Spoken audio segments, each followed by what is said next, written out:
Sir, you're charged with especially aggravated kidnapping. You're also charged with aggravated assault, and you're charged with theft of a firearm worth less than $2,500. You're talking about stuff that is not relevant. Hello and welcome to the Court of Public Opinion. I am the Recovery Addict, and boy do I have a case for you today. Why is the dog chewing on this guy? I think they have got the wrong guy there. Got the wrong guy. The dog was biting him. He roughing him up quite a bit. There's a lawsuit. As the agent for Peyton Ansley, John Milton,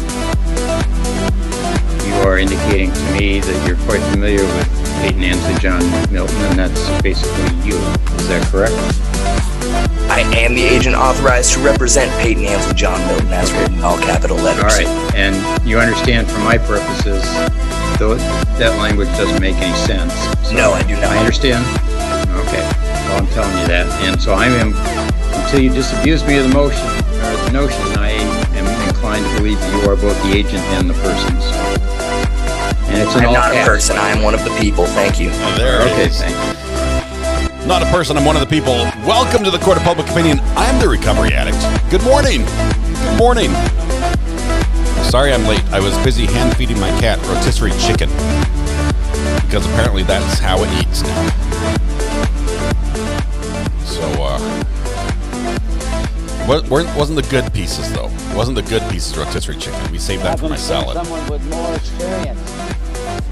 Good to have you all here. Welcome, welcome. Sorry, I'm a little bit late this morning. It was the cat. I'm blaming the cat on this one. We are going to, first and foremost, we're going to welcome Greeners, who pulled off the rare three-peats. Yes, for 3 days in a row, Greeners has won the internet first thing in the morning. Because he is the guy. Greeners, congratulations. Just keep it going. Keep your winning streak going. So far, it's been pretty good, relatively smooth. Couple hiccups, but we realize there's always room for improvement. Wonderful. Congratulations, Greeners. Great support. Great. If you ever need a prank call, Greeners is your man, by the way. So wonderful. Good morning. Let's see. What is it? It's Thursday. One day past hump day. It is podcast day. Podcast tonight. Don't miss that. 8 p.m. tonight, I believe, is what we're shooting for, which means like 8:03, 8:04, something like that. Ashley, thanks to everyone that's gifted me: Perry Mason, Ann, Ellie Feldman, Lacey, Bug Duggar, Cachette, Rob at Lawn Lumber, Red Pen ×2, Sherez, and Kimar. Ashley, it's incredible. You have tracked everyone who's gifted you memberships, and here you are at 12 months. 12 months, Ashley. Wonderful. It's been 12 awesome months. Wouldn't be the same here without you. Thank you very much. Congratulations on that achievement. And the orange courthouse looks great on you. Looks great. All right. I missed yesterday late afternoon. Was there a verdict in the hot tub trial? No. Let me give you the update, Cheryl. Great question, by the way. The hot tub trial is still in verdict watch. What happened was the jury came in after 7 hours and, by my count, 2 minutes of deliberation. Oh no. Tell me my kids did not clear off that screen.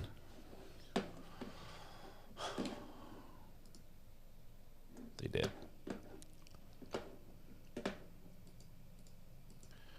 I had a timer that was up to 7 hours of deliberation. 7 hours and 2 minutes. But I think somebody clicked the wrong button, and now the timer is reset to 0. Thanks, guys. But I'll take blame. That must have been me. I must have bumped it with my elbow, or maybe it was a butt dial. Anyway, 7 hours of deliberation yesterday. The judge went to them at 5 p.m. and sent the bailiff and said, "Hey, can you just ask them how things are going?" Which is weird, because normally the judge doesn't ask that. This judge sort of flirts along that line, and he said, "Well, instead, just have them come out." And they came out. And he's like, "So." Let's talk options. Do you want dinner? Do you want to go home? And everybody but one person wanted to go home. One person wanted to push through. Do we have a holdout? Interesting. Anyway, so they opted to go home. They're going to come back in the morning. They're going to start their deliberations again and continue. And we'll see if we reach a verdict today. But that's where we are there. 7 hours of deliberation so far. I'll just have to make a note somewhere. Can someone just design an app? Look at this. Look, here we go. Can someone just design an app where I can go in and instead of actually like clicking the start button and counting up for 7 hours, I can just say start at 7 hours and then continue? Is that too much to ask? It seems like simple programming. I just don't know how to do it. All right, let's see. We have birthdays to celebrate today. Thank you, Sharon, for that. Let's see. We have Rebecca, Jerry, and Annette all celebrating their special day today. That is awesome. We are going to celebrate with you in the form of song today. We were deviating from the norm. No, just kidding. That's what we do every day. But today is your special day, so we're going to celebrate by singing happy birthday to Rebecca, Jerry, and Annette together. I mean, all of us, everyone is singing together. So let's warm up with me, if you would. La la la la la la la. Beautiful, beautiful, beautiful. I'm feeling those lower octaves today. All right, dancers, are they ready? Blend your voices with mine. Raise your voices. Blend with your neighbor. Project to the back of the room. Here we go. Happy birthday to you. Happy birthday to you. Happy birthday, Rebecca, Jerry, and Annette. Happy birthday to you. Oh, yeah. High kick's looking good, 80s Music Man. Good job. I can tell you've been stretching. So Rebecca, Jerry, and Annette, have a happy birthday. Thank you very much. I realize there are a million places you could be, a million people you could be with. You've chosen to be here with us, which I think was the right choice. I might be biased on that, but thank you very much. Have a wonderful birthday. Thanks for celebrating with us. Thanks for letting us celebrate with you. Help yourself to free pancakes at Denny's before they go out of business, like every other establishment I seem to mention on the air. I've got like the reverse of the Midas touch curse when it comes to business. Also, don't follow me for stock tips. So, all right. Let's see. I did see the update on Judge. I didn't see on Civil Law's version, but I did see the update on. I did see the update as we fade out the birthday music. Don't stop the party. Keep the party going. I saw the update from Judge Simpson. He put the guy in jail again. The guy that was driving on Zoom and he sent him to jail. He brought him out. He put him in jail because after they finished, and this lawyer fought hard for him, really did, and had a good deal. And he's like, "Hey, I'll get everything straightened away." The judge is like, "Oh, by the way, there's one more matter, and it has to do with the bailiff because he would like to take you to jail right now because you have a warrant out for your arrest." Yeah, there's an outstanding warrant, and worse than that, the warrant was for the same thing, for driving without a license. Oh my goodness, you can't make this stuff up. This guy needs to just get a license. That's what he needs to do. All right, so I'll get my dev friends to look at it. Thank you, Braxton. I realized they could probably do it in their sleep with on half a can of Red Bull, but I just don't know how to do it. All right. How can it be suspended if there was never a license, though? It's a weird thing, and the judge explained it, and I still didn't get it, which is rare, because usually Judge Simpson explains things in a way that pretty much everyone can understand, but I just didn't follow. But he says he's never had a license. I'm like, but it was suspended, but... yeah, about that. Debbie, the Creative Bee, says, love to be part of this Recovery Addict community. Best host, best mods, best chat, and best content. Debbie, thank you very much. Debbie is a wonderful supporter of the channel. She's the one who made the this right here, that's over my shoulder. And not only that, made those for my my main channel mods, which we have celebrated for their years of support. We've got one more. I still have to get out to a mod. We have to figure out how to do this. You know who you are, mod. Help me out here. Help me out. How can we get this to you? Let's see. Anyway, 15 months. 15 months. If you want something really cool, like what was over my shoulder, well, it's still there in the little box. If you want something really cool like that, Debbie, the Creative Bee, has a store on Etsy, and she is amazing to work with. Absolutely amazing. Made customized, special, everything, went the extra mile with personalization. It was unbelievable. Very, very great quality, great service, great price. It was everything. She's got all the good things down in that one. So congratulations. AZDCS Oversight Group, thank you very much for gifting a membership. That one went to T. Trev. I need to get rid of that keyboard before I type something I regret. T. Trev, congratulations. AZ, thank you very much. Thanks for your help in following the George Kelly case as well. I appreciate the tips on the little video we watched last night or yesterday. All right, we are starting Karen Read again today. We have a full day of Karen Read. During that, I will also be watching for the verdict in the hot tub cold case. When the verdict comes in, we're going to stop Karen Read, transition, portal to the verdict, and then portal back. It's going to be a lot of portaling, and pretty much we're probably going to get some overexposure issues. It's like when you fly too close to the sun, you get like radiation poisoning or something. That's probably going to happen today. So just be aware that will happen. It's going to be a lot of portals today, but I don't know how else to do it to keep it clean for people. I've been getting some feedback that I need to do a better job of keeping the playlist sort of clean and divided up. And I don't want to do the editing on the back end. So this is the way it has to be. Yes. Wear your tinfoil hats today, and you should be fine. That's all I'm going to say. All right. Is there anything else we need to go over before we kick off yesterday's activity, which I believe was day 20 in the Karen Read trial? Yeah, solar eclipse glasses work as well. Wear them as well. Keeping the playlist clean, not like clean, but keeping it organized, I guess is a better term. Elanova, thank you, by the way. I am enjoying watching NVIDIA do what it does. Anyway, let's see. Where are we?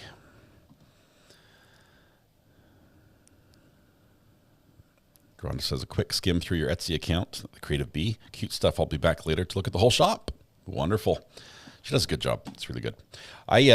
Side note, maybe I should save this for the podcast tonight, but I got carried away. I had a lot of homework to do, and Amber's probably going to mock me for this. I didn't do any of it. She gave me all these assignments. She did all this work and prepped things for me and said, here you go, have at it. I didn't do any of it, and instead I found this little weird rabbit hole on YouTube and was watching videos on how to, farm mushrooms in your house. And I think I watched about 3 hours of mushroom farming videos before I realized I don't even like mushrooms, right? They're not on my favorite food list, but I can tell you now how to create the bed water mixture, how to purify the soil, how to inoculate. There's so many steps, and I feel like I'm now a genius on growing mushrooms. I feel like I should have some mushrooms growing. I probably do have some mushrooms growing under my house, but I think I should have mushrooms intentionally growing under my house. But yes, tonight we are going to do some membership gifting because it's the first podcast of the new month. So if you would like the opportunity to win a membership and have the odds be ever in your favor, because we have a smaller group that watches during our podcast, and it happens right at the beginning. Just be on time. Be on time. Make sure your gift settings turned on. We are going to give away 10 memberships tonight. That'll be awesome.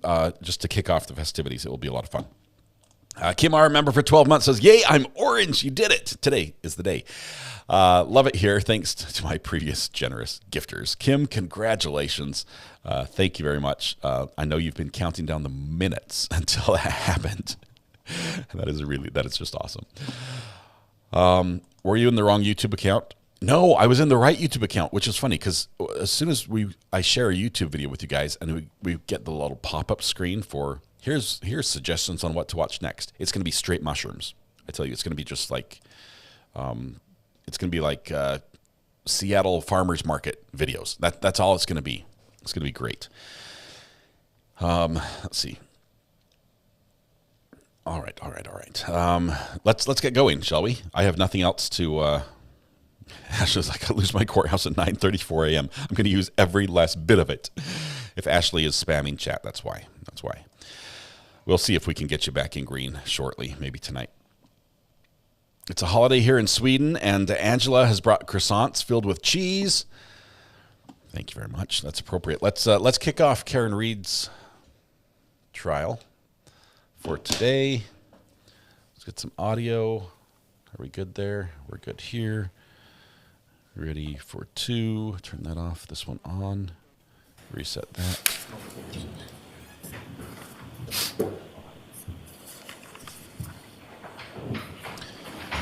All right. Hear ye, hear ye. Let's do it. Make it a clean one.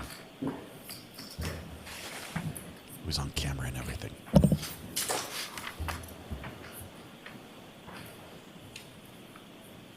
Hear ye, hear ye, hear ye. All parties having anything to do before the Honorable First Justice W. Canoni, now sitting in the Dedham Superior Court with and for the County of Norfolk. Draw near, give your attendance, you shall be heard. God save the Commonwealth and this good court. Thank you. You may be seated. Court now in session. Good morning, Your Honor. Good morning. Thanks, Jim. Good job, Jim. It was a bit weak. 22117, the Commonwealth versus Karen Reed. Counselor, could I have you identify yourselves for the record? Adam Lally for the Commonwealth. Good morning, Your Honor. Good morning, Mr. Lally. Good morning, Your Honor. Laura McLaughlin for the Good Commonwealth. morning, Ms. McLaughlin. Good morning, Your Honor. Alan Jackson from Ms. Reed. Good morning, Mr. Jackson. Good morning, Your Honor. Elizabeth Little also. Good morning, Ms. Little. Good morning, Your Honor. David Yannetti for Karen. Good morning, Mr. Yannetti. Good morning, Ms. Reed. Good morning, jurors. Morning. So I have to ask you those same 3 questions. Were you able to follow the instructions and refrain from discussing this case with anyone since we left here on Monday? Everyone said yes. The way she words that, were you Were able? you also able to follow the instructions? I and was refrain able from doing to. Any independent research or investigation into this case since we were last here? Everyone said yes or nodded affirmatively. Did anyone happen to see, hear, or read anything about this case since we left here the other day? Everyone said no or should. Okay, thank you. May we have Mix Belair, please?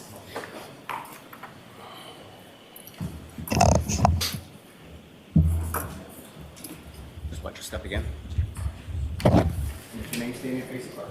Please raise your hand. You solemnly swear the evidence you have recorded during the case down here to be the truth, the whole truth, and nothing but the truth, so help you God. I do. Thank you. We are back with witness number, I believe we are, 52, Ashley Valier, to kick off the morning. Could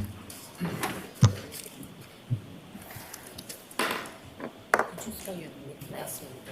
Sure. V-A-L-L-I-E-R. All right, Mr. Lally, whenever you're ready. Thank you, Your Honor. Good morning, ma'am. Morning. Now, Ms. Valier, when we had left off the other day, I believe you had just looked at some photos of item 7-16, is that correct? If you recall. It's been a few days. Approach, Your Honor. Yes. For us, it was just yesterday. And Ms. Valier, I'm going to show you a series of 6 photographs. Ask you to just review those in a couple minutes. All right, so I'm going to remind both of you to keep your voices up. Mr. Lally, when you're facing the witness and you're this close, I guarantee you nobody behind you can hear you. Understood. He mumbled understood.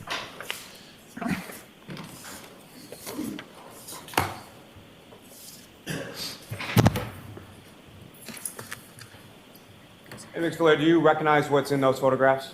Yeah. And what do you recognize those to be? Photos that I took of item 7-16. May I approach the witness, Your Honor? Yes. Your Honor, the Commonwealth will seek to introduce in a minute the next exhibits. Can I just see them, please?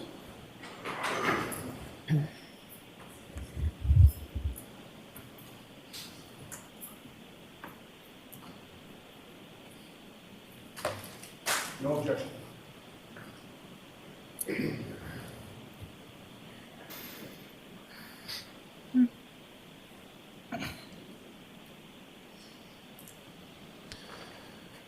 Hopefully we're through the majority of these, this tedious process of admitting bits of plastic into evidence. The last part we heard on yesterday in this testimony was basically that the majority of the pieces could be fit together into different groups of plastic, and at least one of them was a direct fit for the tail light that was removed from Karen Reed's car. That one being the largest piece of pieces.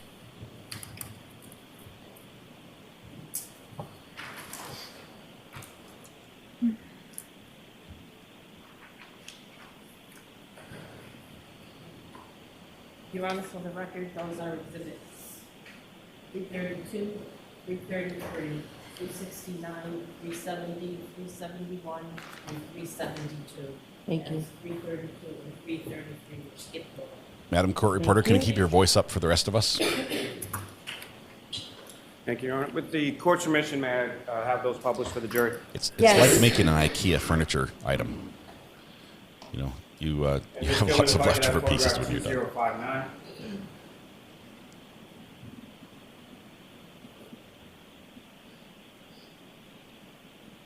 Yeah. Ms. Blair, do you recognize what's up on the screen is that photograph, which is now been marked as exhibit 332? Yes.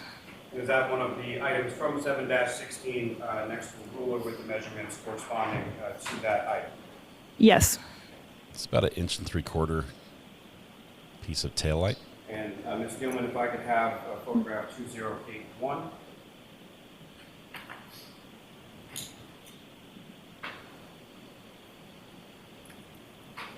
Now down to about 1 inch each. I believe 2061. I apologize. They all look the same. Doesn't matter. Oh, there we go. And Ms. Blair, what's up on the screen is that another piece from 7-16 that's now been marked as exhibit 369? Yes. Now, Ms. Blair, as far as this particular item is concerned, with reference to sort of the texture of that particular piece of plastic, what, if anything, did you note or observe in reference to that? I'm sorry, the texture? I'm sorry, do you have the laser pointer in front of you or not? Oh, yes. Now, as far as the surface area of that particular piece of plastic, how would you describe that? I mean, there are little dots on it. They're not just like dimples of a sort. Stippling or dimples of some sort on a piece of plastic? Yes. And as far as those stipplings or dimples on the piece of plastic, were those flush with the rest of the plastic? Were they raised a little bit? How were they sort of configured? I don't recall.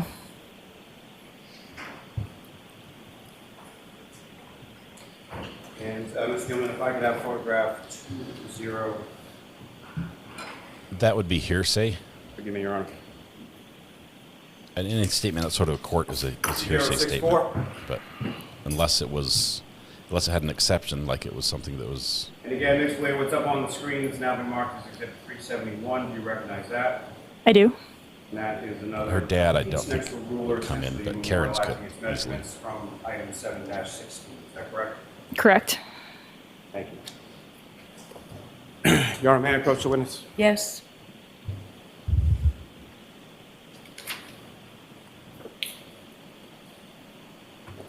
Yesterday, Blair, I'm showing you another series of 11 photographs. Ask you to look at those and look up to the finish. Yesterday, Karen turned around and mouthed something. Can you tell Mr. Yannetti what those are so he can look at his copies? Counsel was shown each and every one of the photographs prior to the court coming in today. But I'm happy to give them to counsel as well. I'm just trying to save some time. Right, I just need to know the particular evidence numbers at the end. Karen turned around and said something, and then Mr. Jackson turned around and said something. And one person online suggested that what they said was he's not calling Proctor ever. I'm not sure if that's very accurate. But I have to find that mouthing the words. Do you recognize those? I do. And what do you recognize those to be? Photos that I took of item 7-16. So additional items contained within item 7-16, is that correct? Yes. And what's contained in those photographs, is that a fair and accurate portrayal of what you observed during the course of your examination and analysis in regard to item 7-16 in this case? Yes. Thank you. Your Honor, the Commonwealth will seek to introduce and admit as the next 11 exhibits. Any objection? I'm not going to have an objection, but again, I just need to know what numbers.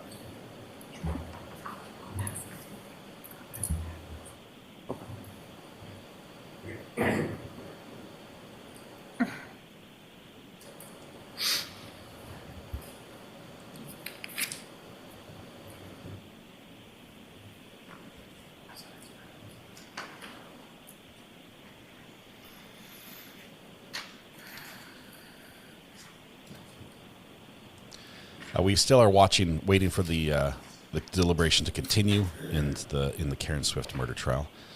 They deliberated 7 hours, did not reach a verdict. We anticipate a verdict or possible hung jury announcement, possibly as early as today.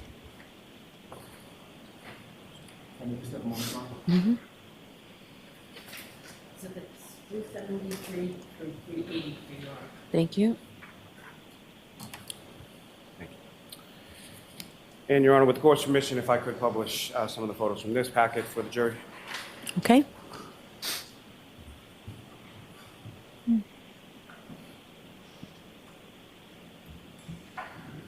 Ms. Gilman, if I could have photograph 2036.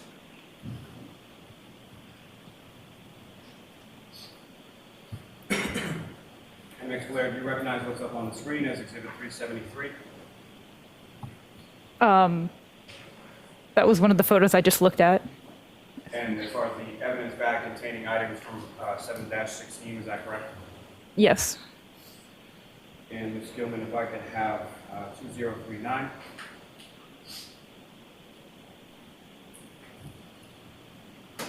And again, Ms. Blair, do you recognize what's up on the screen, which has now been marked as Exhibit 374? I do. And what do you recognize those to be? A photo that I took of item 7-16. And that would be the entirety of the items contained within that evidence bag from the prior exhibit, is that correct?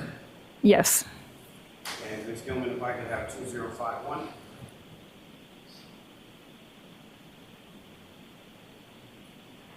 And again, Ms. Blair, do you recognize what's depicted up on the screen? I do. And what do you recognize that to be? A photo I took of item 7-16.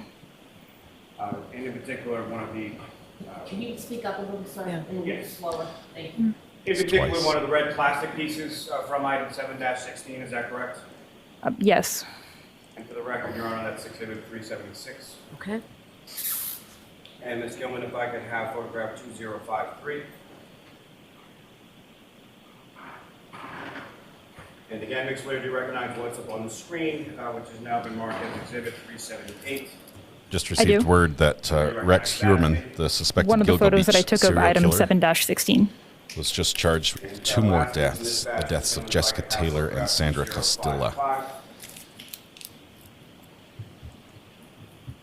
And again, Ms. Blair, do you recognize what's up on the screen, which has now been marked as Exhibit 380? I do. And what do you recognize that for? It's one of the photos that I took of item 7-16. And this particular item up here as Exhibit 380, you describe sort of color, shape, what you observed from this particular item? That's a piece of red and clear apparent plastic. So a piece of red plastic with a piece of clear plastic sort of within the same piece, is that fair to say? Within the same piece? Yes. Apparent plastic, yes. Thank you. Kevin, thank you. Happy to be here with this crew. Thank you, Scott Dwayne, for all you do. Kevin, appreciate it.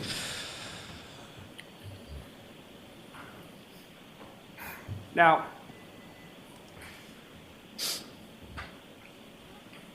Ms. Valeria, if you could describe for the jury again, just as far as the process that Can we put the lights on, Mr. Lally? Yes, I'm sorry. My apologies, Your Honor. No, it's okay. Thank you. Ms. Valeria, if you could explain to the jury again sort of the process that you undertook as far as these various pieces from these various evidence item numbers. What was the process that you undertook as far as doing your comparison? So first of all, everything is documented. Each item is documented separately with photographs, notes. I put a label with the case number, item number, and then A, B, C, etc. If there are multiple pieces in it, a little label on each piece.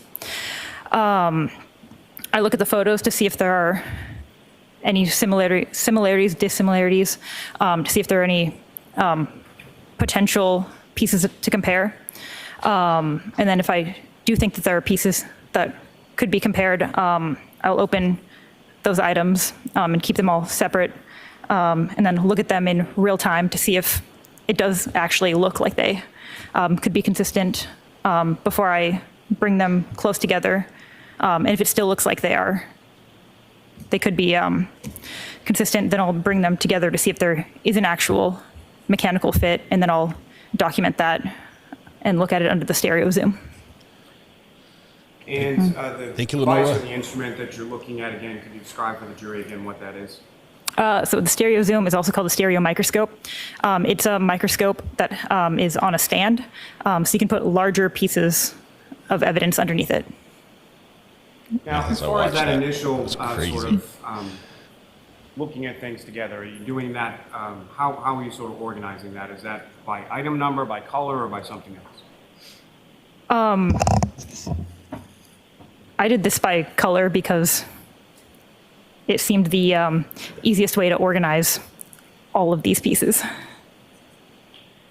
And then within the individual item number, say just randomly 7-15, for example, are you looking at that, if there's multiple pieces within an item, are you looking at the consistency within the item prior to looking, sort of crossing between 715 to 716? Is that the process?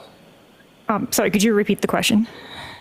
Very long question, very confusing, my fault. So as far as the comparison is concerned, are you looking solely within an item? So if an item has multiple pieces, are you comparing just those pieces within that item first? As part of my initial examination, when I'm documenting that item, if there are multiple pieces, I'll compare those pieces first. And then if there are any pieces that are consistent, are you then cross-referencing that item's pieces with pieces from a different item? Yes. Your Honor, may I approach? Yes.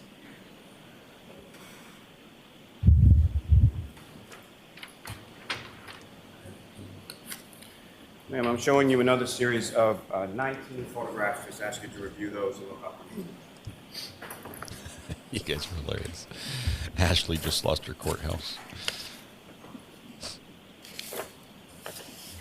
Ashley, what's the first thing you're going to say when you're in gray?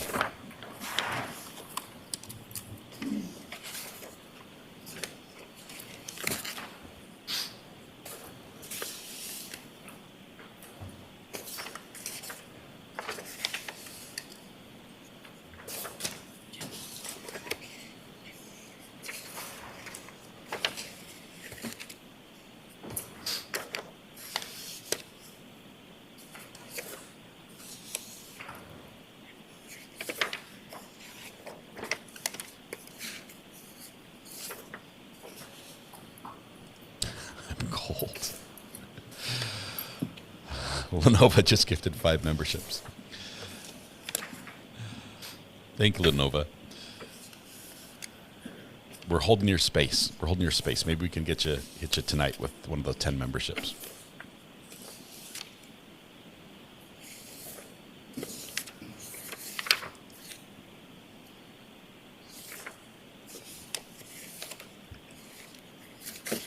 And do you recognize what's contained in those photographs, Ms. Valaire? I do.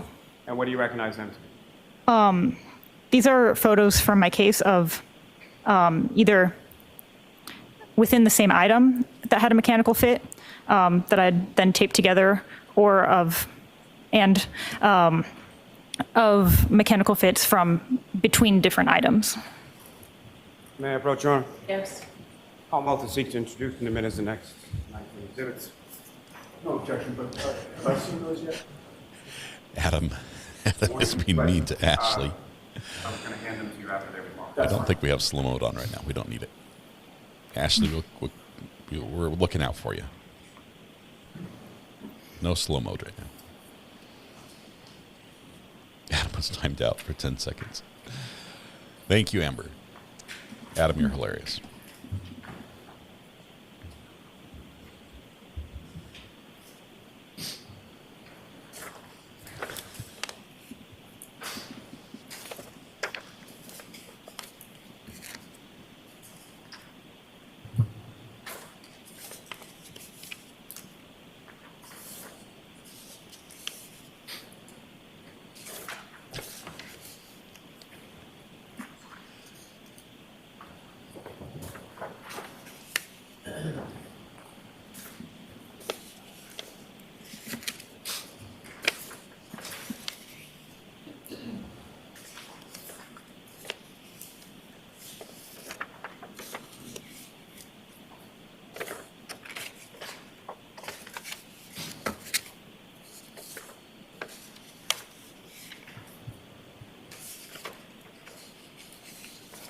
Exhibit 384, 3402. Thank you.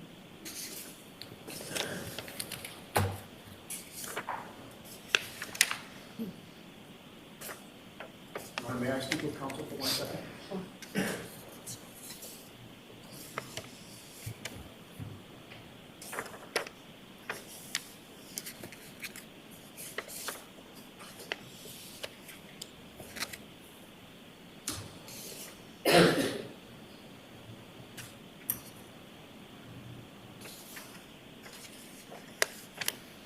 Mr. Yannetti is bringing out other pictures to show Mr. Lanny.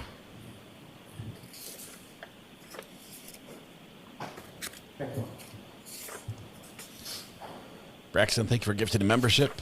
Congratulations, Melissa Lowry. Before you get to the photos, Mix Lair, if I could just ask, as far as your analysis was concerned with reference to each of these items, if I could, excuse me, just ask you some questions about that.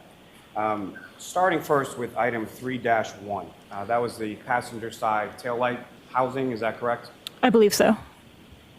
And you analyzed pieces of that along with the sort of housing unit itself, is that correct? So, oh, do you mean like there was like the tail light and then there were smaller pieces also in the? Correct. Yes. And you took measurements of the various pieces that you observed? I did. And did you record those within your notes? I did. Do you recall what those measurements were? Not without looking at my notes. With the court's permission, may the witness refer to her notes? Yes, sure. With this type of witness, I wish you could just give them like a blanket permission to look at their notes. Would speed things up. Kim R, Weather Watch, Lenova, and Greeners all just gifted memberships. Thank you. Very generous. Your witness is ready, Mr. Rowley. And what were those measurements? Do you want all of them? Just in yes. I mean, first starting with reference to the taillight housing assembly. Okay, so the taillight I called piece A in this case, and it measured approximately 14 inches by 9 inches by 8 1/4 inches.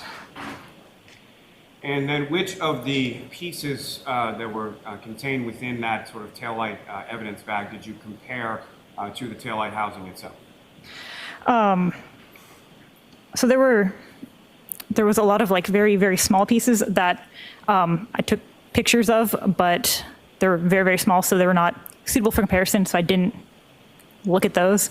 There were some larger pieces that I did that were suitable for comparison, so I did look to see if they fit in with piece A. And with regard to that analysis of whether or not they fit in with piece A, which of those pieces did you find did fit? So amongst item 3-1, let's see.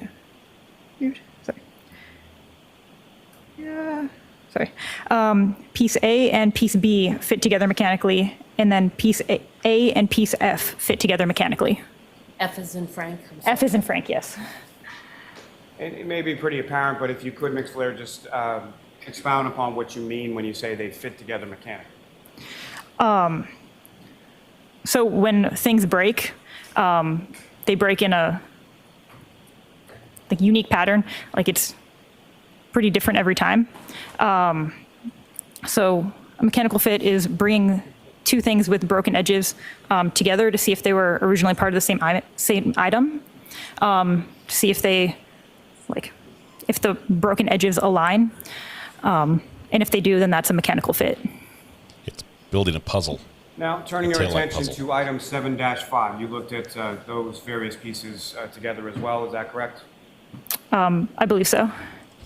And were there any 3 pieces in total from 7-5, so A, B, and C, is that correct as well? May I look at my notes?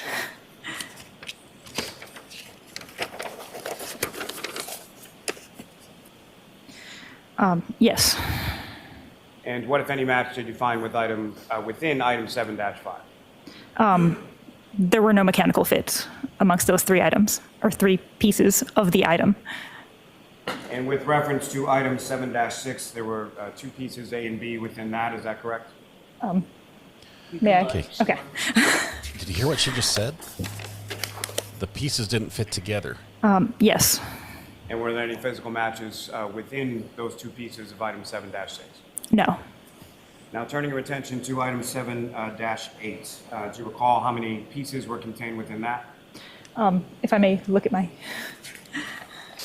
Kate did. Thank you very much. This is a happy place. There were 14 pieces. And of those 14 pieces, they were each compared to each other. Is that correct?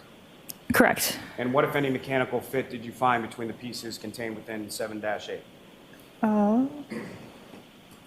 So pieces C and D were found to fit together mechanically, and then pieces E and F were found to fit together mechanically. Your Honor, may we approach, please? While they approach the, we've been muted. The memberships are raining down. Jamie L, Melpoy, Ricky C, Rhonda, Greeners, Lenova, Weatherwatch, Kim R, and Braxton Heaps, and then Lenova as well, all gifted memberships in this last little run. I believe all trying to gift to Ashley, who is in gray. She just barely went gray. It would be really funny if 80s Music Man received a gift before Ashley. Now, Ashley, I hope you're in green very soon. Hopefully, we can hit you with the membership gifts tonight on the podcast. But that would just be funny. Greener says, actually, I was aiming for 13th juror, and I have perfect aim. It worked. Okay, so this testimony that some of the pieces are not fitting together. I don't know if they're later going to say that that they could fit the piece into an overall puzzle. You know, when you're making a puzzle, sometimes not everything connects to the outside at first, but you might have a group of puzzle pieces that are sort of free floating. I wonder if they have that, and they say, we know this goes in this area, but we haven't got the pieces that connect it to the others. That might be the testimony we're hearing right now.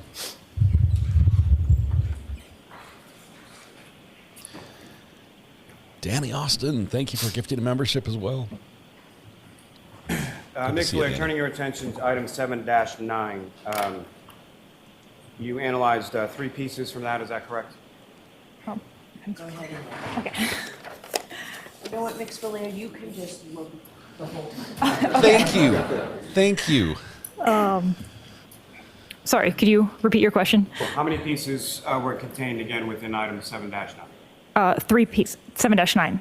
Yes. 3 pieces. And what, if any, physical matches did you find contained within that item 7-9? There were no mechanical fits. And with reference to 7-10, how many pieces?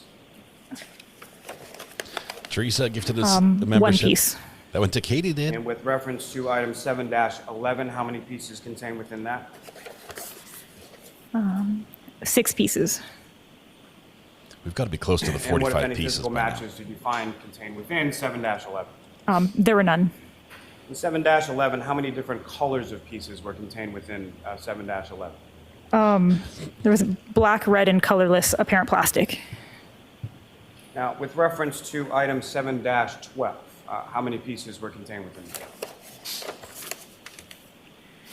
that? There were 14 pieces.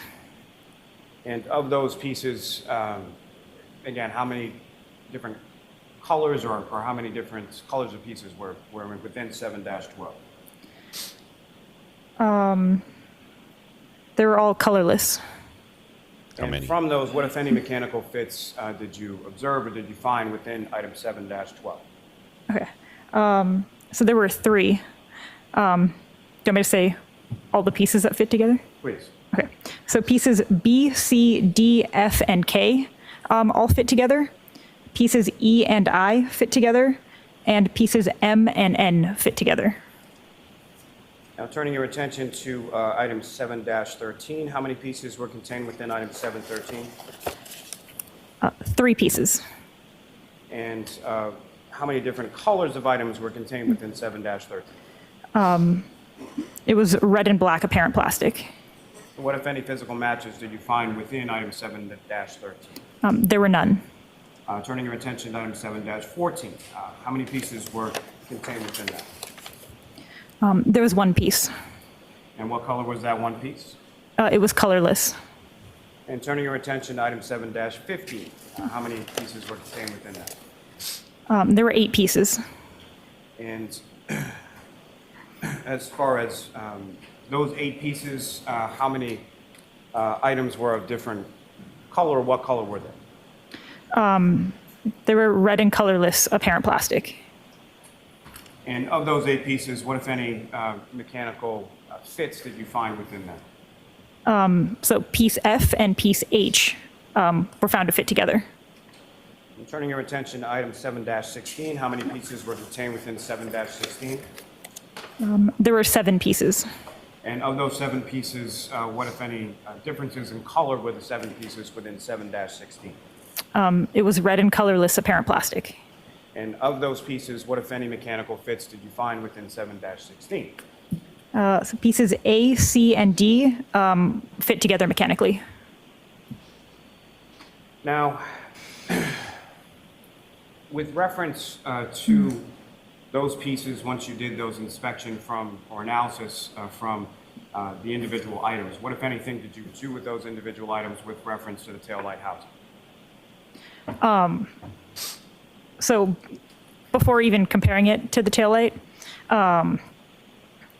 I compared all of the questioned items to each other. So that's the 7-5 to 7-19 to see if any of those pieces would fit together. And amongst those, I was able to make 5 larger pieces that I called piece 1 through piece 5. So this little pieces made bigger pieces. This is good. And of those It's good for the state. larger pieces, which of those larger pieces were you able to mechanically fit together prior to comparing them to the taillight housing? Sorry, can you? From your analysis of those larger pieces and analyzing them together with other larger pieces, what, if any, opinions did you draw? What, if any, conclusions did you come to as far as your analysis of those pieces? So for the larger pieces amongst the different items that fit together mechanically, I can see that those items were once a part of the same unit.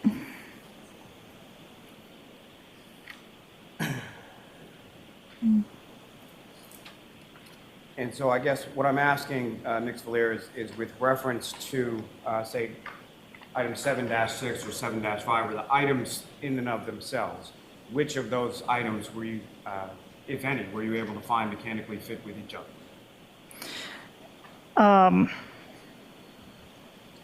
Amongst sorry, are you asking me which specific items made up piece 1? Correct. Okay. I can. Okay. I like building puzzles, but I don't like documenting every piece and where I found it and which way I oriented it so to make it piece fit. 1 contained This is meticulous pieces from work. items 7-5, 7-8, 7-10, 7-11, 7-13, 7-15, and 7-16. And then, so based on their mechanical fit, what, if any, conclusion did you draw in reference to those several items? That those specific pieces from all of those items were at one time together as part of a larger unit. And then what, if any, comparison or analysis did you do of items between item 7-15 and item 7-16?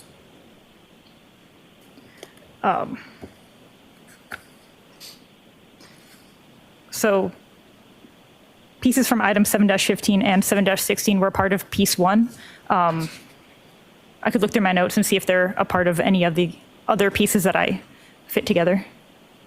With the board's permission. Okay.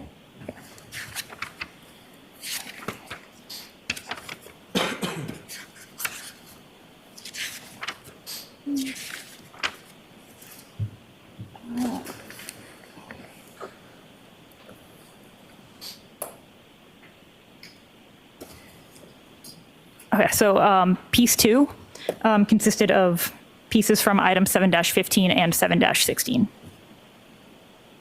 And then with reference to items 7-6 and 7-11, what if anything did you observe between the pieces of those?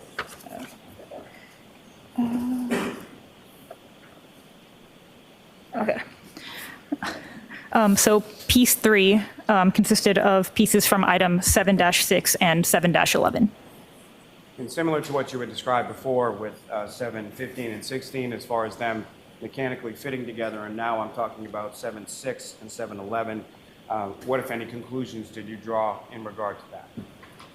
That those pieces from item 7-6 and item 7-11 were at one time together as a larger unit. And then as far as item 7-8, 7-9, and part of 7-16, what, if anything, were you able to do with reference to those?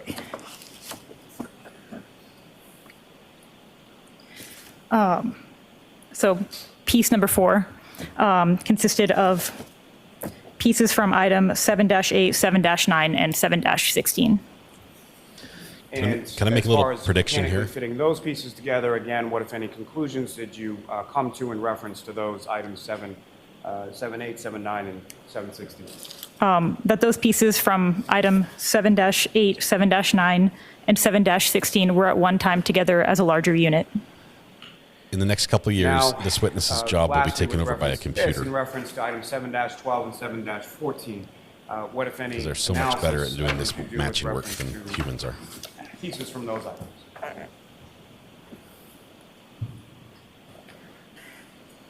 Sorry, which item? 7-12 and 7-14.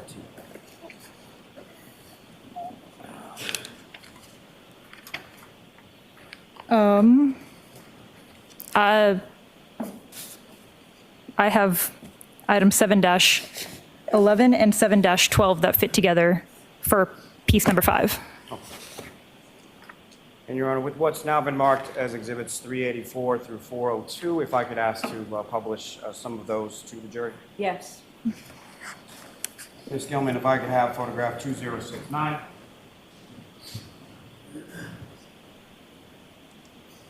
And Ms. Blair, do you recognize what's up on the screen as now exhibit 384? I do.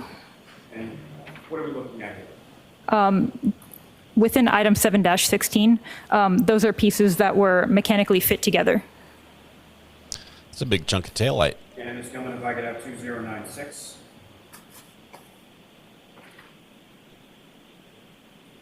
And Ms. Blair, do you recognize what's now been marked as exhibit 386? I do. And what do you recognize that to be? So that is what I called piece 1. So the piece that is made up of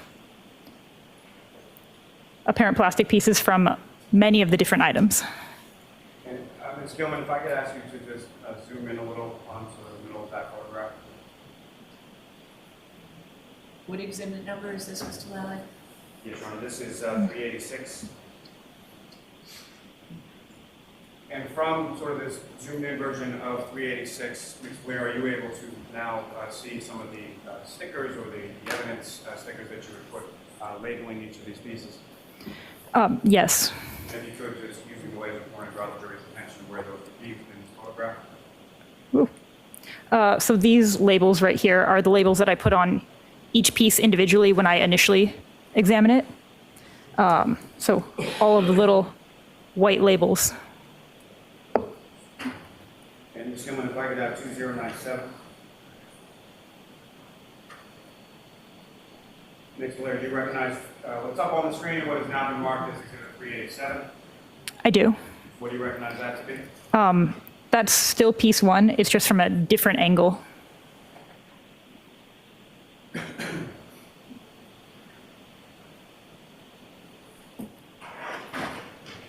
Ms. Gilman, if I could have 2101.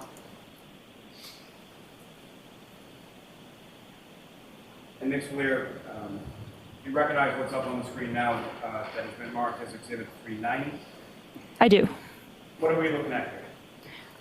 That's still piece 1 from another photos taken from another angle. And Ms. Gilman, if I could have 2103. And Ms. Lear, do you recognize what's up on the screen, which has now been marked as Exhibit 392? I do. What are we looking at as Exhibit 392? That is another angle of piece 1. Ms. Gilman, if I could have photograph 2107. Ms. Lear, do you recognize what's up on the screen, which has now been marked as Exhibit 395? I do. And what are we looking at in Exhibit 395? May I look at my notes? Sure. Okay.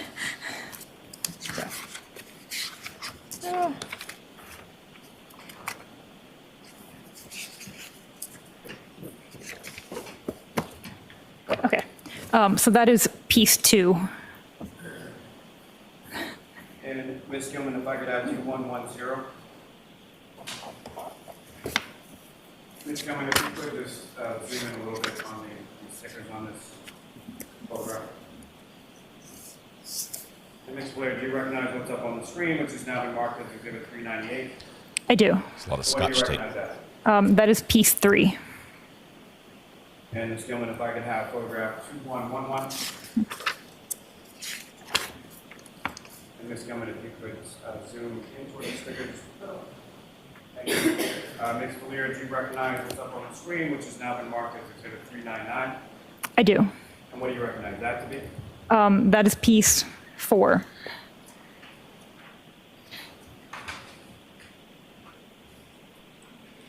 And Ms. Gilman, if I could have photograph 2113. Again, if you could zoom in just a little. And Ms. Blair, do you recognize what's up on the screen now that's been marked as Exhibit 401? I do. And what do you recognize as? That is piece 5. Thank you. Your Honor, may I approach? Yes. Are we done yet? So, Ms. Valier, earlier I'd put before you another 23 photographs. Do you recognize what's depicted in those 23 photographs? I do. And what do you recognize that to be? That's comparisons between item 3-1 and piece 1. And item 3-1 again was the tail light, is that correct? Correct. Your Honor, with the Commonwealth would seek to introduce and admit as the next exhibits. Okay.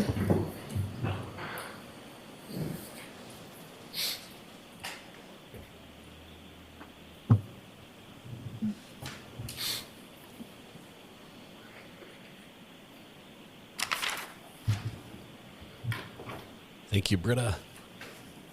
Gifted membership went to Suzanne Egan.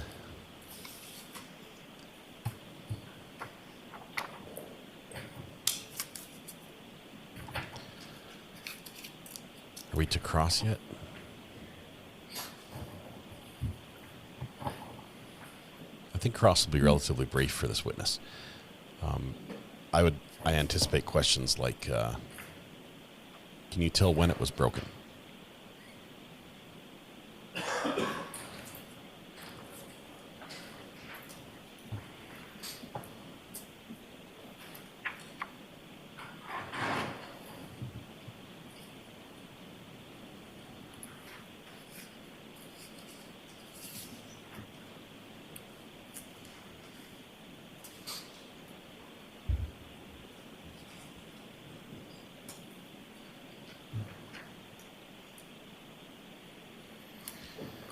I would like to see the picture of all the pieces that just didn't fit, or they're leftover pieces that just didn't go anywhere.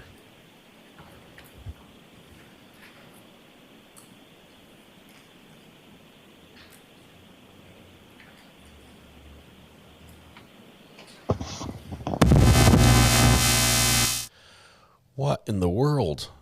Who's licking the microphone?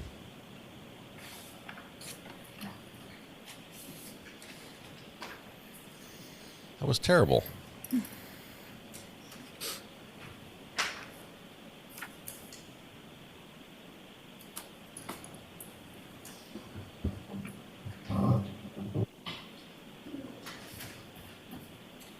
That sounded like the wires for a microphone were shorted somehow.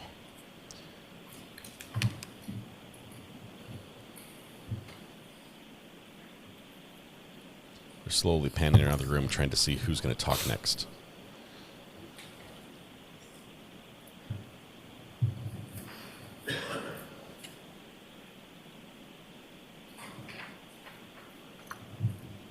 It's the judge.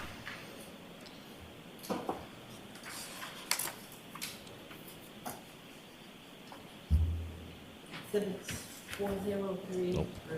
Third quarter. 434. Thank you.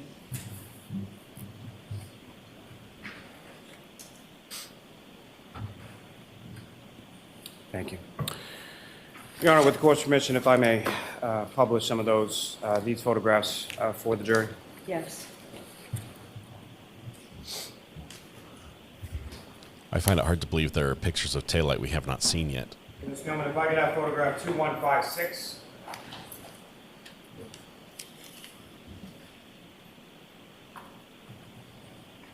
Where do you recognize what's now up on the screen that's been marked as Exhibit 403? I do. And what do you recognize that to be? That's one of the photos comparing item 3-1 and piece 1.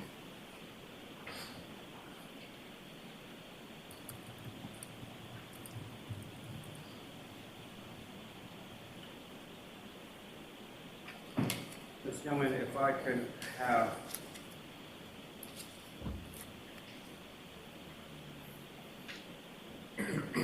photograph 2125.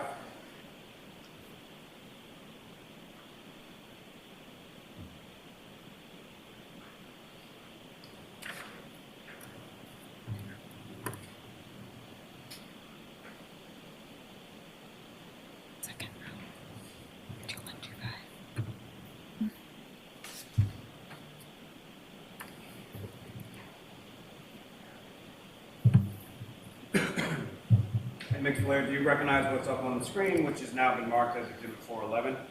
I do. And what do you recognize that to be?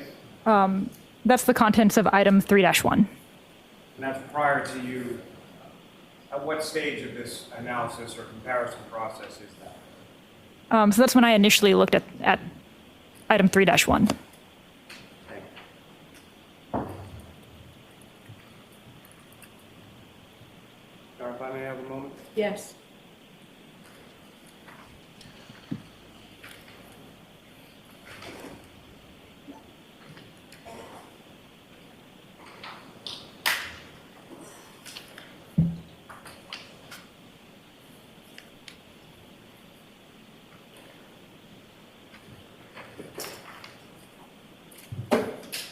Ms. Gilman, if I could have photograph 2150. I don't think the plow on the Jeep would have been tall enough to hit this part of the bumper. And Ms. Blair, do you recognize what's up on the screen, which has now been marked as Exhibit 431? I do. The plow is down. And what are we looking at in 431? So on the left is item 3-1, piece A, and then on the right is piece 1. And Ms. Gilman, if I could have 2151.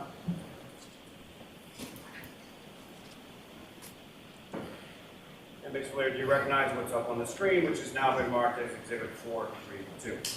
I do. What are we looking at in 432? That is piece 1 on top of item 3-1 in a mechanical fit. Is that the mechanical fit that you were talking about earlier in your testimony? Yes. Cross-examination, the questions. Thank you. Ms. Gilman, you can take that. How frustrated are you with missing a puzzle piece on your massive puzzle? That you were not able to complete the puzzle piece. Mm-hmm. Thank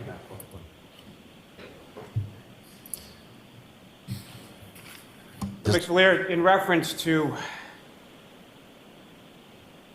those items that you testified to earlier in item 3-1, the taillight housing, what, if any, conclusions regarding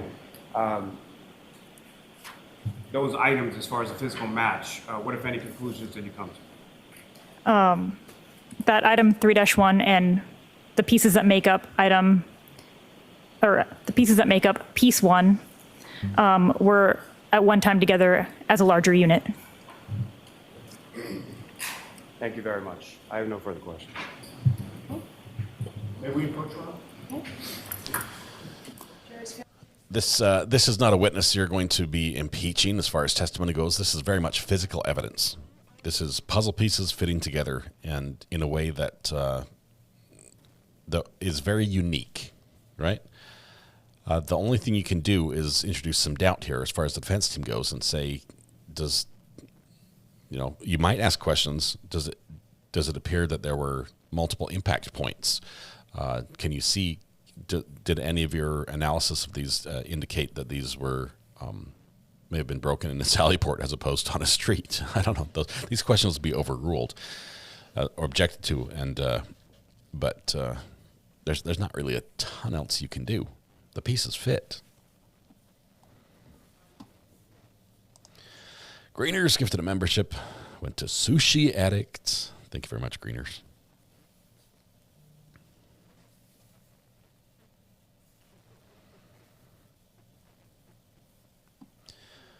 But honestly, with AI, the way it is, with 3D modeling, where it is technologically, the job this witness did will be done by a computer one day. The actual fitting together will probably be by a human. But the job of identifying a piece and finding where it goes is going to be a computer.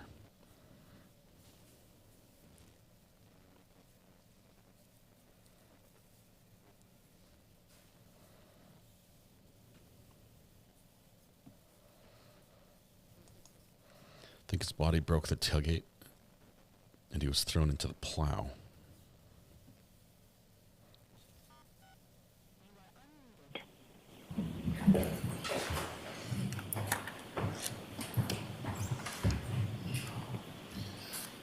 NVIDIA dipped a bit today. Good morning.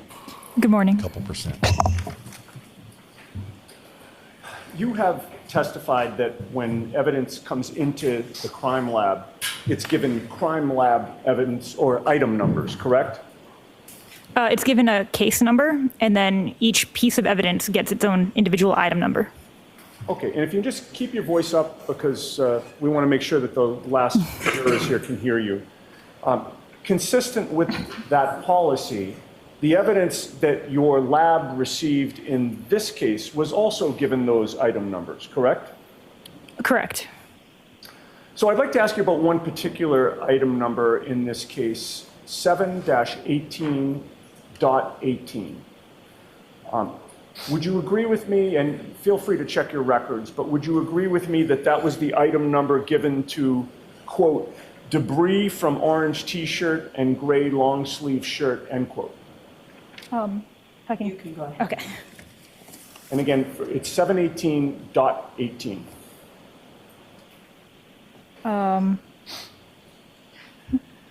Debris from orange t-shirt, 7-17, and gray long sleeve shirt, 7-18-JO.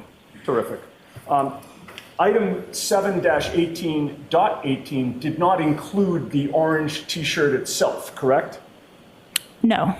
Believe that you just testified that was given a different item number, which was 7-17? I believe so. And 7-18-18 also did not include the gray long sleeve shirt either, correct? I didn't look at 7-17 or 7-18. I only received the debris from. Okay, well, yeah, that's my point. So with regard to the orange t-shirt and the gray long sleeve shirt, those were given separate item numbers, and you examined what was the debris allegedly from those shirts, right? 7-18.18, correct? Correct. And that debris consisted of different categories, did it not? There were different there were different things inside of it, yes. Yes, different categories of things, correct? I'm sure. All right, so one category was dirt and debris, correct? Yes. You did not test the dirt and debris, correct? Correct. Another category was, or were, I should say, several apparent hairs.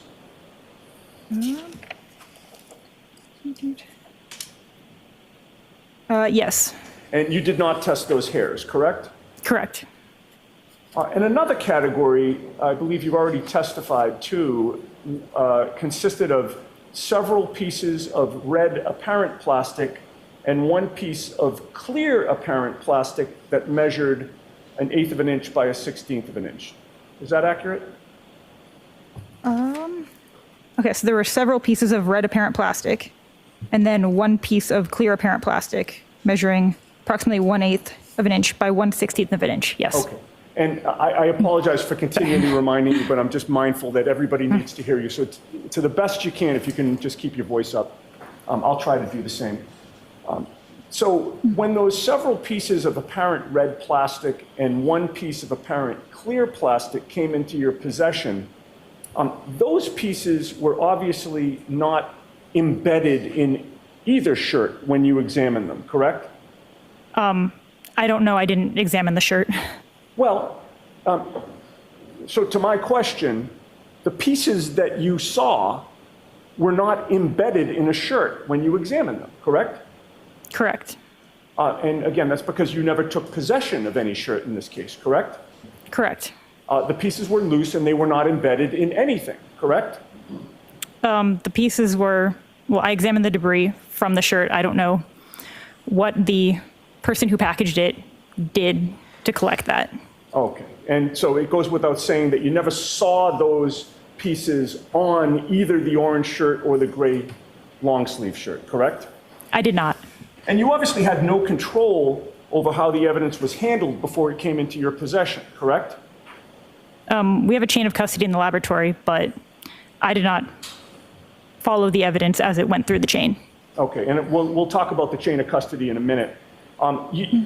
Before this evidence came into your possession, you did not witness who seized it, correct? Correct. You did not witness who handled it, correct? Correct. Before it came into your possession, you don't know who had access to that evidence, correct? So all of our evidence is stored in locked facilities. Right, but I guess let me modify that question. Before it came to your lab, you don't know who had access to that evidence, correct? Correct. You also don't know, before it came to your lab, whether the shirts in question were at all times kept separate from the red or clear plastic pieces of, pieces of plastic that were in the possession of certain members of the state police, correct? Correct. The chain of custody at the crime lab started with noting the state trooper who actually delivered the evidence to your lab, along with the date, correct? Sorry, could you repeat the question? Sure. The chain of custody at the crime lab starts with noting which state trooper delivered the evidence to your lab and the date that he or she delivered it, correct? Or a crime scene responder, but the person who drops off the evidence to the laboratory, yes. Okay. And in this case, which particular state trooper delivered the orange T-shirt and gray long sleeve shirt to your crime lab? I don't know. Okay. Well, which state trooper delivered the pieces of red and clear plastic pieces, I should say, that you just testified about? The item 7-5 to 7-19? Right. The several pieces of red apparent plastic and one piece of clear apparent plastic measuring 1/8 of an inch by 1/16 of an inch. That's what I'm referring to. Wait, sorry, could you repeat the question? Yes. You understand what I'm talking about, right? In terms of the several pieces of red apparent plastic and then the one piece of clear plastic that you have the measurements for? You're talking about the apparent plastic that I noted in the debris of 7-18.18? Correct. Which state trooper was it that delivered that?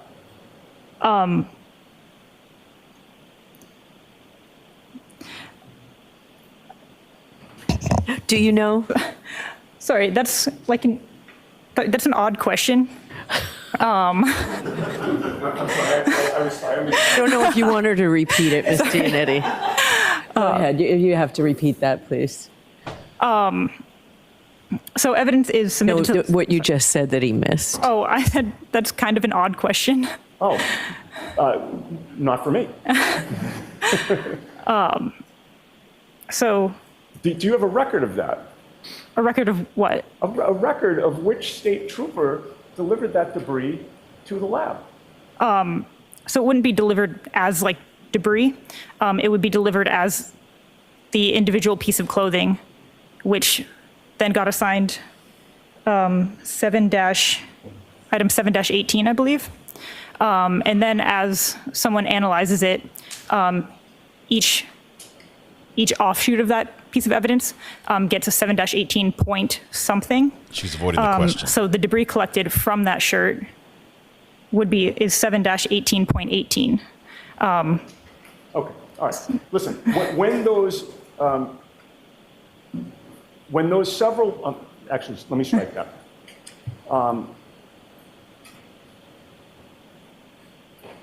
Get to where I was. You want to know Take your time, Mr. who dropped Yannetti. off the shirts? Okay, so I want to confirm with you that when you were assigned to this case, you were aware that the date of the incident was January 29th of 2022, correct? Yes. All right. And it's your testimony that you don't know which state trooper delivered the shirts to the lab, correct? I could look at my notes because I have a printed chain of custody. Sure, if you would check your notes for that, please. Okay. So. I think Yannetti needs to get this piece out, and he can't trip up over wording of questions. He's got to do it right.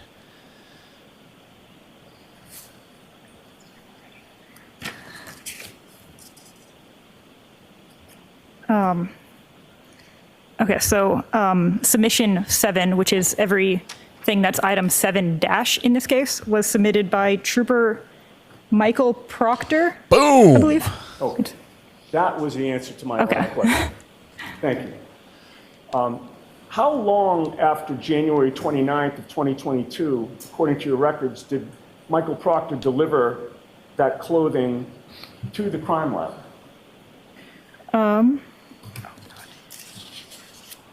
Here goes.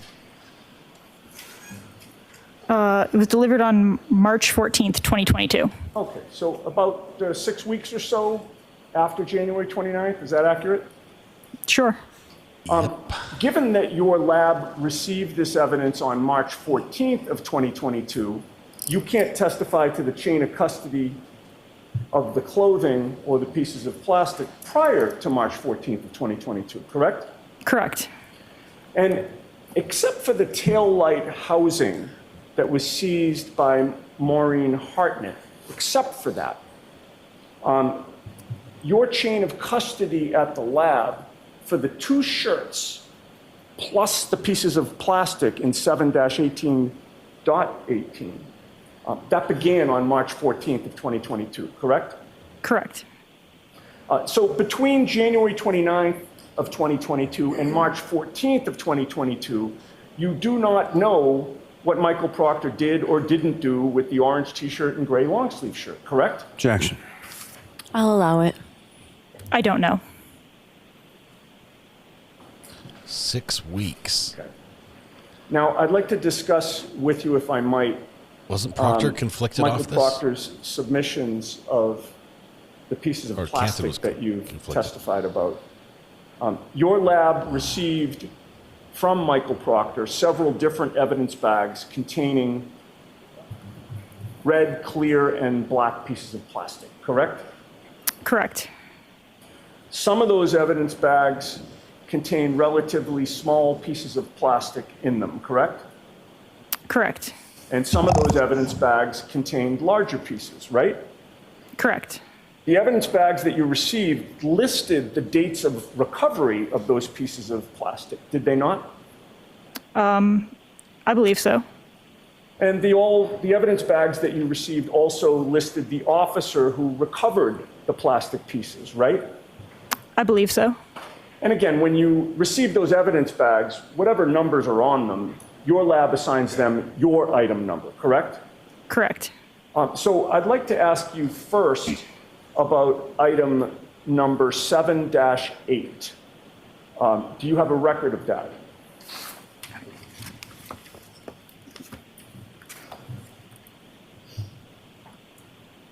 Yes.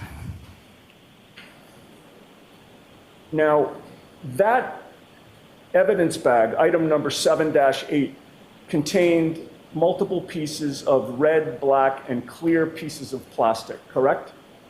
Okay. Sure, go ahead. Okay, thanks. Okay.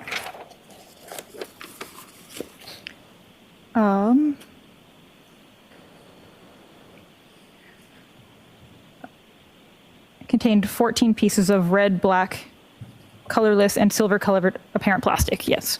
Okay. And the date of collection was February 3rd of 2022? Go right ahead. Okay. Okay. This witness has nothing to hide. Everything she's presenting is factual. It's logged. It's Item physical. 7-8, Yes. February 3rd, 2022. Okay, and that was, if you have that in front of you, that was also collected by a trooper named DeChico, correct?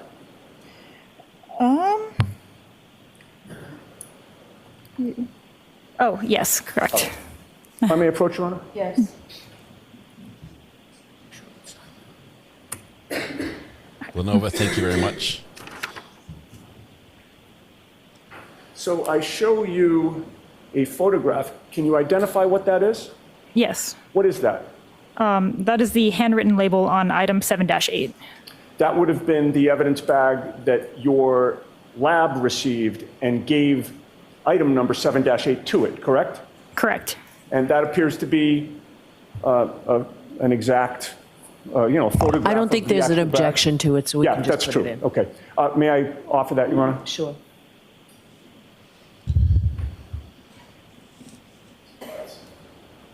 Exhibit 435. May I display that for the jury, Your Honor? Okay. And this is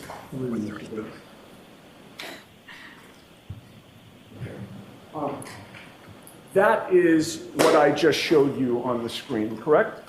Correct. And that's where it's indicated what the date of collection was and which trooper collected it, correct?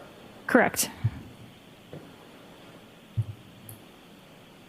All right, we can turn the lights on for a minute. And you would agree with me that that date, February 3rd of 2022, was only 5 days after the January 29th blizzard, correct? I don't recall the dates of blizzards, but Oh, okay. Well, sorry. let's put it the date of the incident. You would have Okay. previously testified that was January 29th, correct? correct. All right. And February 3rd was 5 days after that, right? Yes. All right. I'd like to show Exhibit 279, please, which is 3 days. Okay.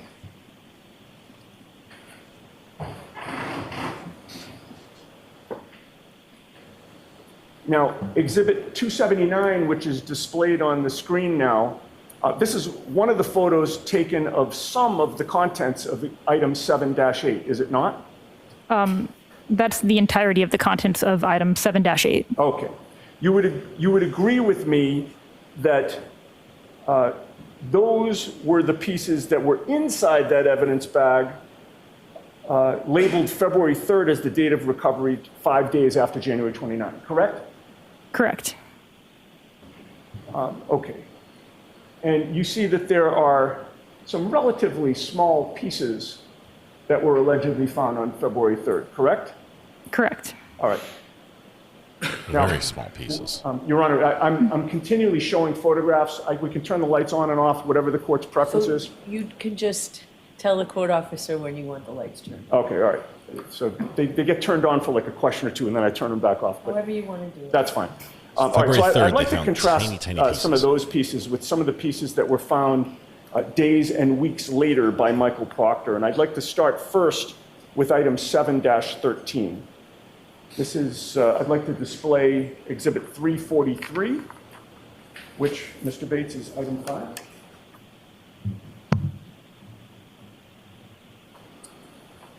Okay. All right. You were previously asked about Exhibit 343, which is now displayed on the screen. Yes. And that is the first evidence bag submitted by Trooper Proctor, is it not?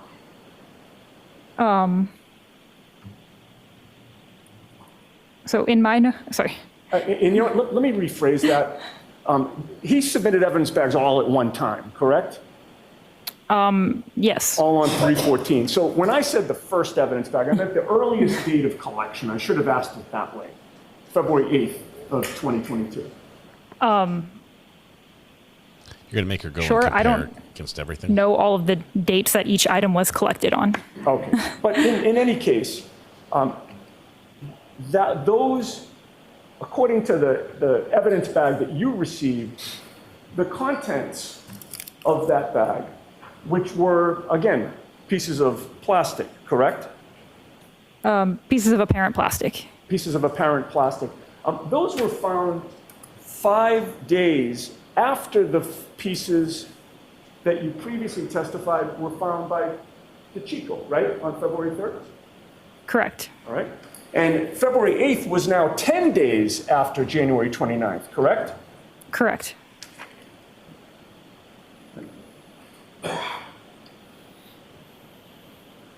Can I have displayed Exhibit 346, which is 5A?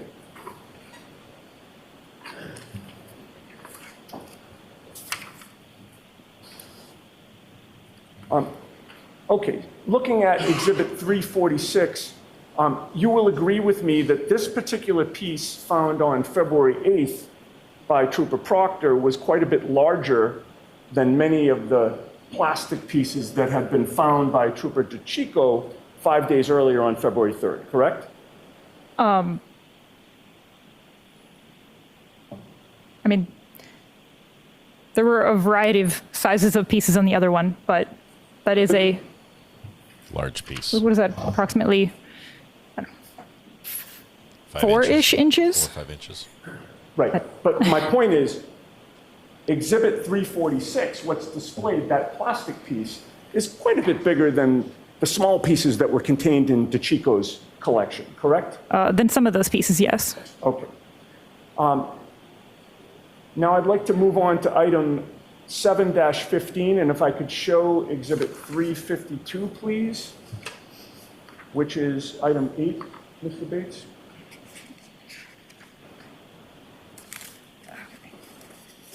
Okay.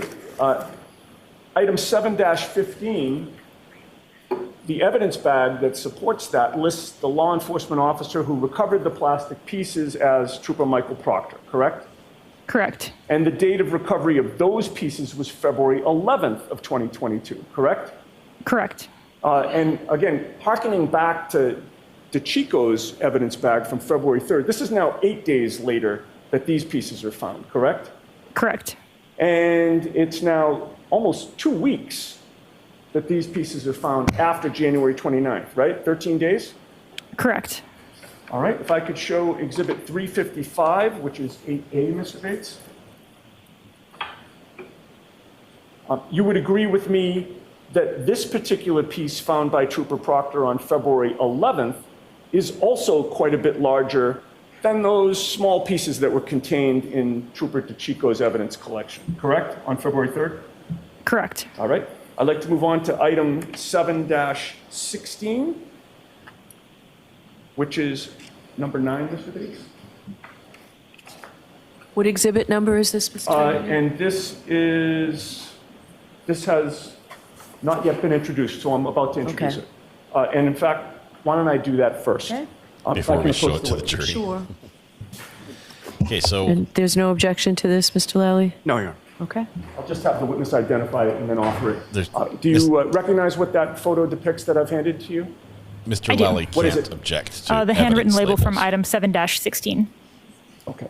I would offer that, Your Honor. Okay. Chain of custody is something that the defense is allowed to pursue. Thank you. Okay, so if I can display Exhibit 436, which is number 9. Sure. And again, you just identified that as the bag supporting item 7-16, correct? Correct. That also lists the law enforcement officer who recovered the plastic pieces as Trooper Michael Proctor, correct? Correct. And the date of recovery of those plastic pieces was February 18th of 2022, correct? Correct. So Trooper Proctor is now finding these pieces over 2 weeks after the smaller pieces were found by Trooper DeChico, correct? Objection. Sustained. February 18th is nearly 3 weeks after January 29th, is it not? Correct. All right. If I could show Exhibit 380, which is 9A, Mr. Bates.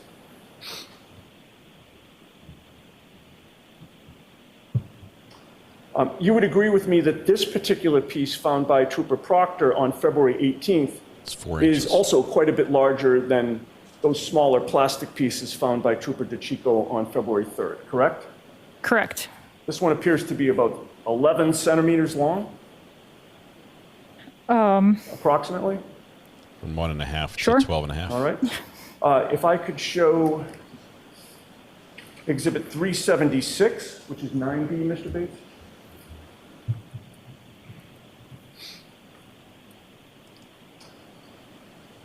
Oh, good grief. Okay.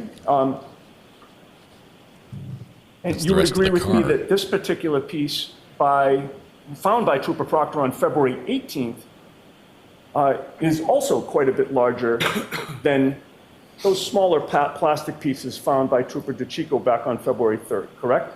Correct. In fact, that appears to be larger than the piece that you just identified in Exhibit 380, correct? The one that was just on the screen? Right. Yes. This one appears to be maybe about 18 centimeters long. Does that seem accurate? We're going to need a bigger ruler. I mean, it's longer than the ruler. Okay, yeah. Finally, if we could show Exhibit 378, which is 9C, Mr. Bates.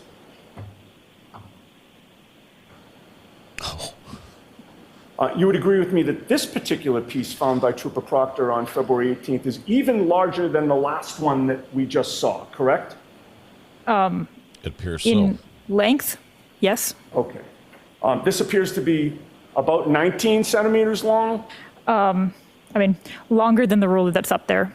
Okay. But I have the actual measurement in my notes. Sure. Well, and the precise measurement's not important. I'm just getting at the relative comparison. This one's certainly quite a bit larger than the smaller pieces found by Trooper DeChico back on February 3rd, correct?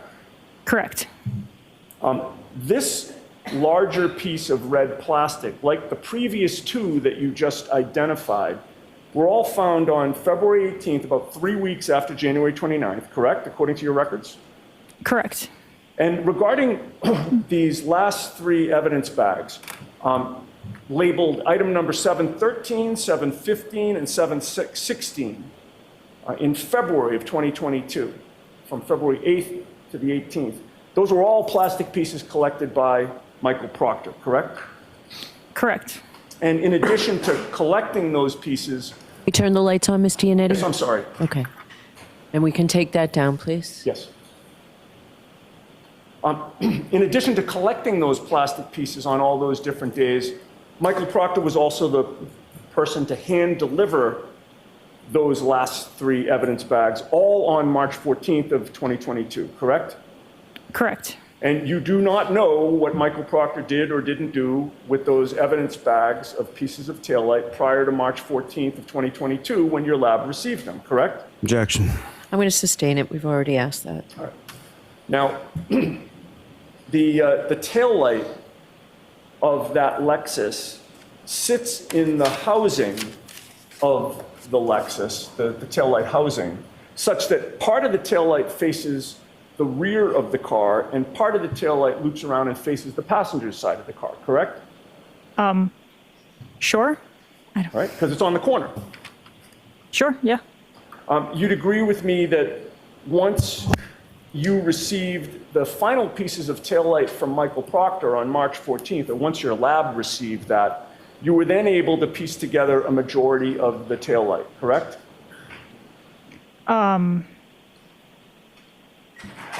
So I wasn't assigned this case until later, once everything had already been submitted to the laboratory. Right.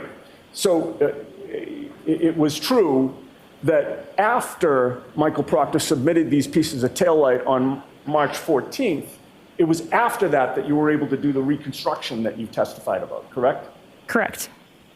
If I could have Exhibit 432 displayed, which is image 2151, Mr. Bates. that is the reconstruction, the final reconstruction that you were able to do, correct? You would agree with me that there's one section of that taillight that was missing completely, correct? Correct. And that missing section is noticeably visible in your reconstruction, is it not? Yes. And do you still have that laser pointer there? I do. Would you please point to the section of taillight that's missing? Okay. Appears to be a hole on the upper left side of that exhibit. Is that a question? Yes, it actually was. I should have said right or correct, but I didn't. Yes. Okay. And you would agree with me, and if we could zoom back out, Mr. Bates. You would agree with me that the portion of taillight that you did not have was strictly on the rear side of the taillight, if I can call it that. I am not sure what orientation that goes on to a car. Okay. But in any case, to this day, you do not know where the pieces that make up that hole are or what happened to them, correct? I do not. I may have a moment. Okay. No further questions. Thank you. All right, Mr. Lally. Thank you, Your Honor.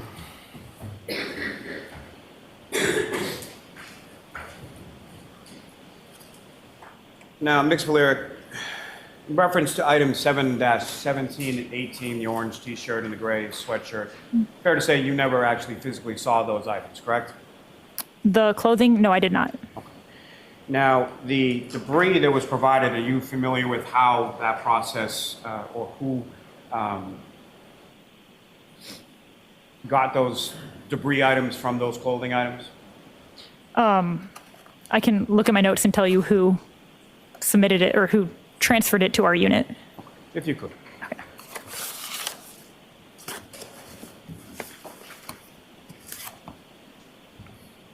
Okay. Your witness is ready, Mr. Lally. I'm sorry. And from your review, who was that person? Maureen Hartnett. Now, as far as the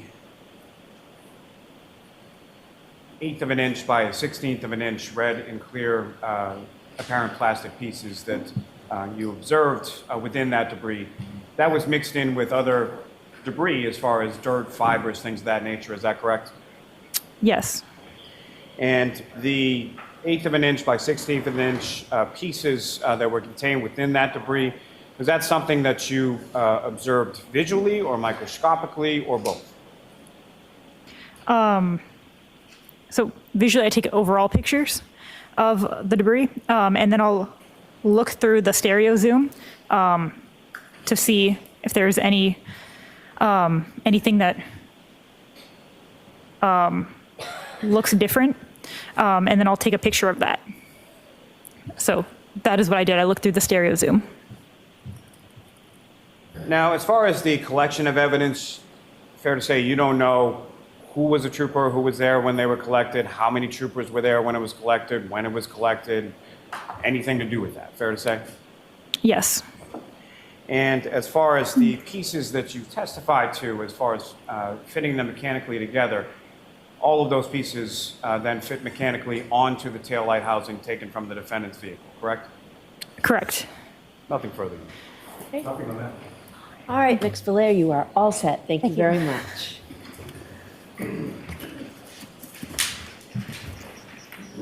All right. Joyce, do you want to take your morning break now? Or wait?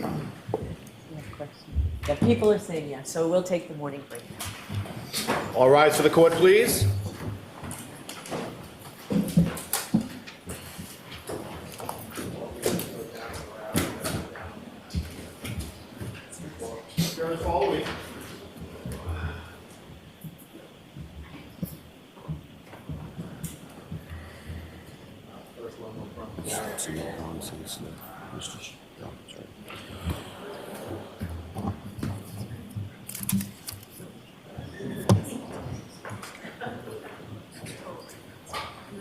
So I'll see counsel for a second at sidebar, please. Court is still in session. Counsel at sidebar, just to keep you in the loop, the other trial is still in verdict watch. They've been deliberating for about an hour so far this morning, in addition to the 7 hours they got yesterday. Have not seen or heard anything from the court as of yet, so we'll keep an eye out on that.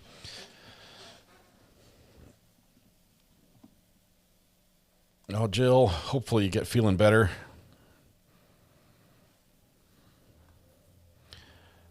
I've rarely been satisfied with hospital food, but sometimes when you're really hungry, they'll hit the spot. Hopefully your hospital has better food and you get some here soon.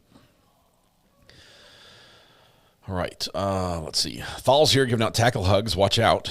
Watch out.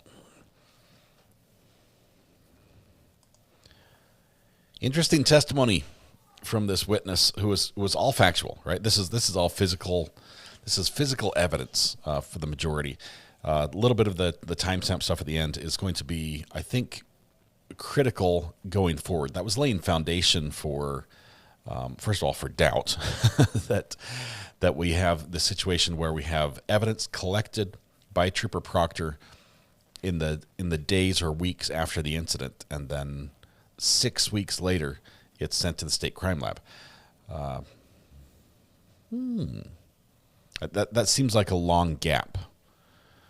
We'll see if there's more testimony about that gap. Obviously, if Mr. Proctor gets on the stand, which I imagine he will, I think it would be. I think it would be stupid of the state not to call him. I realize there are some things they don't want that he brings, but how do you leave your lead investigator off and just ignore that? I mean, that gets right into like the Border Patrol case with George Kelly, and you know how that one ended, right? It ended with a mistrial, and I said to the very end, I said he may have done it. George Kelly may have fired that shot that killed. I think it was Miguel. No, Miguel was the other one. I'm sorry, I don't remember the victim's name in that case. But the state didn't prove it, and there was reasonable doubt. And I think we might be in the same boat in this case, that Karen Reed might have done it, but the state hasn't proven it, and there appears to be more and more reasonable doubt as we continue. And this is during the state's case. We're not even on defense yet. I'm sure defense is going to put up witnesses. They're not just going to let it rest after this. They've got witnesses. But the further the state goes, the more reasonable doubt. It's Gabriel. Thank you, Karen. I appreciate that. Gabriel was the victim. Lenova, a couple of you shouted that out for me. Thank you.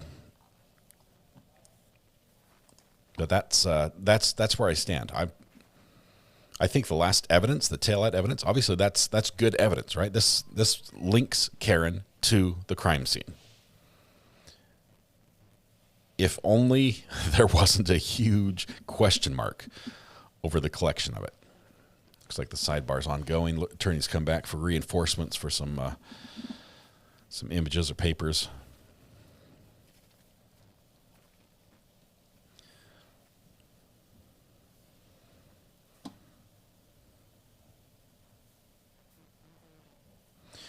It would be ironic if Karen hit John, but the Alberts thought it was Higgins in his plow Jeep and tried to cover it up. Yes, this is what we were talking about yesterday, that I do get the feel that the Alberts, from the testimony we've seen, my conclusion, that the Alberts are trying to hide something. Unmuted. We're unmuted. I can talk now. They were trying to hide something, and I think they didn't know what had happened. That's why they got together to discuss and try to figure it out. I think they jumped to a conclusion as to what happened. It looks like You are muted. Judge stepping off the bench for a bit. We're gonna skip ahead just briefly, because we're on yesterday's video. I think that the Alberts might have jumped to a conclusion as to what happened and tried to cover it up when it maybe didn't need to be covered up. Okay, here we go. We are back. We're back. Oh, wrong one. This one over here.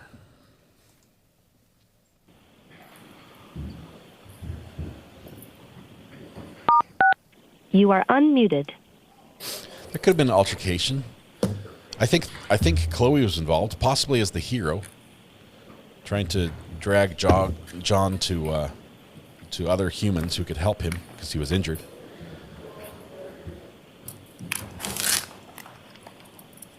Thank you. Maybe see the quarterback. All right, Mr. Lally, your next witness, please. Yes, Your Honor, the Commonwealth call Miss Christina Hanley to the stand. Christina Hanley, witness number 53. Judge is back. Hang on. Judge is back. We're going to pause for just a second and jump over to... Signed by the foreperson there. It's my intention at this point to bring the jury in. Hang on. We're going to back up just one second. We're going to back up and hear what he's talking about here. Okay, where are we at?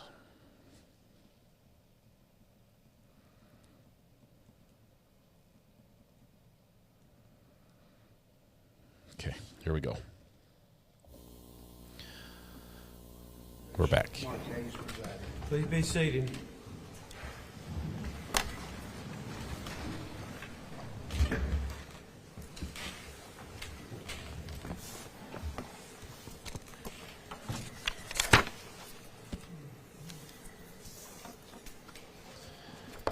After 1 hour of deliberation this morning and 7 hours yesterday,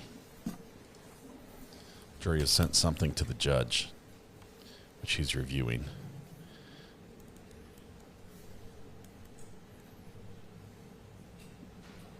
Lenova, thanks for gifting 5 more memberships.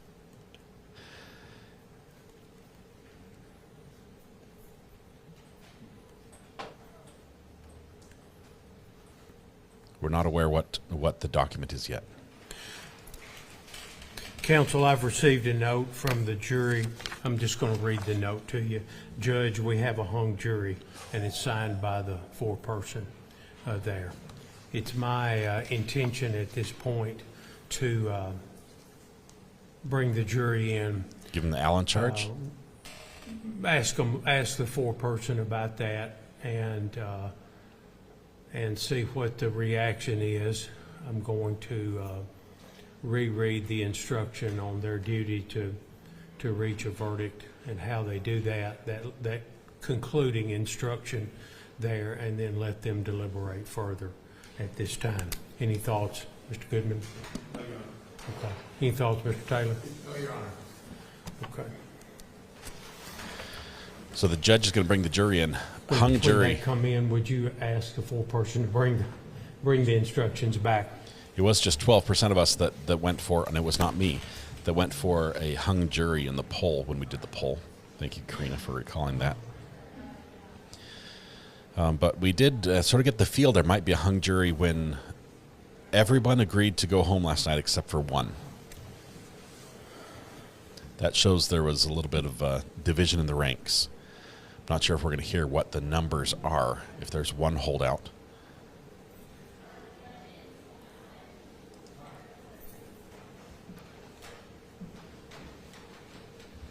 But Oliver, just got word from the judge that the jury has sent a note to the judge. There's poor camera aim once again. That they are hung, and this is in the cold case hot tub trial, or hot tub cold case. Thank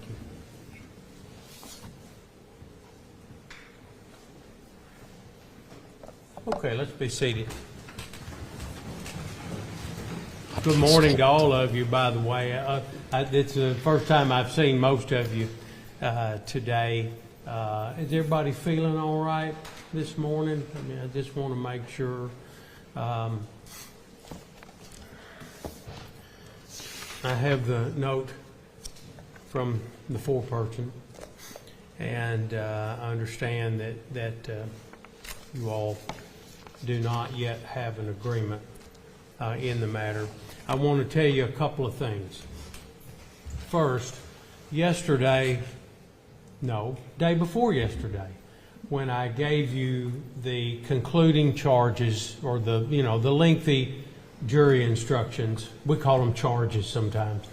When I gave you the lengthy instructions, it's like drinking out of a fire hose. It's a whole lot of information, 40 minutes worth of reading there. And it's not uncommon for a jury to come back and say, we don't understand this concept, or we don't understand how we get where we're going there. And I want to remind you that the instructions require you to sequentially consider the charges, starting with the most serious charge, and those are listed on the verdict form in sequential order. Okay? You deliberate, you take a vote. Okay? If you don't think that's the one, then you move to the next one down. Okay? And you do that until you either reach a verdict or you've decided that you're deadlocked. Okay? And the one on which you're deadlocked, then you let me know. Okay? So that's the method that we use there.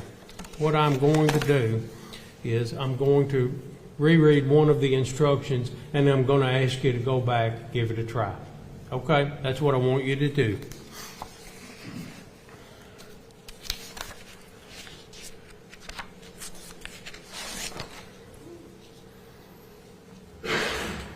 The verdict must represent the considered judgment of each juror. In order to return a verdict, it is necessary that each juror agree thereto. Your verdict must be unanimous.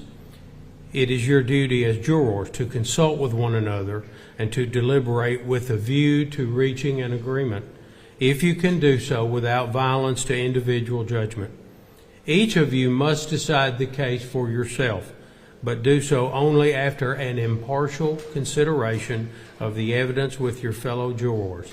In the course of your deliberations, do not hesitate to re-examine your own views and change your opinion if convinced it is erroneous, but do not surrender your honest conviction as to the weight or effect of the evidence solely because of the opinion of your fellow jurors or for the mere purpose of returning a verdict.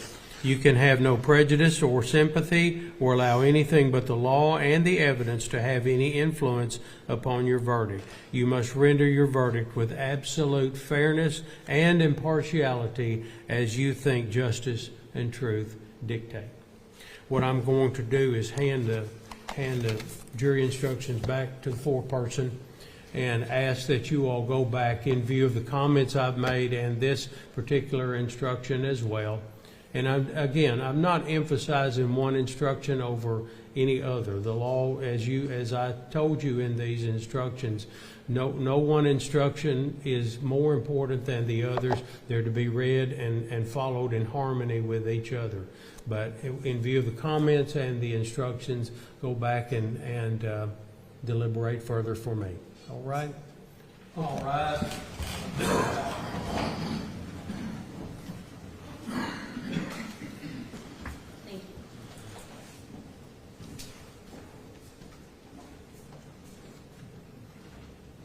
Just looking here, I don't know if Tennessee is one of the states. Oh, yes, they do. Allen charges have been rejected in whole or in part by 23 states. Tennessee is one of them. All right, we'll be in recess. Okay, so as they go back to deliberating, let me start the timer again. Turn that off, get this ready. Hang on just 1 second. We're going to jump back to Karen Reed. Okay.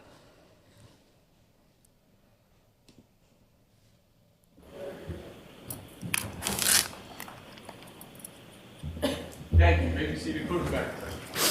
Okay, who's this next witness? This is witness number All right, 53. Mr. Lally, your next witness, please. Yes, Your Honor, the Commonwealth called Ms. Christina Hanley to the stand. Okay. Christina Hanley.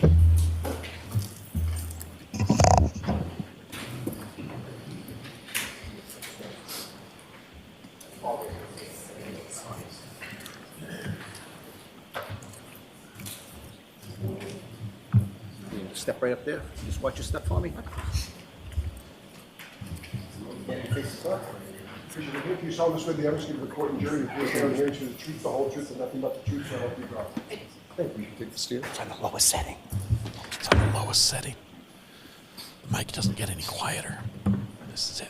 I really need you to keep your voice up. Okay.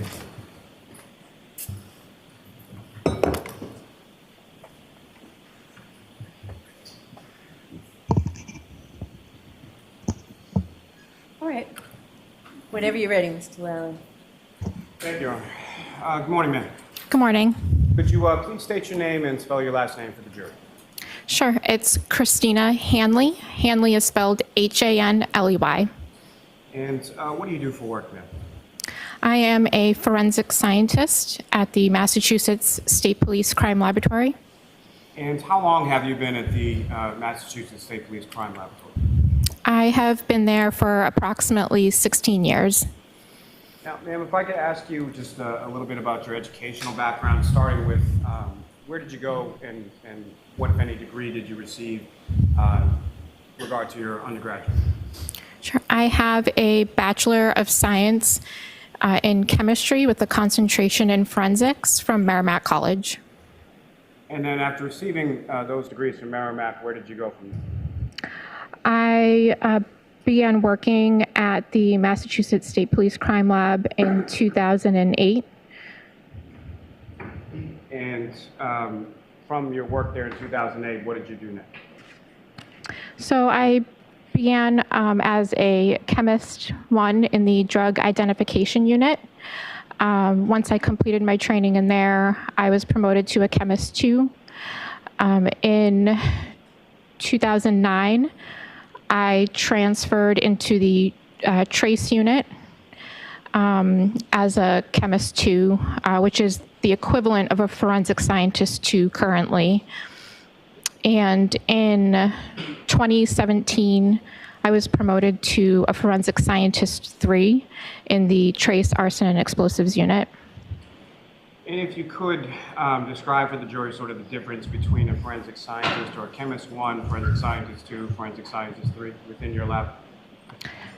Sure. So forensic scientist 2 is considered like a bench analyst working on casework.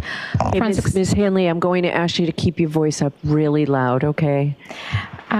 A forensic scientist 3 is a unit supervisor, and I also perform casework. And how long is it you've been a forensic scientist 3 or a supervisor within the trace unit? I have been a supervisor since 2017 for approximately 7 years. Keep your voice up, please, ma'am. Now, Ms. Hanley, with reference to starting in general terms with the trace unit, if you could describe to the jury what is the trace unit and what type of analyses are done within that unit. Sure. So the type of examination that we do in the trace arson and explosives unit, I examine and compare trace evidence such as paint, fibers, hair, glass, tape, miscellaneous items, and I also do physical match examinations as well as serial number restorations on firearms. What type of training did you receive at the lab? So I received in-house training as well as some external training. The in-house training consisted of required readings, exercises, observing other analysts working on casework in the lab. I was required to successfully complete a written exam, a competency test, and a mock trial. And if you could describe to the juries sort of what your duties and responsibilities are with your current position at the lab. Sure. So I'm responsible for the daily operations in the unit, training other new analysts in the unit. I perform technical and administrative reviews of case files. I also work on casework like I had mentioned, examining trace evidence such as paint, fibers, hairs, glass, tape, miscellaneous items, and physical match examinations and serial number restorations on firearms. And was your lab, the Massachusetts State Police Crime Lab, is that accredited somehow? Yes, it is. And can you describe to the jury what that accreditation means, essentially? Sure. So an accreditation, it's a formal recognition that the lab is in compliance with certain accreditation requirements. And is the lab that you work for, is that currently up to code or up to speed with regard to accreditation? Yes. Now, as far as you mentioned that you work as a supervisor and review other people's casework, is that correct? Yes, that's correct. Now, when it comes to this specific area, as far as trace analysis or comparison of items, who, if anyone, reviews your work? I'm sorry, I didn't hear the end of that. Sure. When it comes to this type of analysis, as far as comparison of items, who is it that reviews your work? So depending on the type of case, currently we do have an external technical reviewer who is authorized to perform that technical review. And is that external review, is that essentially as a result of there's no one else at the lab that can do what you do? With some of the disciplines that I perform casework in, I am the only one. So when I do those types of cases, we utilize an external technical reviewer. Now, are you familiar with the proficiency test? Yes. And can you explain to the jury what that is and how that plays into either your work at the lab or the accreditation process that the lab goes through? Sure. So a proficiency test monitors an analyst's performance. It's a quality assurance process, and I am required to complete at least one external PT annually. Due to the multiple subdisciplines in trace, I do typically perform or complete more than one proficiency test per year. And are the proficiency tests that you take, are they required by the accrediting body, ANAP? Yes. And have you passed each of those proficiency tests that you've undertaken over the years? I have successfully completed my proficiency tests. Now, turning your attention to this case, at some point did you become involved in an analysis in reference to a lab case number 22-02184? Yes. And the name of the suspect on that is Karen Reed, is that correct? Correct. And if you could describe to the jury, again, just in a general sense, in any sort of case, when items come into your possession at the lab, how is that done, and sort of what do you do with those items when you first receive them? Sure. So evidence is submitted to the lab through the evidence unit. It's assigned a unique lab number and barcode. The information for the case is input into our LIMS system, which stands for Laboratory Information Management System. And a chain of custody of the items is tracked in that LIMS system.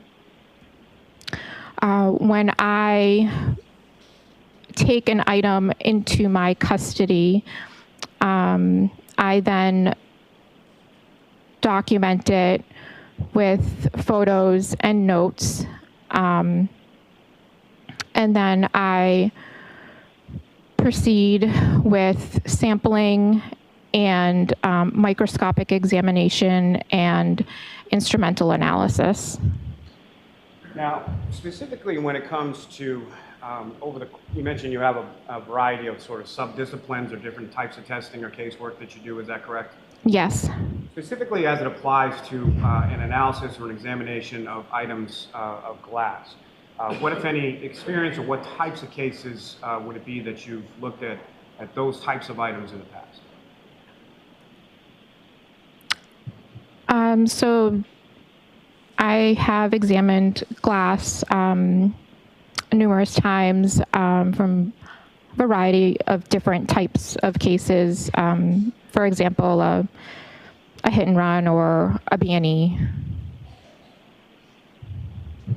And as far as the types of, are there different types of glass that you've performed examinations on in the past as well?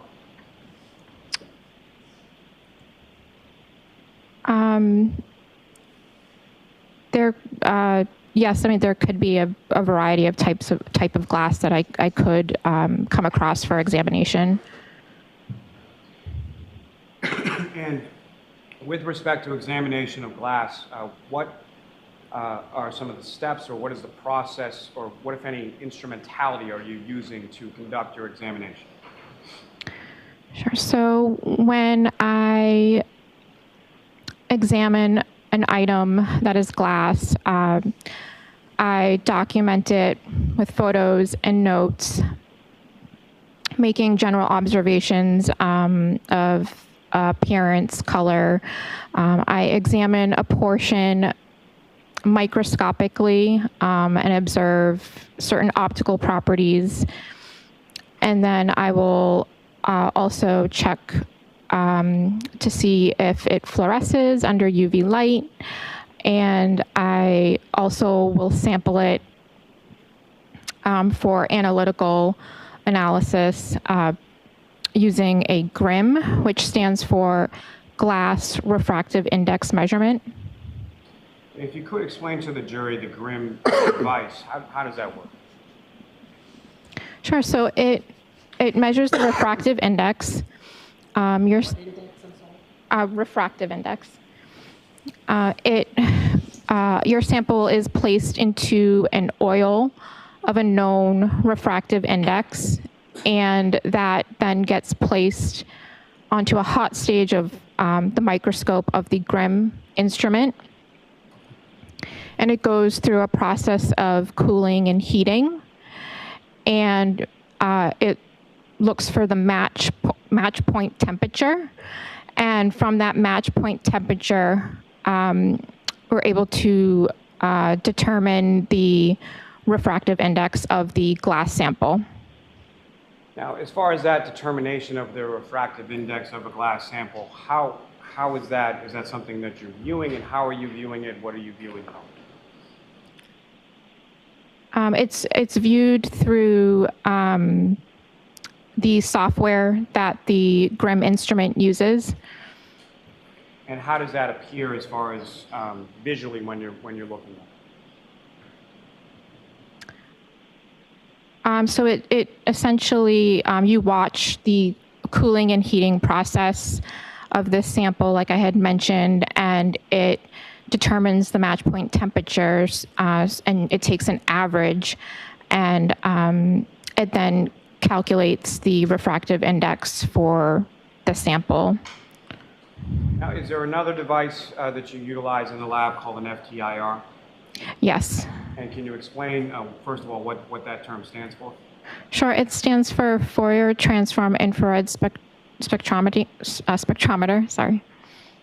And what is that device, and The how is recorder's that like, used? I'm just going to put an acronym. So it's an analytical technique that's used for certain types of analysis. Basically, your sample is exposed to infrared light, and it reacts in a certain way. And what's produced is what we call a spectrum or a graph. And it's just a series of peaks and valleys that are representative of the sample. Now, turning your attention back to this case, 22-02184, starting with, were there some glass pieces that you examined in reference to that case? Yes. And what were the item numbers associated with the glass pieces that you examined in this case? Sure. So the item numbers were It was item 3-2, 3-3, 7-12, and 7-14. And if you recall, as far as starting with item 3-2, how was there any other sort of label associated with that beyond just item 3-2? 3-2 was a clear, apparent drinking glass. And item 3-3? Item 3-3, I believe, was the clear, apparent glass pieces recovered from the bumper of the vehicle. And then item 7-12? That was some clear, apparent glass that was recovered. It was recovered from the ground. In the ground at 34 Fairview Road, is that correct? Yes. Yeah. And lastly, item 7-14? 7-14 was also a clear, apparent piece of glass that was recovered from the road. Now, with reference to item 3-2, the drinking glass, what, if any, observations did you make or did you note during the course of your examination of that? Sure. So it appeared to have broken, irregular edges. And that was all I had noted at that point. Did you take measurements as far as height and width? I did. Do you recall what those were? I would need to refer to my notes for that. Permission? Yes, you can use your notes.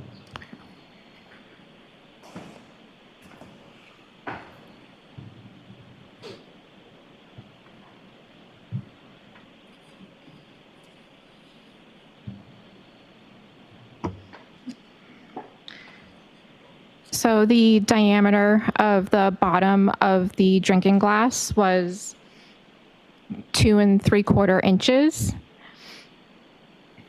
Approximately 2 3/4 inches, and it measured approximately 2.5 inches in height. In addition to the measurements that you took, what, if anything, else did you note as far as the interior and the exterior of that glass cup? That there was some dirt debris material noted on the exterior and interior of that item. Now, as far as item 3-3, the apparent glass on the rear bumper of the vehicle, what, if any, observations or measurements did you take in reference to that, or how many pieces were there? Sure. So it consisted of 5 clear pieces of apparent glass, with broken irregular edges.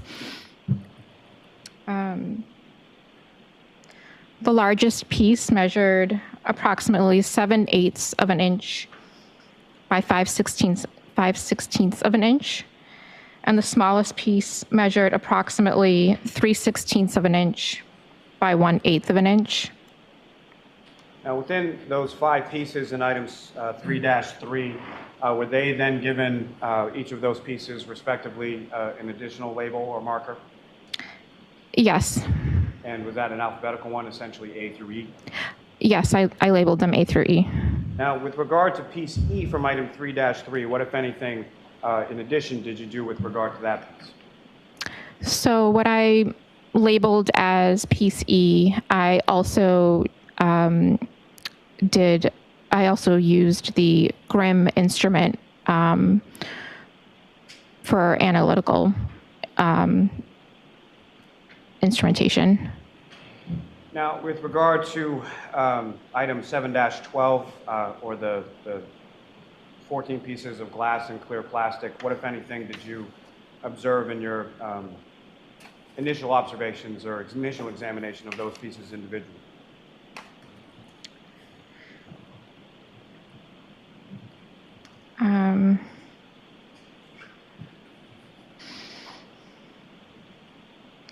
So in item 7-12, it consisted of 5 pieces of clear apparent plastic and 9 pieces of clear apparent glass, all with broken irregular edges.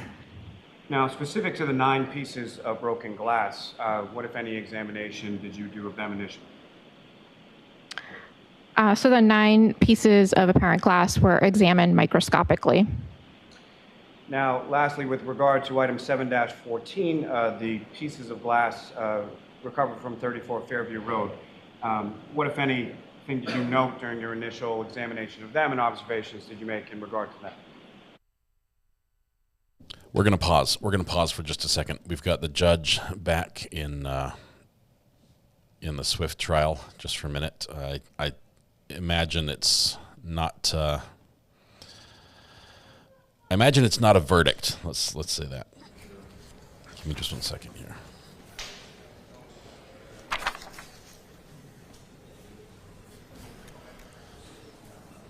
It's got to be still hung jury. There's no way that somebody flipped in what, 15 minutes? 5, 6, 7, 8, and then it skips down to 13.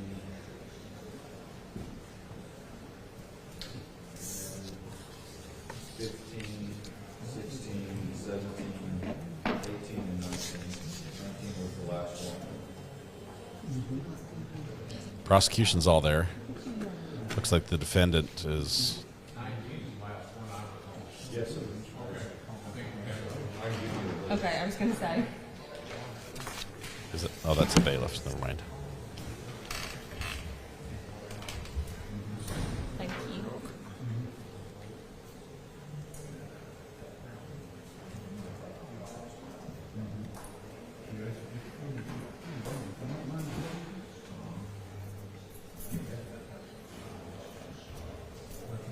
I'm assuming there's no voicemail content available. It's just the record of that there was that it went to voicemail. It was never played. No. It just shows an event. Okay. So what do I need to tell them about this? Do I just need to say this is the record of the call to voicemail? I agree. Okay. That's what I want to tell them. Bring them in. And that these are the rest of Karen's text messages that were entered into evidence. Okay. They good with you? I'm all right. Apparently, they took the judge's advice to heart. No, what the heck's going on up here? And they're trying to. Say that again, Tim. These are the remaining positions. text messages. Of Karen's that were entered into evidence.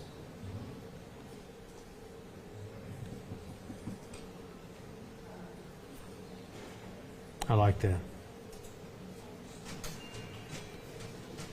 We're going to jump back to Karen Reed's trial as soon as this Are they back answer. up? Yeah. Could you scroll up to the number No 2? hurry. I'm not going to rush them around. As soon as we get this printed, though, we'll be ready. No, I'm going to bring them in. Yes. Okay. I don't need the notebook this time. I'll hand these off to you all and let you hand them to the foreperson. It appears Okay. Tennessee is one of the states that does not have an Allen charge. An Allen charge is very direct and generally given nearly verbatim. And it's really a chastisement of the jury saying, look, it's your job to reach a verdict. Go back there and try harder. Rethink your position. Look at the weaknesses in the position you've got. It really forces them to rethink if they choose to do so. They might choose not to. Jury's looking at phone records now. And this where'd Daniel go? That's okay. This is the voicemail to the Voyager phone. Yes. Okay, I got you. They're both Voyager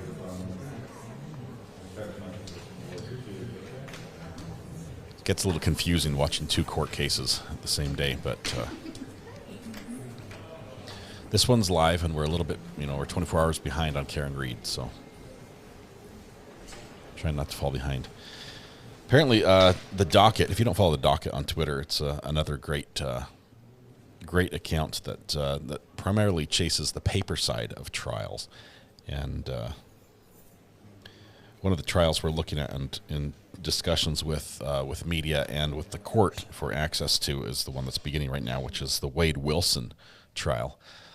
You might have seen him in your timeline as an individual who has quite the ink on the face. He's got some ink done. He's got a lot of facial tattoos. He actually asked the judge for permission to use makeup to cover it up for his trial. Not sure where that stands.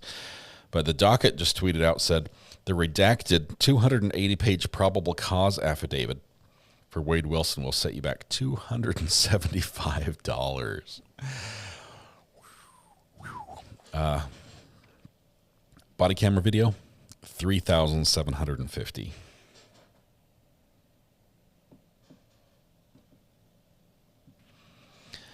That's expensive. So,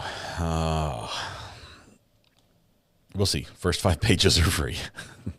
That's how they get you, Adam. That's how they get you. I don't know if there's somebody else out there, another channel that wants to. If it doesn't become available, I mean, if somebody is nice enough to share it with everyone, that's cool. But if there's another channel out there that wants to split up the cost, I'd be interested in splitting that cost with them so we could get the PCA out to the people. Lenovo just gifted a membership. Went to Monica. Congratulations, Monica. Thank you, Lenovo. You've been quite generous today.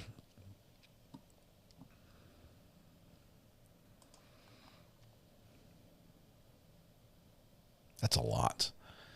I mean, I thought Utah was expensive because Utah charges, when you're searching for documents, they charge you every time you search. They charge 20 cents every time you click the search button. Need a new page? Another 20 cents. Need a new page? Another 20 cents. If you want to print it off, that's 40 cents per page. And I thought that was expensive, but they're nearly $1. Nearly $1 per page. First 5 pages are free, and then $1 per page after that. So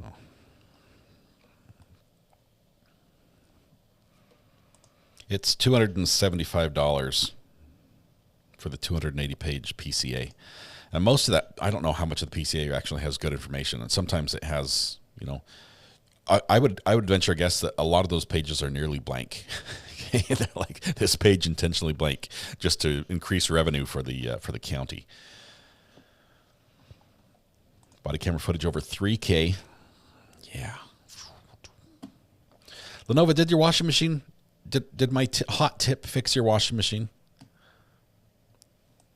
I'm curious if I for once had some good advice.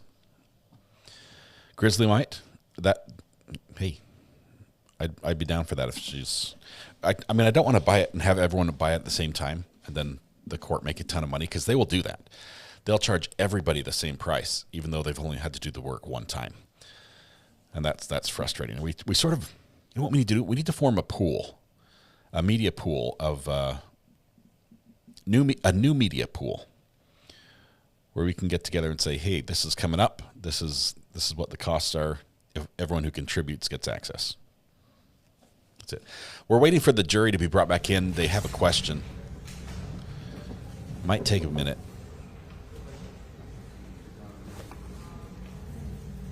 Or we might just go back to Karen Reed, since we know what the question is and we already know what the answer is.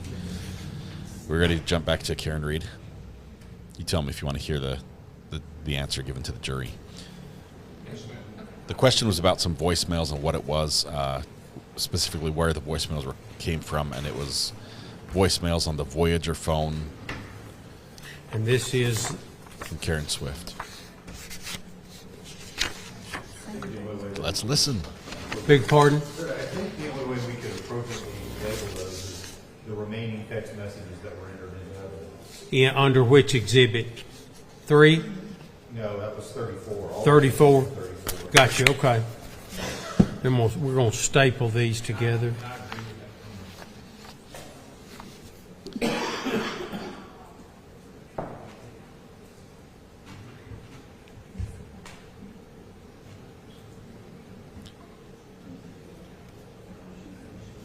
Jury's been deliberating for 8 hours and 42 minutes now.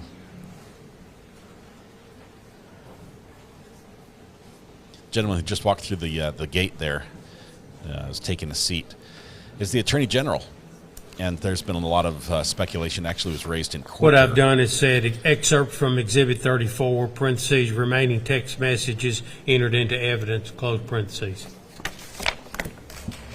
The Attorney General, it's speculation that this case came to trial after 13 years of having no arrests, or 12 years. Two things.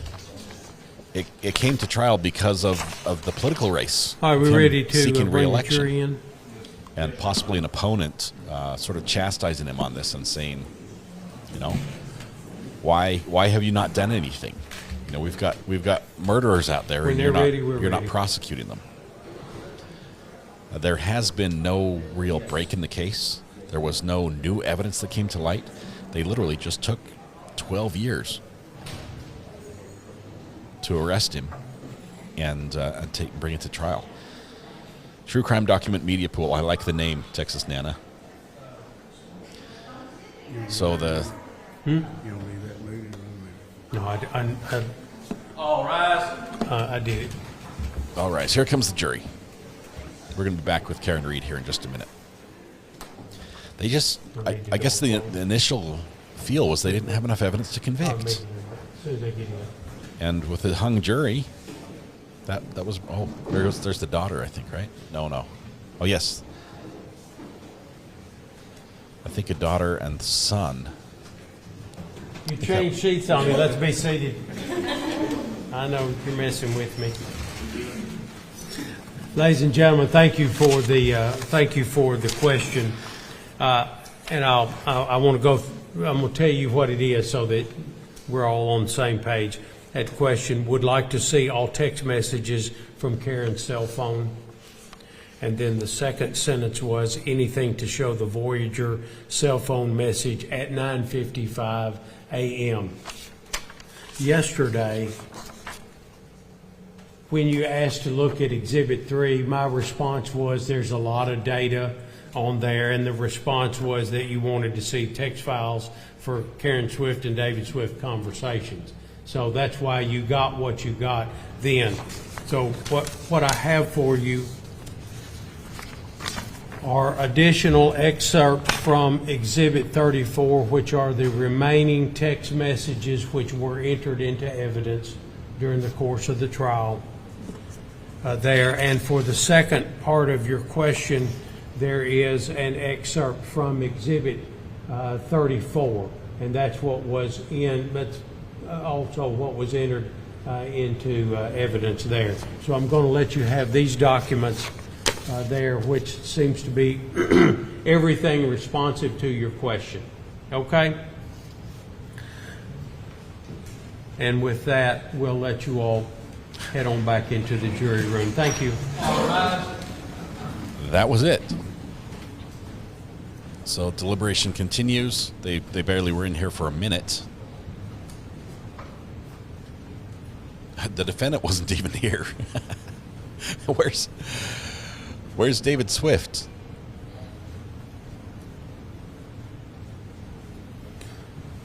All right, we'll be in recess. Do you need something? Sorry, I'll wait next time. My bad.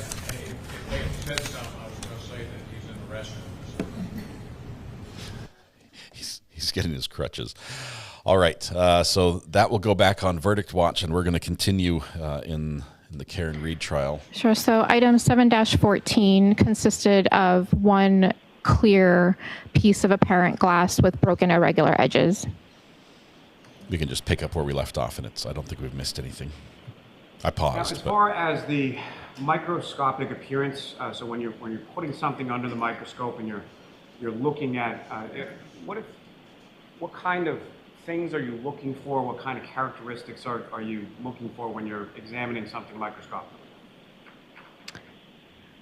So I look at several things. So initially, I look at the color, whether there are like flat, smooth surfaces to the glass, whether it's flat or curvature. And then I may sample some more to examine under a polarized light microscope and check to see if there are certain optical properties under a polarized light microscope that are characteristic of glass. And in addition to looking at each of these items individually, then what, if any, comparison did you do between those various items, 3-2, 3-3, 7-12, and 7-14? So between those items, I first examined them to see if there was a physical match between item 3-2 and item 7-12 and 7-14. And then I also did a comparison of 3-2 to item 3-3.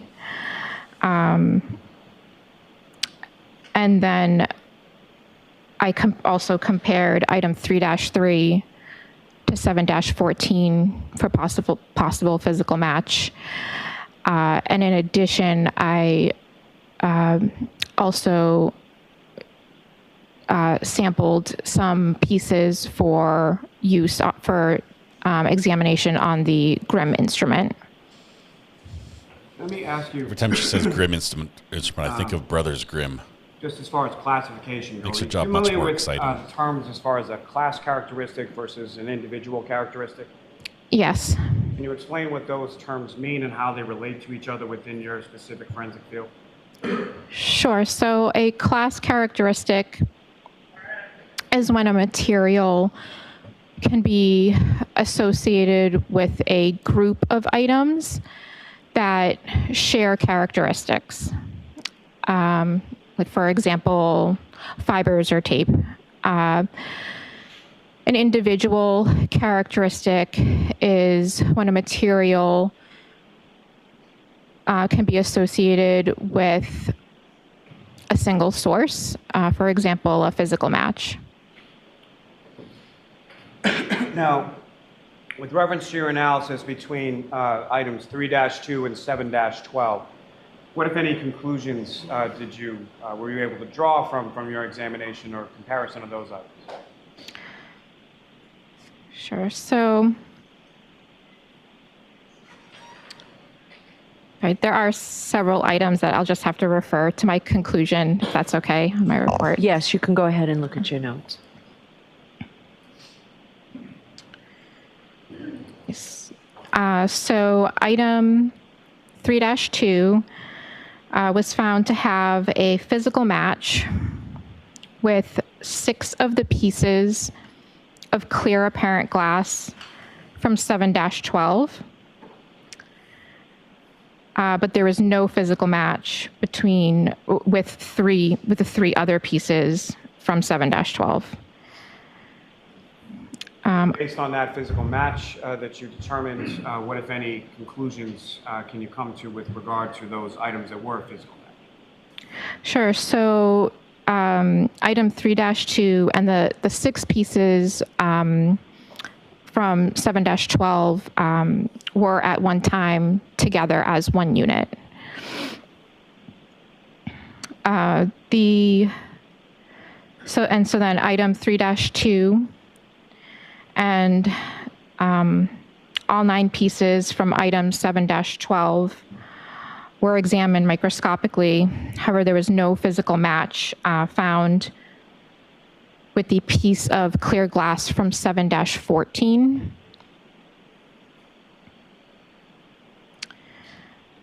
Item 3-2 and all 9 pieces of clear apparent glass from 7-12 were examined microscopically, but no physical match was found with 2 of the pieces from the clear apparent glass from item 3-3.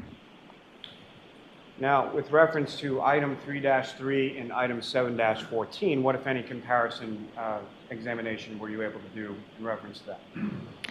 Sure. So item 3 so two of the clear glass pieces from 3-3 were examined microscopically.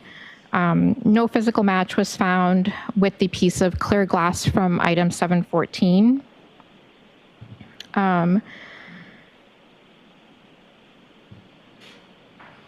One of the pieces that I had labeled as piece E from item 3-3 was found to be consistent in physical and instrumental properties with examined portions of the piece of clear glass from item 7-14. So accordingly, the examined portion of the piece of clear glass that I labeled as E from item 3-3 could have originated from the examined portion of the piece of clear glass from item 7-14 or from another source with the same characteristics. Now, Ms. Hanley, you used a term in there as far as instrumental properties. Can you explain to the jury what that term means and how it relates to your examination in this case? So the instrumental properties, that's referring to the Grimm analysis that I did. So in comparing the refractive index from 3-3 versus 7-14. So the clear apparent glass from item 3-2 that was recovered from the scene was a physical match for 6 pieces from 7-12, which were additional glass pieces found from the scene, correct? I'm sorry, say that again? Sure. So the the drinking glass from item 3-2 was a physical match for 6 of the pieces from item 7-12, which was glass recovered from the scene, correct? Correct. And then the 2 of the pieces from item 3-3, or one of the pieces, excuse me, piece E from 3-3, which was from the bumper of the defendant's vehicle, was consistent with a piece of clear glass from 7-14, which was found on the ground, correct? Correct. So Now, Ms. Hanley, in addition that means the glass to that, was broken on the back of the trace car. analysis that you performed with regard to the glass pieces, what, if any, other excuse me, additional examination did you do with regard to items of debris? Sure. So I also examined item 3-1 and 7-18.18. Now, starting with item 7-18.18, what, if any, other description did you have as far as what that item was or where it came from? So 7-18.18 it was scrapings, trace material recovered from the victim's clothing. And that would be both an orange T-shirt and a gray long sleeve shirt, is that correct? Correct. And those particular items, as far as the debris, that was provided to your unit within the lab by whom? I believe it was Maureen that did the scraping of the clothing and had those scrapings transferred to our unit for further examination. And that would be Maureen Hartnett, is that correct? Yes. And then as far as what, if any, items, the other item was 3-1, is that correct? Correct. That was the actual sort of taillight housing from the vehicle, is that correct? Yes, that's correct. And according to your notes, who, if anyone, provided that piece of evidence to your unit or to your lab for that comparison purpose? I would have to double check who, I believe it was Maureen, but I'm not, I would have to double check in my. Go ahead, you can go ahead. Okay.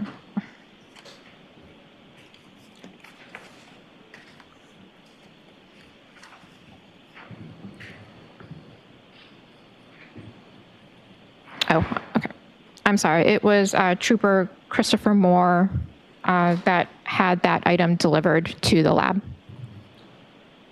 Now, with reference to item 3-1, the passenger side taillight from the vehicle, what, if any, observations or things did you note in regard to your sort of initial examination of the taillight? So I did notice that there were portions of the taillight, portions that were clear and red that had broken irregular edges. It appeared to be that there was damage to it. Now, with reference to your examination just of the taillight now, what, if any, instruments did you utilize in the course of your examination of the taillight? Sure. So during my examination, a polarized light microscope, a comparison microscope, as well as a FTIR with a microscope attachment, and a microspectrophotometer, also known as a microspec. Now, the Graham and the FTIR, I believe you've already discussed in your testimony. As far as the microspec is concerned, can you explain to the jury sort of what that instrument is and how it's used and how you used it in this examination specifically? Sure. So a microspec is used to examine items that have color. So essentially, your sample is exposed to visible light, reacts in a certain way. Some of the light gets absorbed, some of it gets transmitted, and we get a spectrum, and it's representative of the dye or pigment in the sample. Now, with reference to item 7-18.18, that being the debris from the victim's clothing, what, if any, observations or measurements did you take in reference to that particular item? Sure. So I noted that there was some clear plastic material, as well as some red plastic material, and I would have to refer to my report for exact measurements of those items. You can go ahead and do that. Thank you, Your Honor.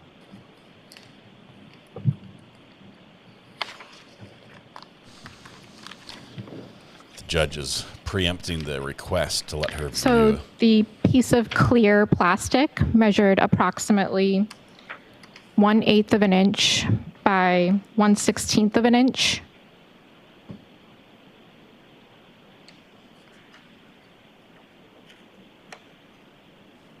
And the largest piece of one of the red plastic pieces measured approximately 1/16 of an inch by less than 1/16 of an inch.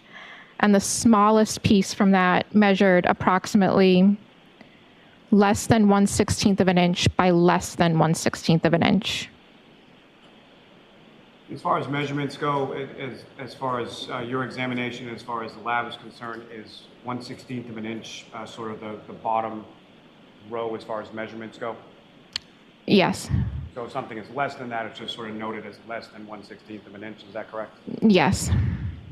And with regard to that debris, the clear and red plastic from the debris, what, if any, examination or what, if any, instruments did you use to conduct your examination just of those pieces? So I examined a portion of the clear plastic, as well as one of the pieces of the red plastic. I examined them microscopically, and I analyzed portions instrumentally using an FTIR and a microspec. And based on those examinations, starting with the clear plastic material that you observed, what, if any, conclusions did you come to with reference to comparison of the clear plastic material to the taillight housing?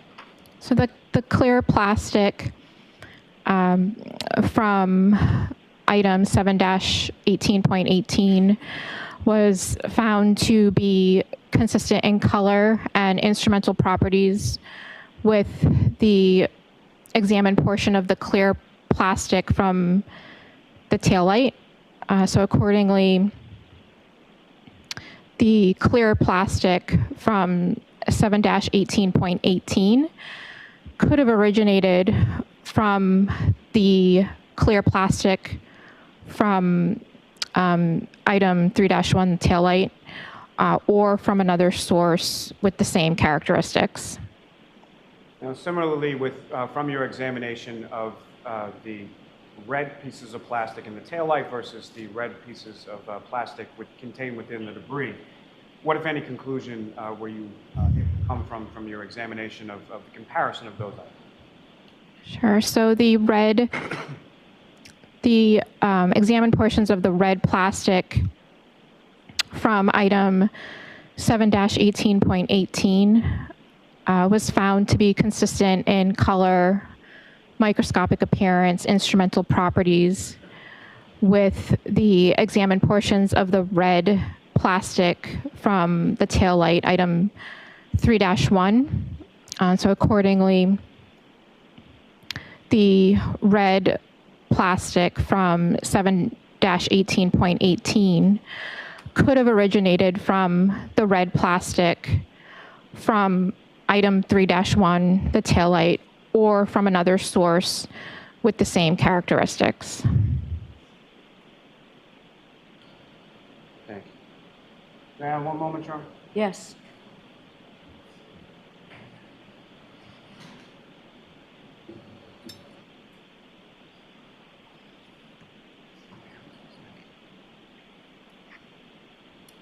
Thank you very much, ma'am. I have no further questions, John. Right. Actually, Mr. Jackson, before you begin, why don't I see you vote the sidebar vote? Sidebar it is. Before we begin the cross of this witness, which did not seem spicy. This seemed dull, very dull. I don't think we have the same issues with Proctor delivering evidence, at least with the majority of the evidence this witness testified to. The witness did, I think the key piece they testified to is that there was a piece of glass that appears to have matched the glass, the drinking glass, that was found on the bumper. Now, this is good evidence for the state if you believe that the glass is trustworthy. If the chain of custody of the glass, the occurrences that where we found the glass can be trusted. If you doubt that, this doesn't mean much to you. But the state's presenting this as if there was a piece of glass on the back bumper, there was a piece of glass on the ground that could indicate that the car and the glass at one point made contact.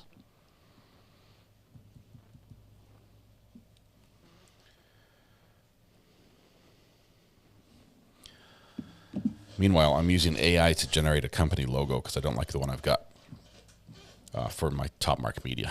So here we go. We're back.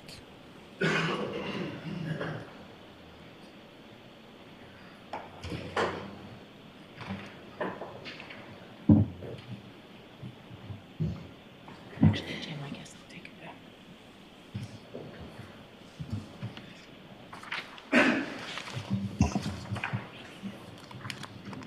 Anticipate brief cross. Your Honor, may I approach the court magistrate for just a moment to get VP for identification? Which one? Victor. Thank you.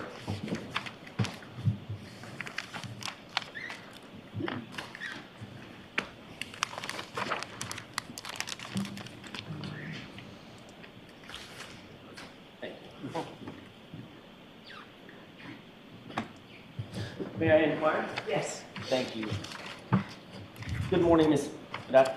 Well, almost afternoon, Ms. Hamilton. Good morning. Yeah. I'd like to show you a document just to begin our conversation this morning, if I may. May I approach? Yes. This has been previously identified as VV, as in Victor. And I'd like to ask you, first of all, to take a look at that and tell me if you generally recognize what that document is.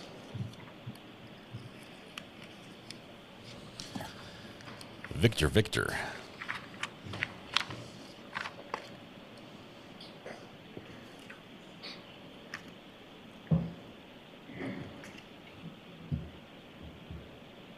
Yes. It appears to be a chain of custody of several items.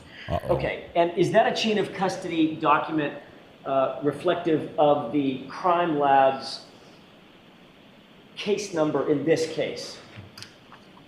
Sort of a clumsy question. Do you understand what my question is? It is the chain of custody for 22-02184. And is that the case number that the Massachusetts State Crime Lab, Massachusetts State Police Crime Lab is still assigned to this case that you're testifying about today?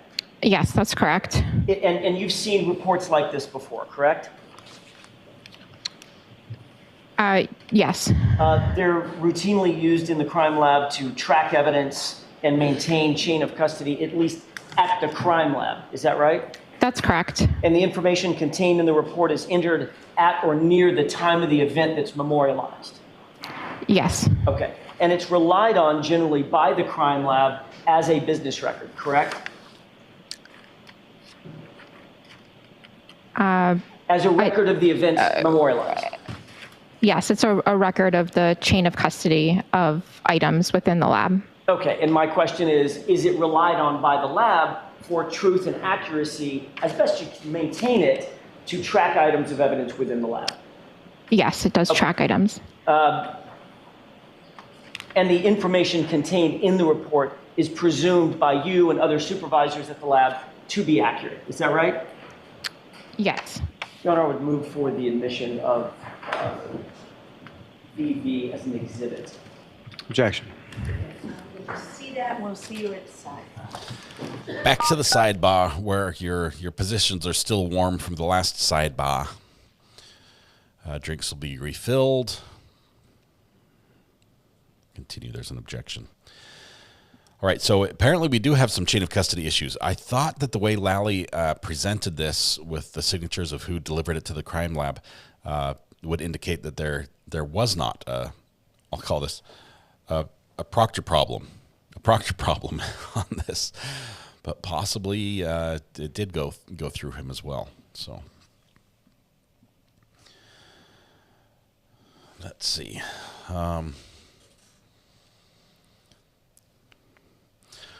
Kevin, there was no Allen charge in Tennessee. Apparently they don't have one in Tennessee. So the judge did the next best thing, which was like, hey, I'm going to reread part of this and make sure you go back and do it.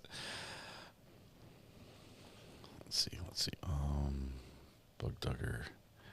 I missed your messages. Hang on just one second.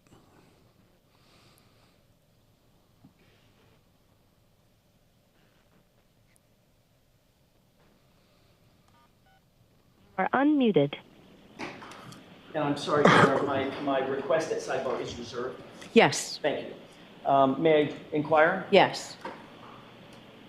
Ms. Hanley, I want to draw your attention specifically to the glass pieces that Mr. Lally asked you about. That's good news, Bug Duggar. That's awesome. Would you agree that there's a lot of numbers that were discussed, correct? A lot of... I compared 3-2 to 7-12, and sub A, B, C, and D of 712 were compared with 3-2 and 3-3. A lot of numbers, right? Yes, there are a lot of numbers, items. Okay. I want to try, if I can, see how well it goes, to clear that up and categorize those. Sure. Perhaps, would you agree that we could put the items that you compared and examined in your analysis in 4 categories: 3-2, the cup or the glass; 3-3, the bumper glass; 7-12, the 9 pieces of glass recovered by a trooper named Buchnick at the scene; and 7-14, a single piece of glass recovered by a trooper named Proctor at the scene. Would you agree that those 4 categories are basically what you analyzed between and among each other? Yes, there's 4 total items. Okay. And within those items, there were some subcategories of items in some of those, correct? Yes, because some of the items just had multiple pieces, so they were labeled just to keep track of the pieces. Okay. So if I could ask you to take those one at a time, pardon me, 3-2, under that column, visually, that would be a single item, just the cup, correct? Correct. 3-3, under that single item, the bumper, there would be 5 sub-items, A, B, C, and D, and E. Yes, that's Didn't correct. come here to math. Public school education. Under 712, the third column, there's 9 pieces, correct? A, B, C, D, E, F as in Frank, I, K, and L are the 9 glass pieces. Man, now he's correct? skipping letters. Correct. They're close to being alphabetical, not quite toward the end, right? Correct. I would have to look at my report for the exact letters, but Sure, go ahead and look at your report.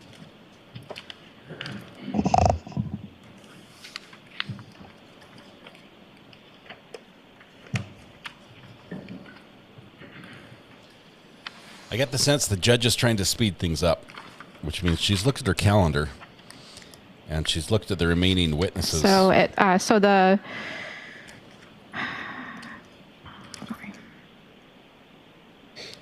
9 pieces of clear apparent glass were labeled as A, B, C, D, E, F, I, K, and L.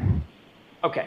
And then, of course, the last category would be 7-14. That's a single piece of glass G, H, that was and J. recovered at the scene by Trooper Proctor, correct? Correct. All right. Objection, Your Honor. Just So I'm going to see Counselor Tybar for just a minute on this.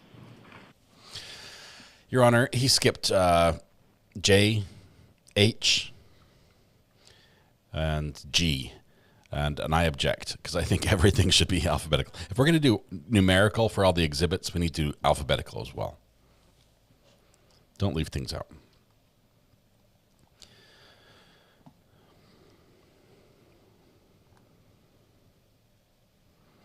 The judge is mad. I think every time we sit there and we're like, well, we're going to mark these for evidence, she's frustrated. I think some of this could have been done before, but the way they had a snafu, if you remember. I think at the very beginning of the trial, the way the evidence was being marked was a problem, and we had to go back and undo it and redo all the evidence, right? I think now, because we've used that new system, we have to mark the way we're doing throughout the rest of the trial. You are unmuted.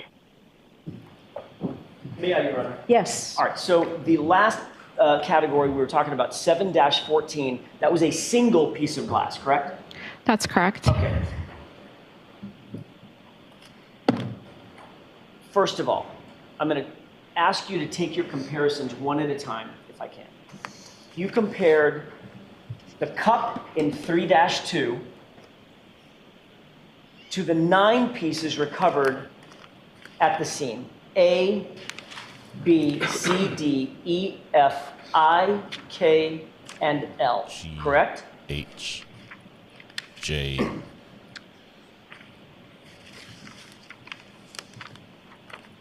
Is that 7-12 you're talking about? 7-12. Thank you. Sorry, can you say the letters again? I just don't know if I heard all of them. A, B, C, D, E, F, I, K, L. Yes, that's correct. Of those pieces that I just mentioned, the cup was a match to A, B, C, D, F, and K, correct? Yes, that's correct. Don't forget F and K. Pieces E and I were compared to each other, and you matched them, correct? Do we have multiple cups? Multiple mugs? So I believe I'd have to look further in my notes, but I believe E and I were found to fit together by Physical properties, meaning mechanical properties. yes, but I would have to check my notes, but I believe it was the previous analyst. that looked at 7-12 that found the physical match between E and I. But that wasn't you? Is it okay if I look at my notes? Sure. I don't want to get bogged down, but yes, please.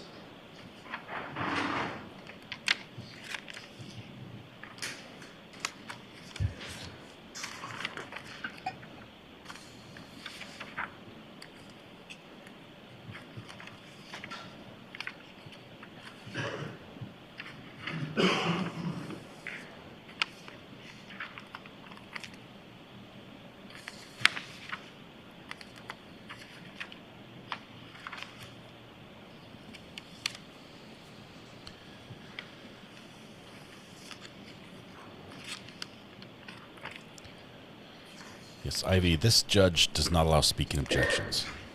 So you just say objection. She reads your mind telepathically and instantly and rules on it. There are good and bad things about that. Right? First of all, it protects the jury from some of the argument that maybe they shouldn't hear. Right? Because when the judge rules, like, no, that's clearly not allowed. And you just arguing that has already caused even more problems for the jury. It protects that problem, right? But what if the judge, her telepathy is like not quite on par with your brainwaves? What if you've got like a very in-depth and complicated objection? Well, for that you can approach in this case. But there is a benefit as well. What if you missed an objection? You just say objection, the judge is like, oh, there was 7-12 one. was previously examined by another analyst in the trace unit. Specifically, E and I received, when I opened this item for examination, E and I were taped together because they were found to have a physical match by the analyst who previously examined the item. Great. And? Importantly, E, I, and L, however, were not found to match the cup in 3-2, correct? That's correct. All right. You also compared the cup in 3-2 to the 5 items recovered on the bumper in 3-3, correct?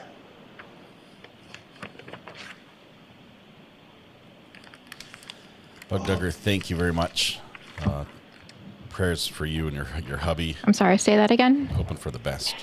You also analyzed the cup in 3-2 against the 5 items, A, B, C, D, and E, in 3-3, the bumper glass, correct?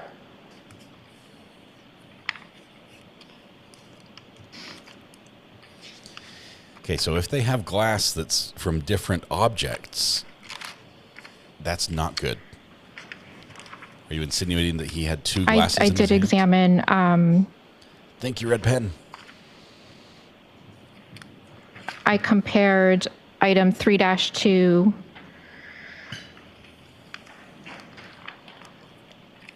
to 2 of the pieces marked as A and B from item 3-3, and those which were was deemed not to match the cup, correct? Correct. And you did not analyze C and D, correct? I'm assuming that's because of size.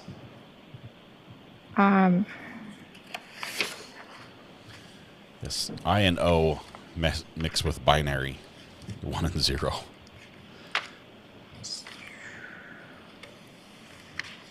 Adam.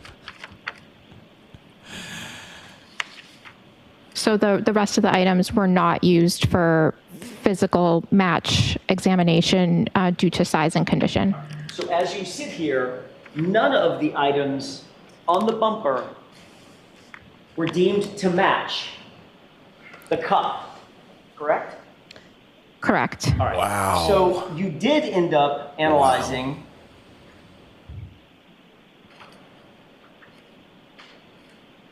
one of the items on the bumper, item E as in echo, and you analyzed that against the single piece of glass found at the scene in 7-14, correct? Which was Proctor's. Correct. And you used both, well, you used a variety, it sounds like, of analyses, including microscopy, UV light, the glass refractive index, GRIM process, correct? That's correct. You also used the FTIR, is that right? Infrared spectrometry? That's incorrect. Okay, you did not use FTIR in this analysis? I did not. Okay, but in the analysis that you did use, you found that there was a match between item E on the bumper and the single piece of glass in 714, correct? They were found to be consistent. They were found to be consistent in physical and instrumental properties. Okay, so importantly, you also compared the single piece of glass in our sort of visual column 4, 714, that single piece of glass, to the cup. You found that it didn't match, correct? Correct. All right. So, Red Pen, thank you lastly, again. Another five memberships. You tested the single piece of glass found in the fourth column, 714, against the 9 pieces of glass found in 712, A, B, C, D, E, F, I, K, and L, correct?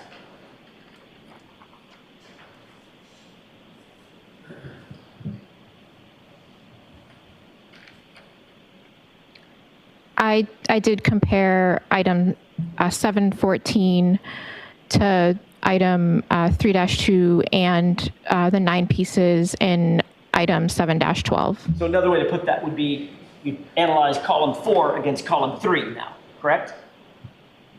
I examined them for a possible physical match. And they did not match, correct?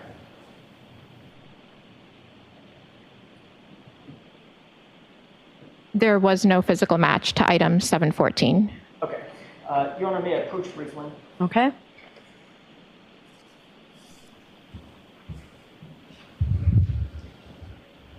Want to show Mr. Lally what you have? Sure.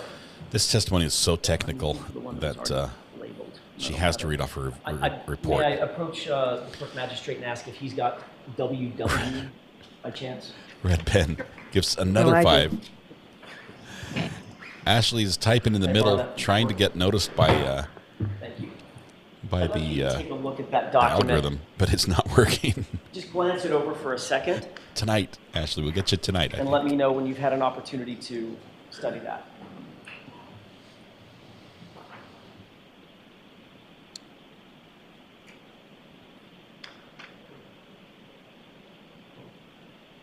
Okay. You've taken a look at that single-page document? Yes. Does that appear to accurately reflect, in sort of a visual manner, what you've just testified to about your analysis of each of these pieces, irrespective of the text on the item, just the analysis of the items specified in that document?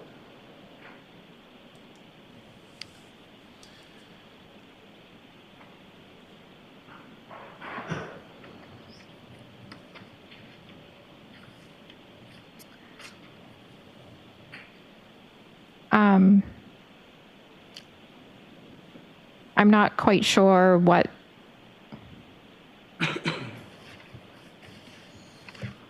I've never seen this before. I'm not quite sure what I'm looking at. I think you have to move along, Mr. Jackson, for all the reasons we talked about at sidebar. I understand.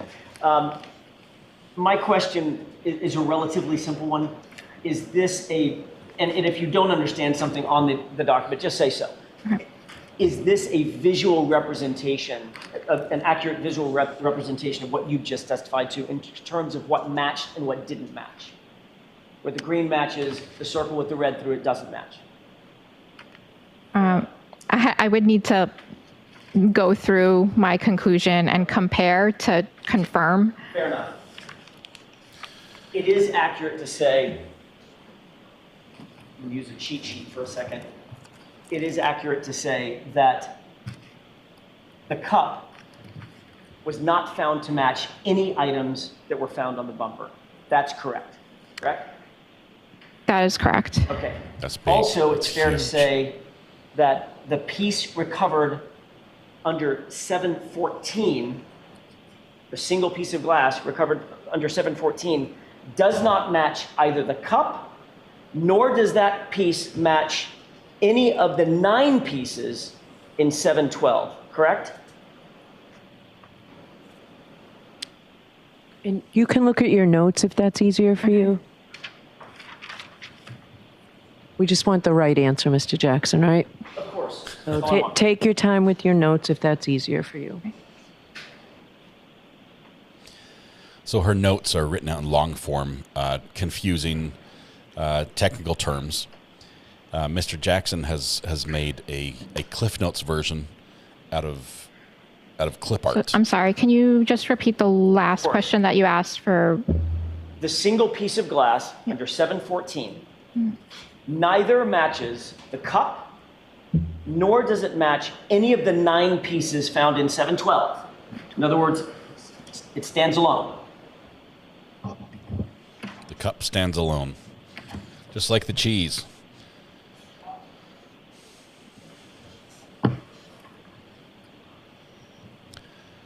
Like the judge said, we just want the right answer here.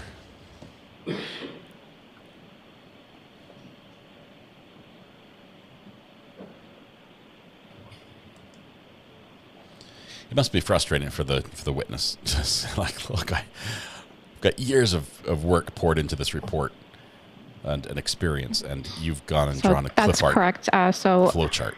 Okay. 714, there was no physical match between 714 and 3-2 or any of the pieces in 7-12.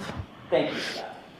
And then my final question is, the only piece of material, glass material, that was recovered from the bumper, item E, See if he drops Proctor's name thing here. that any piece on that bumper matched was the single piece of glass found in 714. Correct?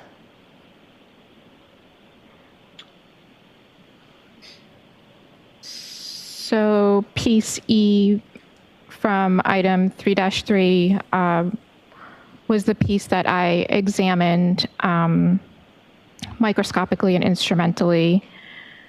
It was found to be consistent in physical and instrumental properties with 7-14. That's yes. And that's the only piece of material on that bumper in that section, in other words, in 3-3, that matched anything else in your analysis. The piece that was found singularly at under 714, correct? The only match.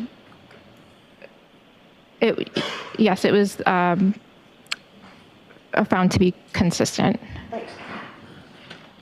Okay, that 714 That's all has I have. Proctor's Thank you, name Your Honor. all over it. Okay. And that's what he's hitting home to the jury. Just briefly, Your Honor. Ms. Hanley, within item 7-12, there were 9 pieces of glass and 5 pieces of plastic, correct? Correct. And as far as the comparison analysis that you're conducting is concerned, why is it, as far as the pieces of plastic are concerned, why is that not part of the comparative analysis? I did not examine the plastic pieces for physical match because there were no other plastic pieces for comparison for physical match. So I examined the glass pieces for possible physical match. What are some of the differences between, from an elemental standpoint, as far as plastic versus glass?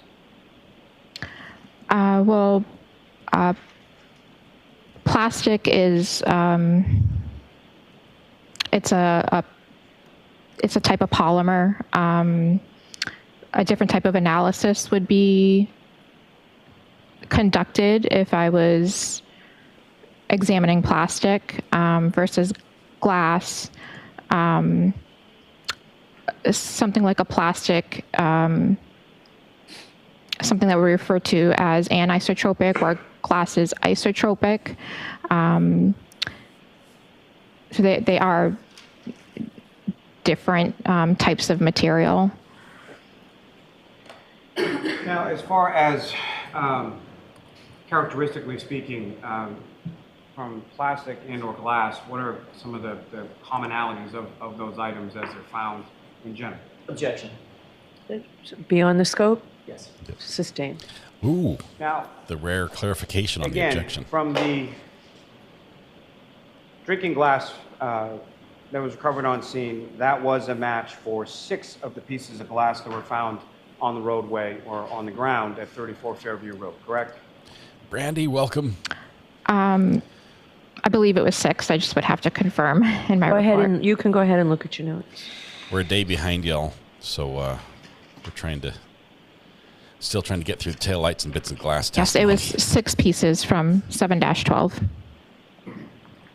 And then it was piece E from item 3-3 from the bumper of the defendant's vehicle that was found to be consistent with clear glass that was found on the ground at 34 Fairview Road, correct?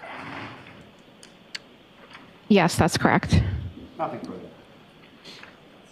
That's a lot of chats for me to keep tabs All right, thank you very much, Ms. Hanley. You are all set. on. All right. With Christina Hanley getting off the stand, so we're now on to witness number 54 for the prosecution.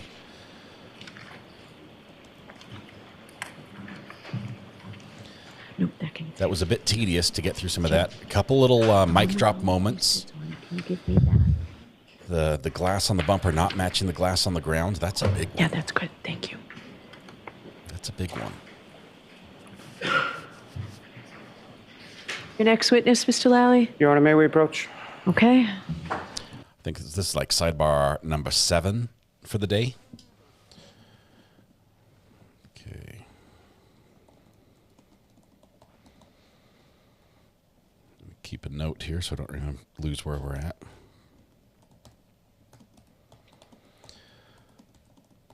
And the one piece that does match, the 7-14, this is Proctor, right? This is items that the Proctor found way later. The big items. Remember, after they found the microscopic items, after they searched the area, and then Proctor shows up with the massive, the rest of the Lexus that he found weeks later at the crime scene. It sounds like the match has to go there. What do you do with evidence for 6 weeks? We've got to find out from Proctor what he did with the evidence. And tell me about the clothes as well, the victim's clothes. We need to chase that down. We need to take all these little loose ends that we have, the fibers, the shattered glass, the taillight that was found in the clothing. Where was the clothes? Where was the car? Where was everything? And who was the common denominator? Is it all Proctor? Are we going to find that Proctor was... Yes, Your Honor. The Commonwealth calls Sergeant Yuri Buchanan to the stand. Okay.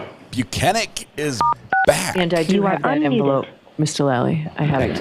We will have no mispronunciations of his name in chat, please. That was unfortunate when it happened the first time. I'm sorry I missed it. I tried to edit it out. I missed it. But this is an officer who was involved in some questioning fairly early on. So I think we're possibly some searches too. We'll see. I did. Thank you. And welcome, Brandy, and all the 13th jurors. Thanks for the raid. You guys are amazing. We love you. Swift is still deliberating. Swift is right here. Whenever you're ready, watching Mr. for it. Lally. Thank you. Jury said they're hung once already. The judge sent them back to deliberate a little further. Good afternoon, sir. They are doing that. Good afternoon. Could you please state your name and spell your last name for the jury? Yes, sir. My name is Yuri Buchenik, spelled Y-U-R-I-Y, last of B-U-K-H-E-N-I-K. And how are you employed, sir? I'm employed by the Massachusetts State Police. And how long have you been a trooper with the state police? I've been a trooper since 2012. And prior to being employed as a trooper with the state police, excuse me, what, if any, other employment or background do you have as far as law enforcement is concerned? My law enforcement career began in 2003 when I graduated from the military police school in Fort Leonard, Missouri, while I was enlisted in the United States Marine Corps. From there, I was stationed at Quantico, Virginia, with the Marine Corps Presidential Helicopter Squadron. I provided security for the presidential helicopter and assets, attaining a top secret Yankee White clearance. I was promoted meritoriously to corporal and sergeant and had a platoon of 44 Marines. From there, I was stationed in Camp Pendleton, California, where I was a patrol supervisor on base as a military police officer. Once my enlistment ended, I decided to come home and pursue a law enforcement career here in Massachusetts in the communities that I grew up in. I first worked for the VA Hospital Police, where I attained a secret clearance, which was a requirement of the employment. After that, I worked at the Attleboro Police Department in uniform patrol, as well as the SWAT team with Attleboro, Massachusetts Police Department. In 2011, I applied for the Massachusetts State Police, graduated, and worked at the Sturbridge Barracks, Millbury Barracks, and Foxborough Barracks. In 2015, I was selected to come to the Norfolk District Attorney's Office with the detective unit and worked homicide cases as a trooper. 2021, December, I was promoted and took on a supervisory role within the unit. Now, with respect to your work within the unit of the detective unit at the Norfolk District Attorney's Office, what, if any, specialized training did you receive in regard to your work there? I've attended numerous homicide conferences, training in various aspects of digital device analysis and investigations in major crimes, homicides, drug investigations, and so forth. Now, were you working in that capacity with the State Police Detective Unit on January 29th, 2022? I was. And were you on call that day? I was on call as a supervisor. Now, can you explain to the jury as far as the on-call system within the detective units? Well, let me ask you this first. What, if any, duties or responsibilities do you have as a sergeant or as a supervisor with reference to on-call duty and sort of how that works? As a supervisor on call, responsibilities include answering the detective that's on call, any questions that might arise. Obviously, we don't all have the same experience, so we put our heads together, and if it's a situation or case, a scene that they have not been exposed to before, they call the supervisor for guidance, suggestion, or bounce questions off of them in order to help them navigate that case. And who was the on-call detective? I'll talk about his clearance here in a little bit. Hang on. January 29th, the morning hours up until 7 a.m., it was Trooper Michael Proctor. And do you know Trooper Proctor? I do. And how long have you known Trooper Proctor? Since he came into the office in 2019, I believe it was September, October 2019. And have you supervised Trooper Proctor sort of throughout his work within the office? I have supervised him throughout my supervisory position. So his entire time in the office, while I was a supervisor, I've supervised him directly, yes. And as far as that on-call system or that on-call rotation is concerned, how is that determined, or how does that sort of come into existence? The on-call system is formulated, it's compiled the month prior. So, for example, if it was December, beginning of December, the troopers in the office would submit their days requesting not to be on call due to trials, training, personal reasons, or vacations they had planned.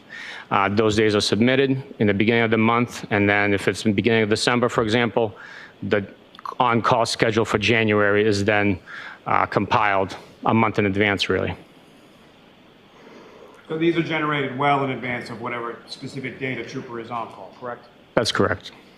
And as far as the detective unit within the Norfolk County District Attorney's Office, who, if anyone, is your supervisor? Currently, my supervisor is Lieutenant Fanning, and the unit commander is Detective Lieutenant Brian Tully. And that sort of pecking order, if you will, was that the way that it was set up in January of 2022 as well? Yes, it was. Now, on this morning of January 29th, 2022, at some point, do you get a call in the morning, and from whom do you initially get a call? I received a call approximately 6:44 in the morning or so from the H Troop headquarters, which is the field headquarters for the Metro Boston area, which also covers our county. And they advised me that there was a body in the snowbank in Canton. I asked for further details and advised them that I was not on call, but I would call the on-call trooper and let them know that there was a call-out requesting their assistance. So that's what I did. I called Trooper Proctor and advised them to contact Canton Police. And following that initial contact that you had from the H Troop and then your call to Trooper Proctor, what happened then? Trooper Proctor began making phone calls, gathering information. Sustained.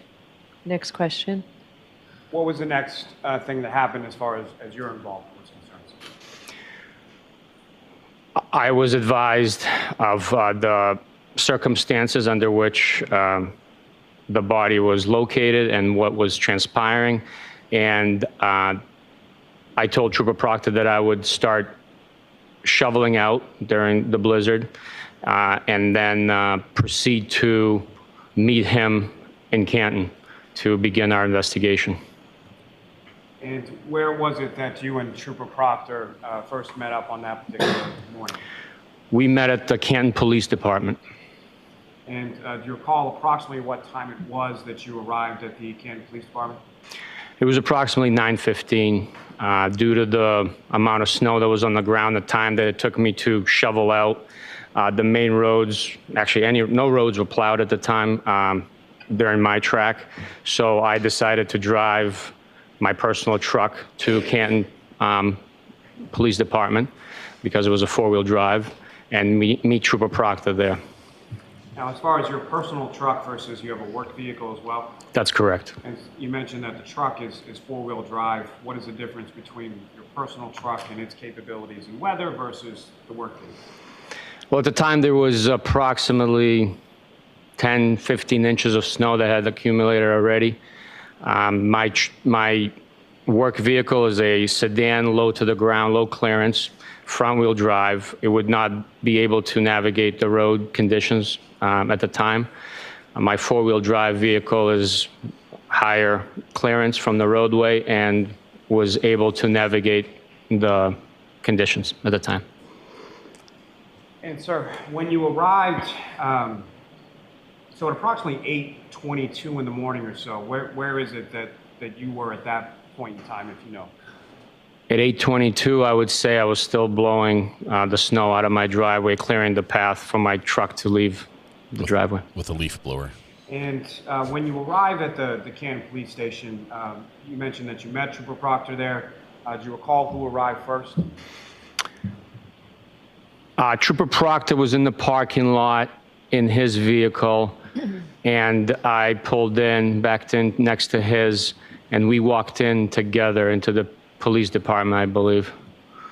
And when you walked into the Canton Police Station on that morning, sometime after 9 a.m. Where is it that you went? Who, if anyone, did you talk to when you first got there? We walked into the police department, were guided to the detective department division of the PD, and we met with the detectives from Canton and Sergeant Good, who was the uniform patrol sergeant and having been the first responder to the scene as well. Now, without reference to anything that was communicated between the two of you, at some point prior to getting to the Canton Police Station, did you have conversations with Trooper Proctor? Yes, I did. And did Trooper Proctor make you aware of conversations that he had had with other people prior to getting to the Canton Police Station? Objection. No, I'll allow that. It's a yes or no. Yes. And so you get to the Canton Police Station, you and Trooper Proctor then proceed to talk to Sergeant Good, is that correct? That's correct. And again, without any reference to what was said to you by Sergeant Good, he relayed some information to you as well? That's correct. No, I'll allow that. That's correct. And if you know about how long was the period of the conversation that you had with Sergeant Good at the Canton Police Station? The conversation with Sergeant Good was probably 25 to 30 minutes. He walked us through his... Next question, please, Mr. Lally. I'm going to stop you from answering that, Sergeant. Yes, Your Honor. So, Sergeant Cannon, in reference to, at some point, did you learn the name of the body or the person that was found on the lawn on Fairview Road? Yes, I did. Who did you learn him to be? Mr. John O'Keefe. And in reference to where Mr. O'Keefe's body was at that point, what, if any, information did you receive about that? Objection. I'll allow that. We learned that Mr. O'Keefe's body was transported to the hospital, Good Samaritan Hospital in Brockton. And in reference to the Good Samaritan Hospital in Brockton, who, if anyone else, were you told had been taken to that facility as well in relation to your response that morning? Objection. I'll allow that. The defendant. And just to be clear, at some point over the course of your investigation, had you have you had interactions with Karen Reed? Yes, I have. Cross and, spicy. To be clear when we say, as far as Karen Reed, the defendant, you see her in the courtroom today? Yes, I do. Can you identify just as to where she's seated or an article of clothing that she's wearing? She's seated between her legal defense team wearing the white blouse. Your Honor, that's the record reflect identification of the defendant? Yes. So upon having that conversation with Sergeant Good at the Canton Police Station, where is it that you and Trooper Proctor went next? From the Canton Police Department, we proceeded to the McCabe residence. And that was over on Country Lane, is that correct? That's correct, number 12, Country Lane. And when you arrived there, as far as transportation to that, is it you and Trooper Proctor in the same vehicle? Yes, I made the decision to drive us. That way we only take one vehicle. In addition to Trooper Proctor being able to make phone calls and facilitate other logistics as necessary, allowed him that freedom to do so while I operated the vehicle in the dangerous snow conditions. And the snow conditions that you were talking about as far as clearing out your driveway, the drive to the Canton Police Station, did those conditions persist throughout the day of the 29th? Yes, they did. And so you make your way over to the McCabe residence, again, without anything that was said. Who, if anyone, did you speak with at the McCabe residence that morning? We first spoke with Miss Jennifer McCabe. We then spoke with Mr. Matt McCabe. And then we spoke with Mr. Brian Albert. And with reference to each of those conversations, were they done collectively or separately, or how were those interviews conducted? Each interview was conducted separately. We first interviewed Miss Jennifer McCabe with request of Mr. McCabe to give us privacy. He proceeded upstairs. Once we were done with that interview, Mr. McCabe came downstairs, and Miss McCabe gave us the same courtesy. And once that interview was over, Mr. Brian Albert had arrived, and we interviewed him briefly.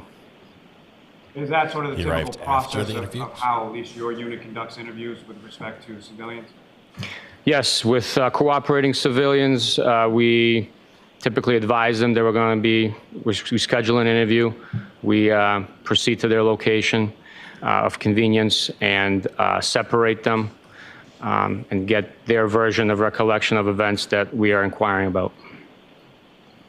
Now, after you spoke with those three individuals, yourself and Trooper Proctor at the McCabe residence, where is it that you and Trooper Proctor went next? We proceeded to the Good Samaritan Hospital in Brockton. And where within the Good Samaritan Hospital did you go? We went to the emergency department. And within the emergency department, were you led to a specific room? Yes, we were. And what, if anything, did you observe when you were in that room? Once in the room, we observed Mr. O'Keefe's body on the medical bed or gurney, and his clothing, which had been cut off of him, were on the floor at the foot of the bed, a couple of feet away at the foot of the bed. Now, first, with regard to the clothing, what, if anything, did you do with regard to that? After viewing Mr. O'Keefe's body, we proceeded to identify the clothing items and bag them into evidence bags, notating which item and a brief description about each item of clothing. So let me ask you just a little bit about that as far as that process is concerned. So when an item of evidence is collected by you or by your units during the course of an investigation, is there sort of a policy or a protocol, or how are things, what do you do with things when you collect them and take them into custody and evidence? If we deem an item to be of evidentiary value, we identify the item, we take a brief description of it, and we label the evidence bag with that description. We notate who's taking the item into custody, typically who located the item, the time that it's located, and the location from which it was seized or taken or collected. And with regard to items of clothing, is that something that would be placed in just one big bag of clothes, or like how would those be packaged in evidence bag? Mr. O'Keefe's clothing, which was already in one big pile on the floor, we packaged all. Okay, jurors, feel free to stand up and stretch. Okay, let's see what the objection is. They said the clothes were all in one big pile on the floor. And I think he's going to say we packaged them in, because he said they're already in one big pile, I think he's going to say they put them all in one bag. Because he's sort of justifying why they didn't separate the pieces of evidence with his answer. In the Swift trial, which we are watching as well, right now we have just reached the 10-hour of deliberation mark, or we're about to, depends on how your counter's going. I'm showing it's about 3 minutes away. But 10 hours of deliberation. The jury did come back this morning after 7 hours yesterday and 1 hour this morning. It sent a note to the judge, said we're hung. And judge brought them back out, read them some of the instructions. Again, not an Allen charge, because Tennessee does not have an Allen charge. And basically said, go back and look at each of the charges and, try again. And since then, the jury has asked a question about some evidence.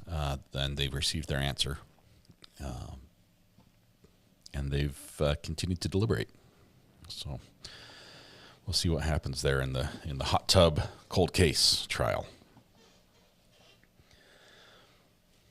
I was not expecting 10 hours of deliberation in that case, but it was a cold case for a reason, and there was no new evidence that was developed in the last 12 years beyond the initial investigation, and that just finally got brought. They finally prosecuted. They said, why not? We'll give it a shot. We'll see if we can get this guy. And we're seeing why they didn't prosecute before. We'll see if the jury's able to convict. All right. Karen, as always, pays close attention to the sidebars. There are some trials where the defendant is allowed to listen into the sidebars.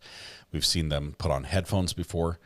When it's a pro se defendant, the defendant gets to come up and talk to the judge as well, which presents an interesting issue. We saw that with Judge McBurney, where the defendant wanted to be known as the accused. Had to go up and talk to the judge.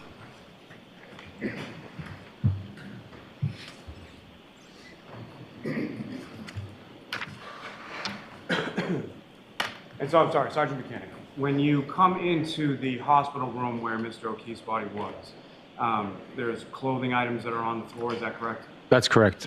And do you recall how those clothing items were in relation to each other, in relation to the floor? They were positioned on the floor in a pile stacked on top of each other, and they were in the condition of being soaking wet. And with respect to those clothing items, do you recall what those clothing items were individually? Yes, sir. And what were they? They were a plaid pair of boxer underwear. It was a orange-colored design print T-shirt. It was a blue pair of Lucky brand jeans, a belt, two-tone gray, light, thin, hooded sweatshirt, and a right sneaker, black in color with white design and a Nike brand. And how many sneakers were there contained within that property? No socks? One right sneaker. And what, if any, observations did you make of the condition beyond them being soaking wet? I also recognized, due to the aroma and visual observations, traces of vomit on the clothing. And with regard to those items that you observed on the floor, what, if anything, did you and or Trooper Proctor do with reference to those clothing items? Objection. I'll allow that. Once we went through the clothing, we collected each item and put it into a large evidence bag. We double bagged it due to the wetness of the clothing, so it would not seep through. We also identified the fact that there was only one sneaker. So I requested that Trooper Proctor contact the paramedics that transported Mr. O'Keefe from 34 Fairview to the hospital and have them once again check their ambulance to see if there was another sneaker inadvertently left behind in the ambulance vehicle. Now, prior to sort of physically touching this or any other piece of evidence, what, if any, other sort of precautions do you take prior to handling, tactile handling any piece of evidence? Anytime we handle evidence, which obviously we take great caution not to destroy, alter, or discard any evidence, we also put on gloves in order to help preserve that item. And in reference to these items or items of anything of evidentiary value that you seize as evidence, once you take it and secure it into an evidence bag, what happens to it from there?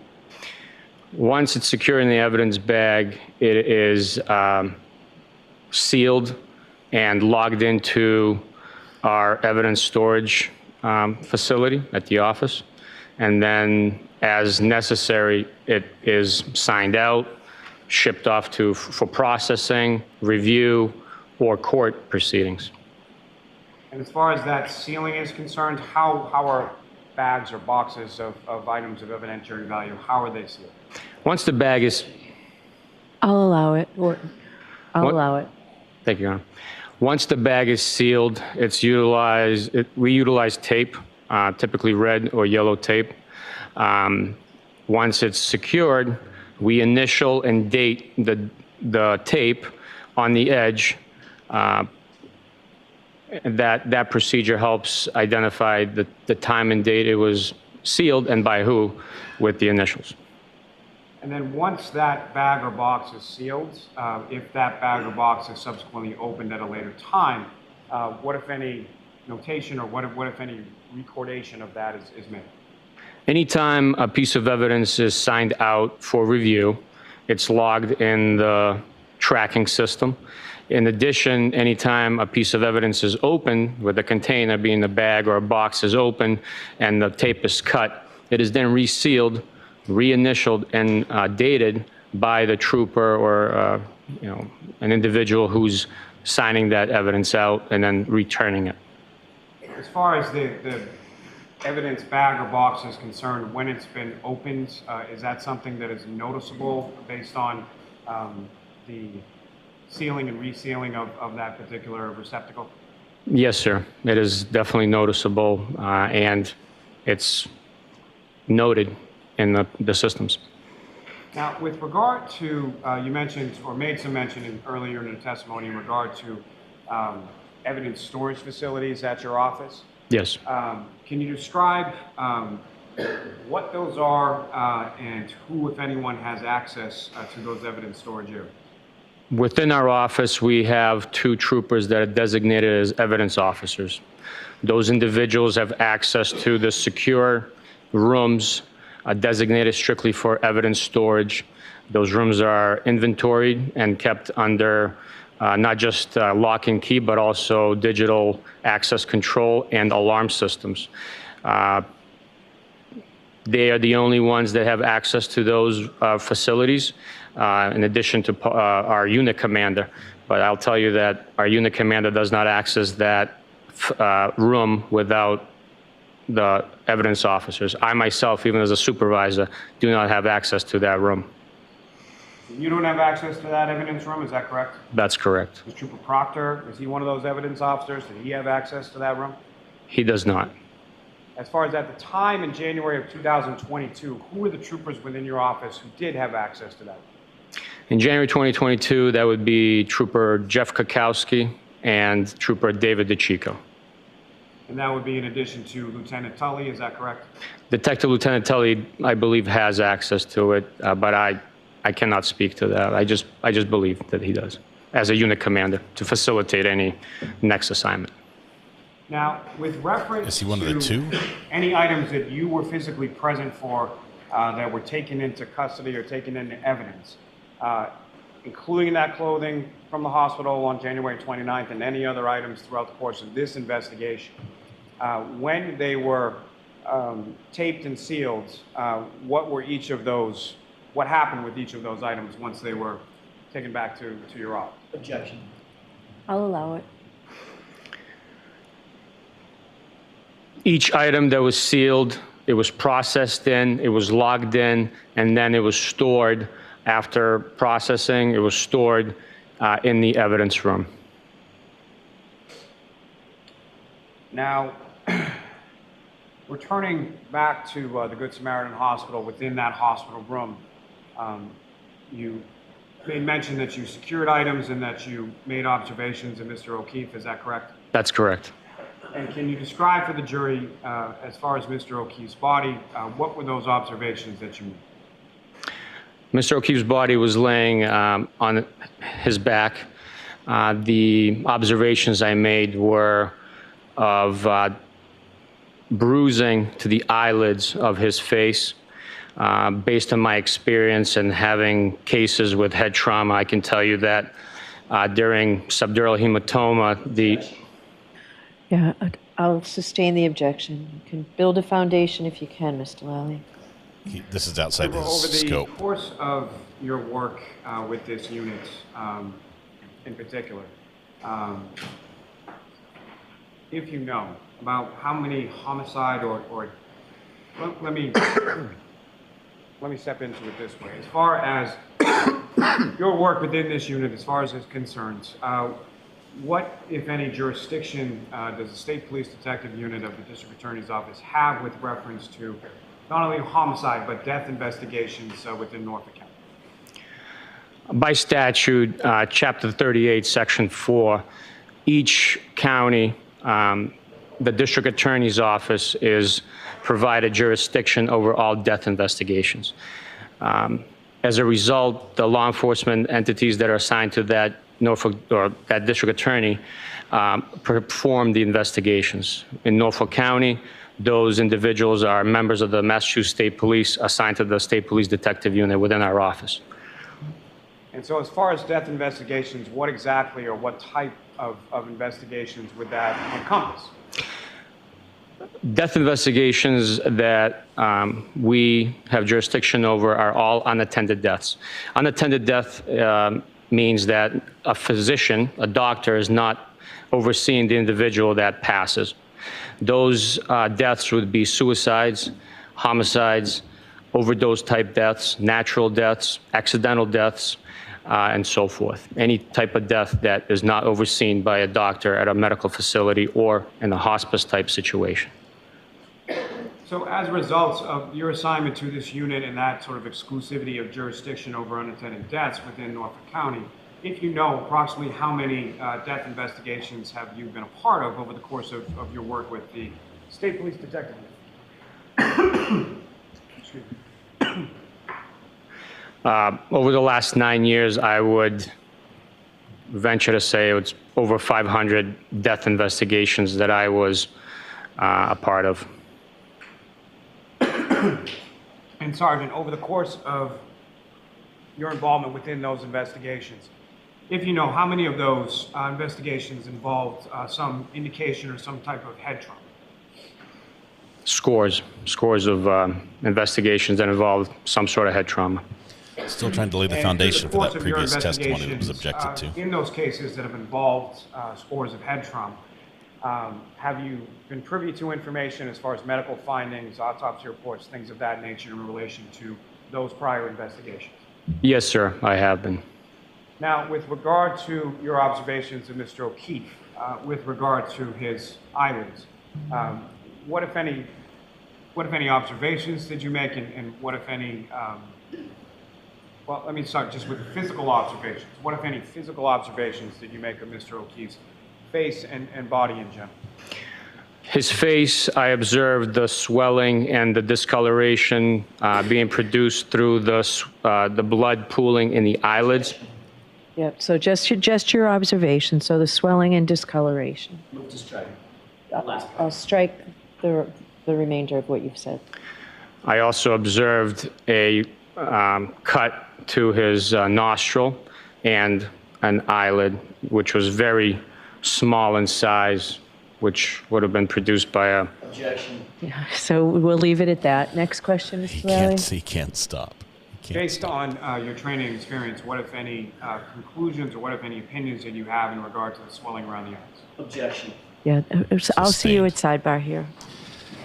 This see you at sidebar is the judge who's about to tell Lally, I've sustained this objection.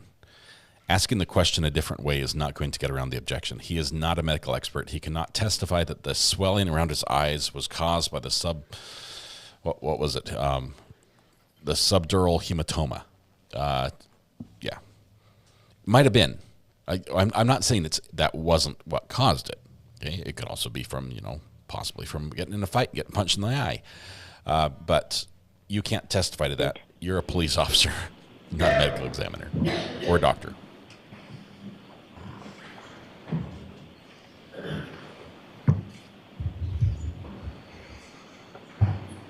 You did lay a lot of foundation. So, Sergeant Mechanic, with reference to your prior death investigations, have you had occasion to make observations of bodies that there was a later determination of some sort of subdural hemorrhage? Yes. I'll allow that. Have you made those observations? Have you been part of those investigations? Yes, Your Honor. More foundation. And what you observed in regard to Mr. O'Keefe, was that consistent or inconsistent with what you had observed on those prior investigations? Objection. That I'll allow. It was consistent. It comes in.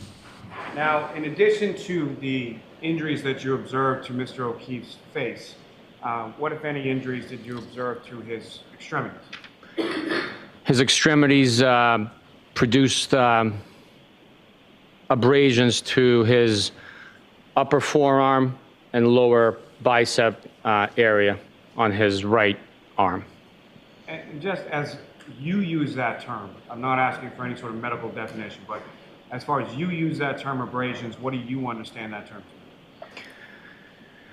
I understand that term to be a injury sustained through blunt force trauma or friction to the epidermis of the skin where a crushing of the vascular system occurs.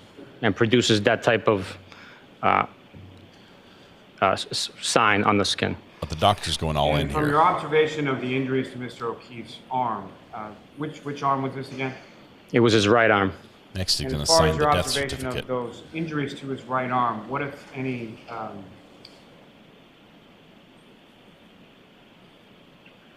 as far as the consistency of those injuries, what if anything did you note or observe in reference to those? Consistency with what? With the, Let me rephrase it. Yeah. How were the abrasions that you're describing positioned in relation to each other? Each abrasion appeared to me to be linear and concentrated in a specific location on the arm. It didn't go any further north of a point and did not go any further south of a point. So it was concentrated in the elbow, a few inches below the elbow, a few inches above the elbow on the right arm. And everything was linear, meaning all the lines matched Now, up. while Like a you were script. at the Good Samaritan Hospital, did you endeavor to speak with Ms. Reed? We did attempt to, yes. And was she present at the hospital at that time? No, she was not. And at some point subsequent to that, did you receive, or what, if any, information did you receive as to her whereabouts? We were made aware that she was located at 345 Country Hill Drive in Dayton at her parents' home.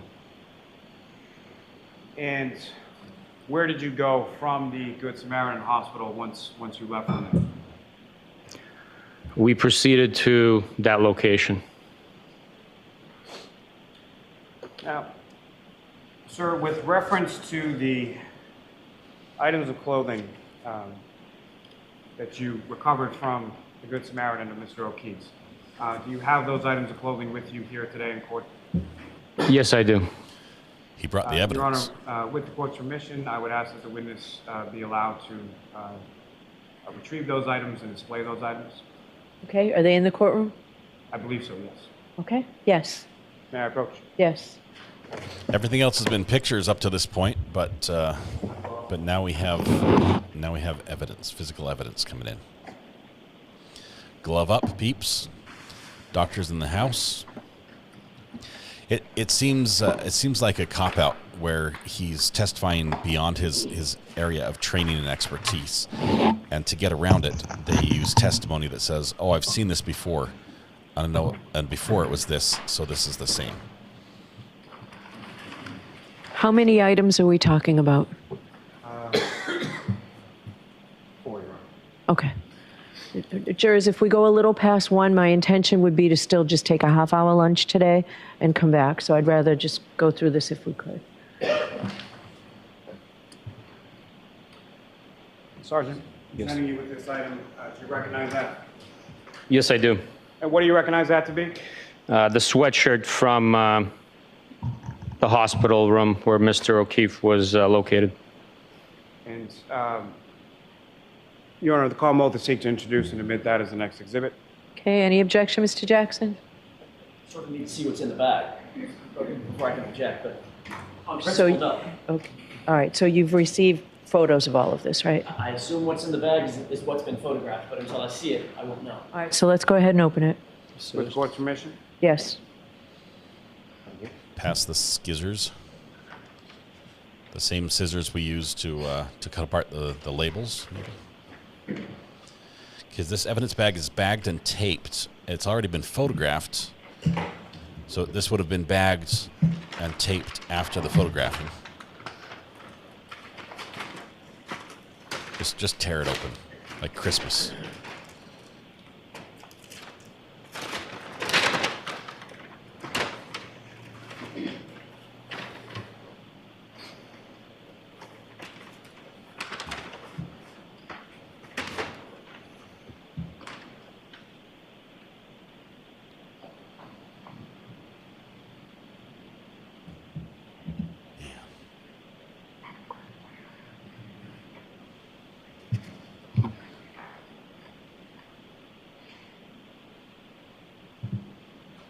No objection. Mr. Lally, why don't you come take the bag?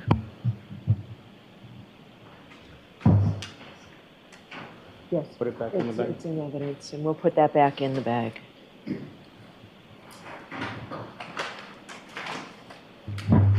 437. Okay?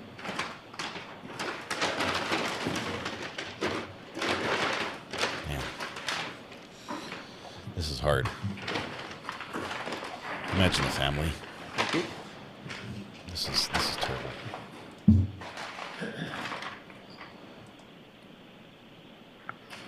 May I approach, Your Honor? Yes. I need you another item, sir. Do you recognize that item? Yes, I do. And what do you recognize that to be? Says it's a one orange T-shirt. And Your Honor, with the court's permission, if the witness could remove that item and display it for the jury as well. Yes.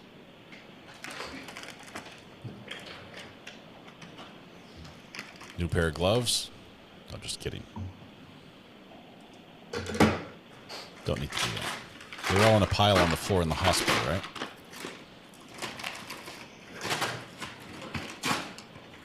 Two colors of tape show that it's been opened twice, right? Or sealed twice.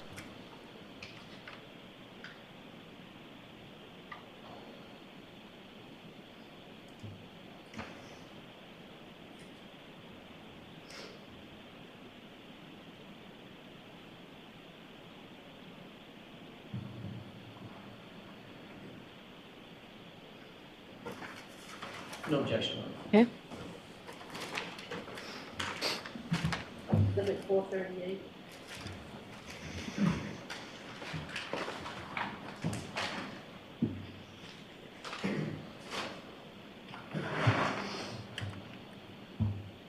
Your Honor, may I approach? Yes. Another item, sir. Do you recognize that? Yes, it's the right sneaker recovered from the hospital room. Your Honor, with the court's permission, if the witness could remove that item from Yes. the bag. Display it for the jury. Doesn't wait for the end of the motion or the request. A lot of tape here.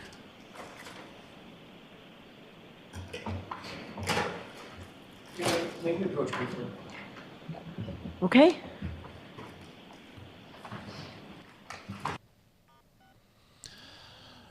I'm not sure what the objection is here, but might have to do with the procedure. He's not going to object to any of these coming into evidence. Okay, what's in the bag is going to be what's in the pictures. There's not going to be some surprise. Oops, we have the wrong clothing in here. That's not going to happen. But he does have the right to review the evidence before it's presented, and instead it's being presented to the jury, and then he's being consulted saying, "Do you object?" Not sure if he's really fighting that, because in this case, I don't know.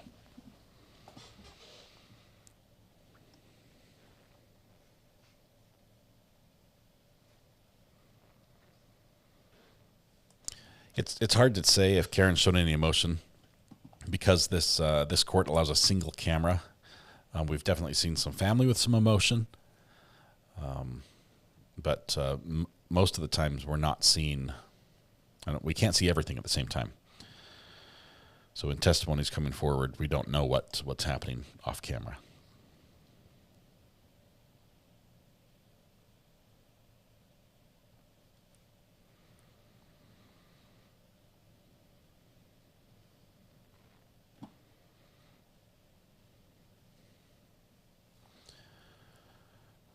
Longer sidebar.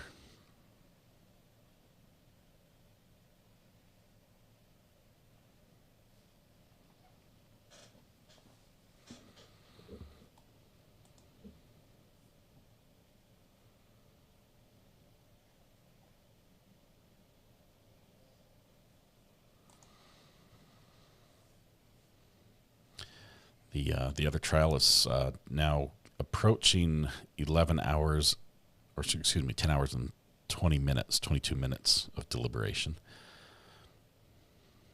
It's the lunch hour. We might see something from the judge there over here on this trial as they're waiting for the jury to finish their deliberations after reaching a hung verdict initially and then getting encouraged to continue.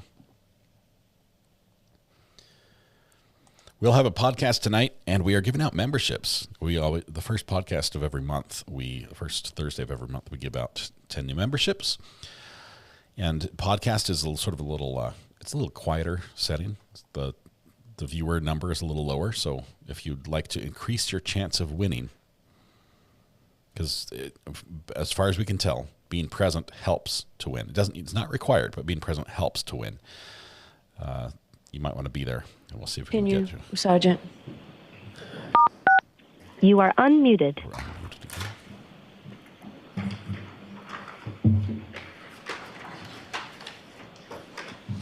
Looks like a Nike white sole, foam sole running shoe.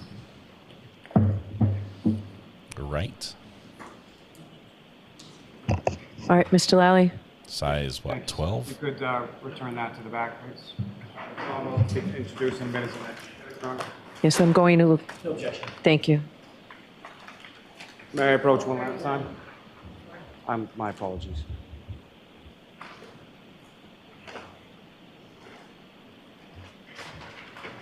Your Honor, I guess I should have said no objection with what we discussed. I understand. Thank you. Your Honor, may I approach the witness again? Yes. If there's anything with from that set, do you recognize that? Yes, it's a bag containing a blue jeans, black belt, and plaid boxer shorts. And Your Honor, with the court's permission, may the witness remove just the jeans and the belt from the back? Yes.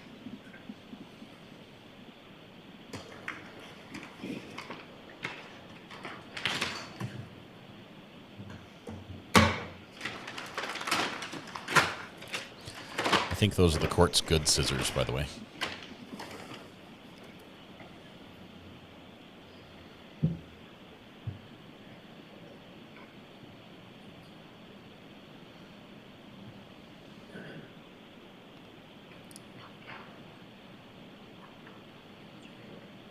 That's the back.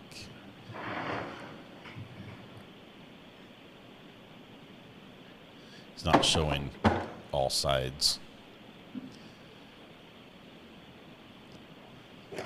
Looks like all the damage on the pants appears to be from being removed from the body, either in the hospital or by the medics. And there's the black belt. You can return that to the back, sir. Your Honor, the Commonwealth will seek to introduce and admit as the next exhibit. Okay. No objection, Your Honor. Thank you.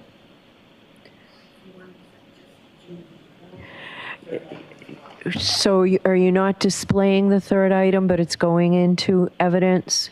Or is it just the jeans and the belt going into evidence? The jeans and the belt into evidence, Your Honor, with the court's permission. So we can mark the bag and we'll remove the third item during a break. Thank you. All right, so Sergeant, you'll be with us this afternoon. Why don't we take our lunch and recess? It's only going to be about a half an hour. Thank you, Your Honor. All right, so folks, we'll see you back here, let's say no later than 1:40, okay? We're going to skip that break because we can. We're on catch up. So sorry, you guys thought you were getting a break. You thought you were going to be able to grab some food, maybe grab a snack. Not going to happen. You are muted. We're muted now.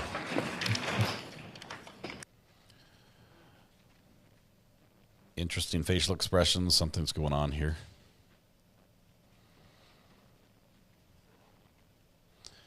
Glances to the camera. Let's see if there's anything before the judge steps off the bench.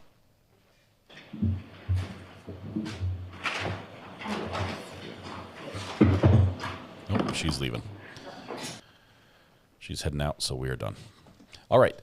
Let's skip to your lunch. Judge said it was only going to be half an hour for lunch, which is, I hope you've got a PB&J already made, because that's about all the time you have to eat.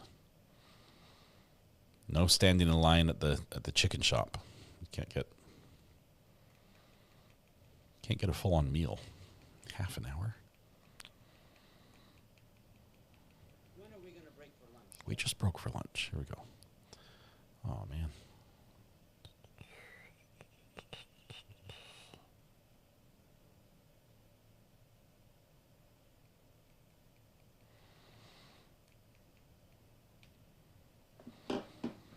All right. We're coming back right now.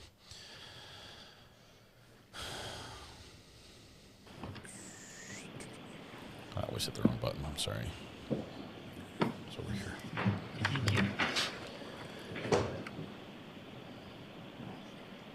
Lunch is over.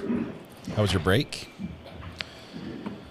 Sergeant Buchanan is still on the stand, still testifying. This is going to be some spicy cross. You can tell because of the number of objections that Thank have you. come May in. be seated. Quarterbacking session. Witnesses are-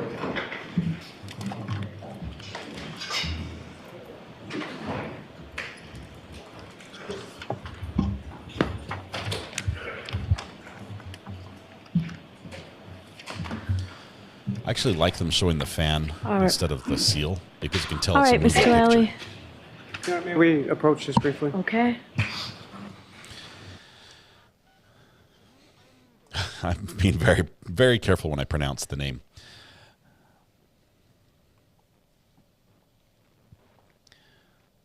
Whose mic makes that sound? A couple. The witness mic is very loud. And here, let me explain this really quickly. First of all, the mics. The witness mic is for the court reporter. I don't think the speaker goes into the courtroom. So the courtroom, you only hear speaking voices, not any. There are no speakers other than what the court reporter has in her ears. So the court reporter can hear, but she says, "Hey, speak up, speak up, speak up." That's for the jury. That's for everyone else to hear. That's for the judge to hear. So that's why we have those complaints. This witness, when he was talking about his security clearance, he says he's got a TS, top secret. The whole white, what was it? He called it a top secret white, Yankee white clearance. That's like a nickname that people who have a top secret clearance that it's associated with, assigned specific to the White House to use. It's not like a higher security clearance. It is a TS SCI, top secret secure compartmentalized information, SCI. That's as high as it gets. There's no like secret triple black belt secret security level higher than that. So when he's bragging about top secret Yankee white, it's a TS. It's the same as everybody else. Anyway, let's see. Double secret.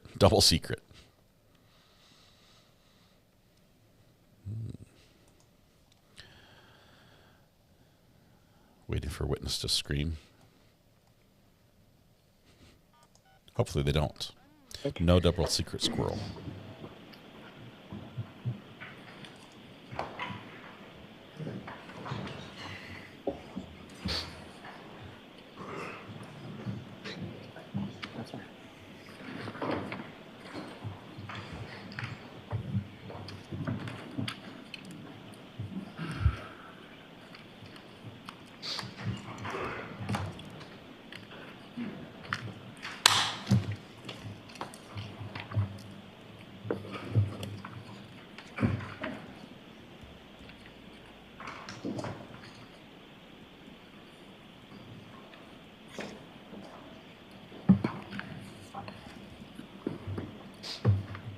Okay, you can go ahead, Mr. Lally.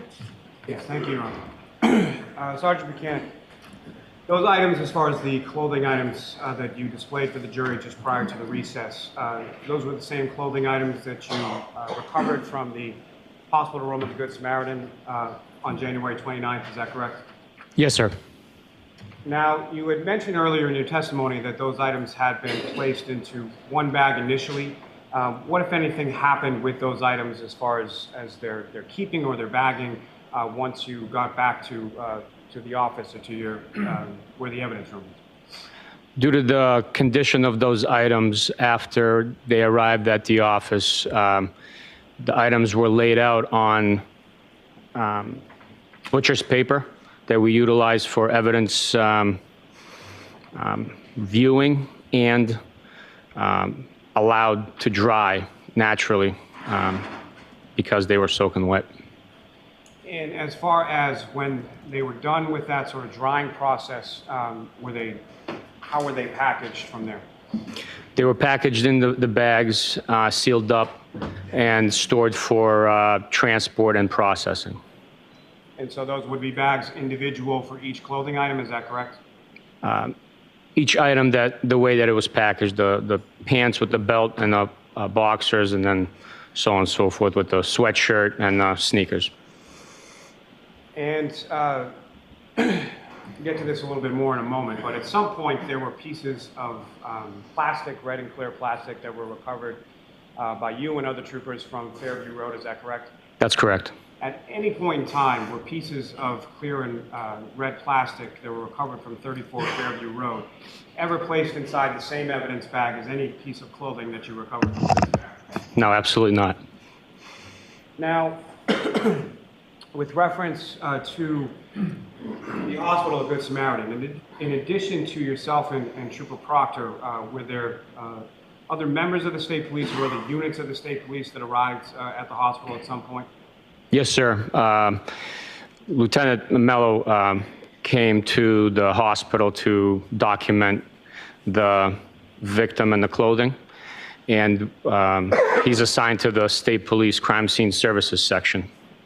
Now, as far as the Crime Scene Services section, or CSSS, what, if any, role do they have with relation to your investigation in this case, or your investigations in general as far as documentation is concerned?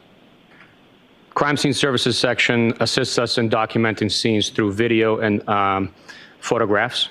They also assist in collecting latent prints, fingerprints. They assist in collecting impressions, like foot impressions in mud or soil, and those types of missions. Now, there are a number of different troopers that are assigned to that particular unit, is that correct? That's correct.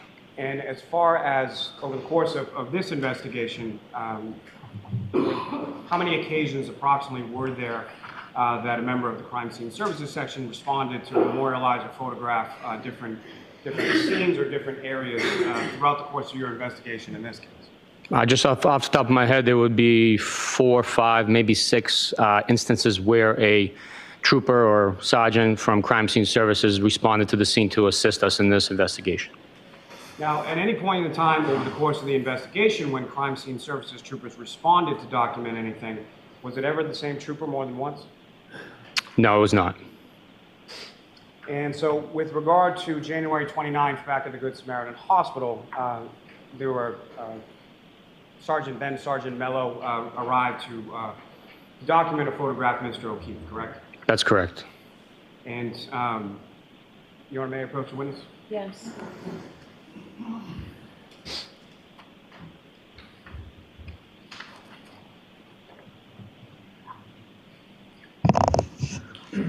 Mr. Lally, do you want me to give my instruction now or in a few minutes? Just about 30 seconds. Okay. And so Sergeant Mechanic just placed 3 photographs before you. Do you recognize what's depicted in those 3 photographs? I do. And what do you recognize those to be? That is Mr. John O'Keefe. And what's contained within those photographs, is that a fair and accurate portrayal of what you saw of Mr. O'Keefe's body at the Good Samaritan Hospital on January 29th? Yes, it is. Your Honor, may I approach again? Yes. Your Honor, the Commonwealth seeks to introduce and admit. All right, so there's no objection, right? All right, so folks, the Commonwealth is introducing into evidence through this witness certain photographs that are not pleasant and may be considered graphic photos.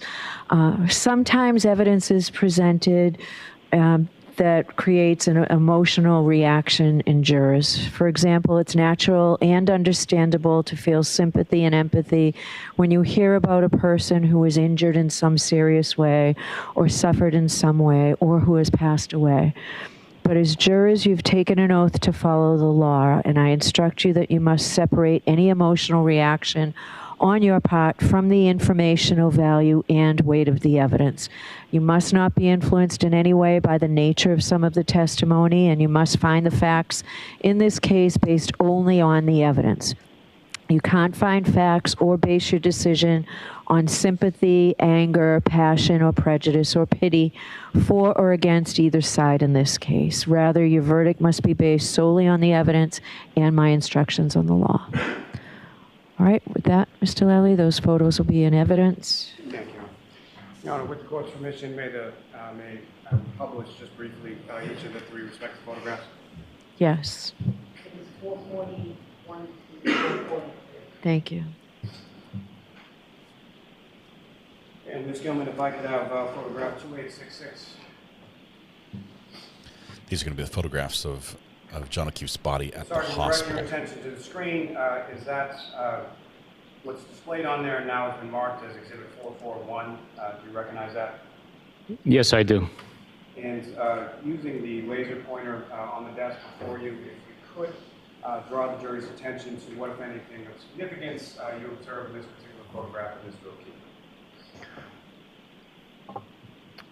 I observed the swelling of the eyelids, slight laceration of the nostril and the eyelid, the blood pooling on the bed, and that depiction of Mr. O'Keefe.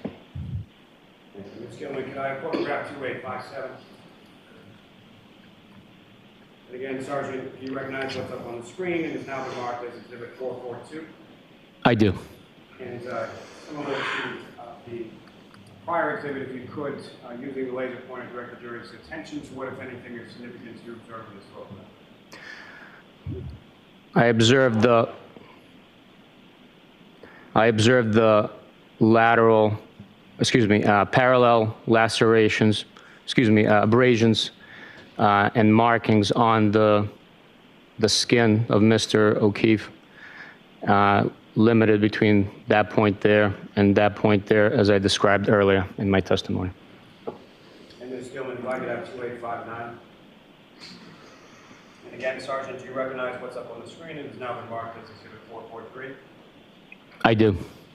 And this is, what do you see in this photograph? It's the same abrasions to Mr. O'Keefe's right arm, just further up on the bicep, tricep, shoulder area. Thank you, sir. Ms. Gilman, you can take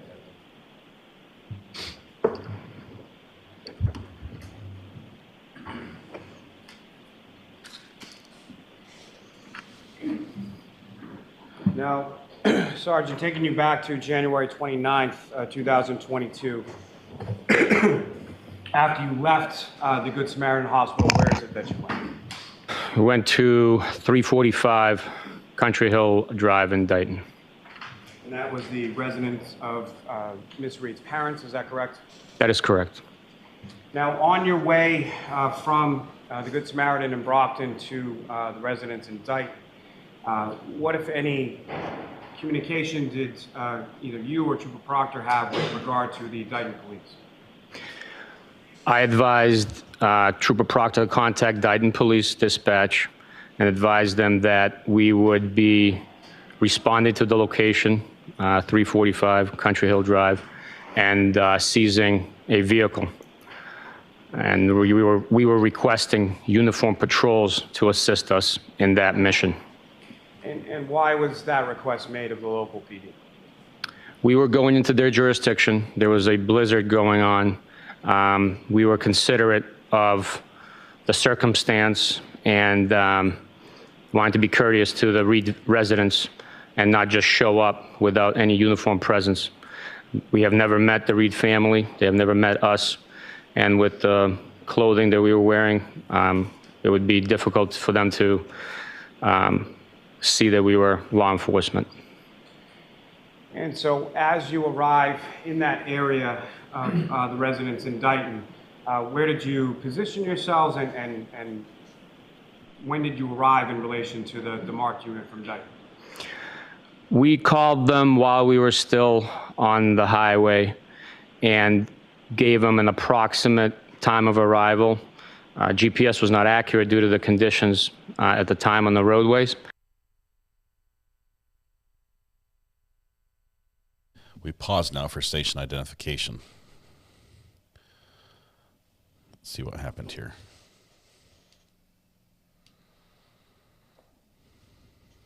Just paused.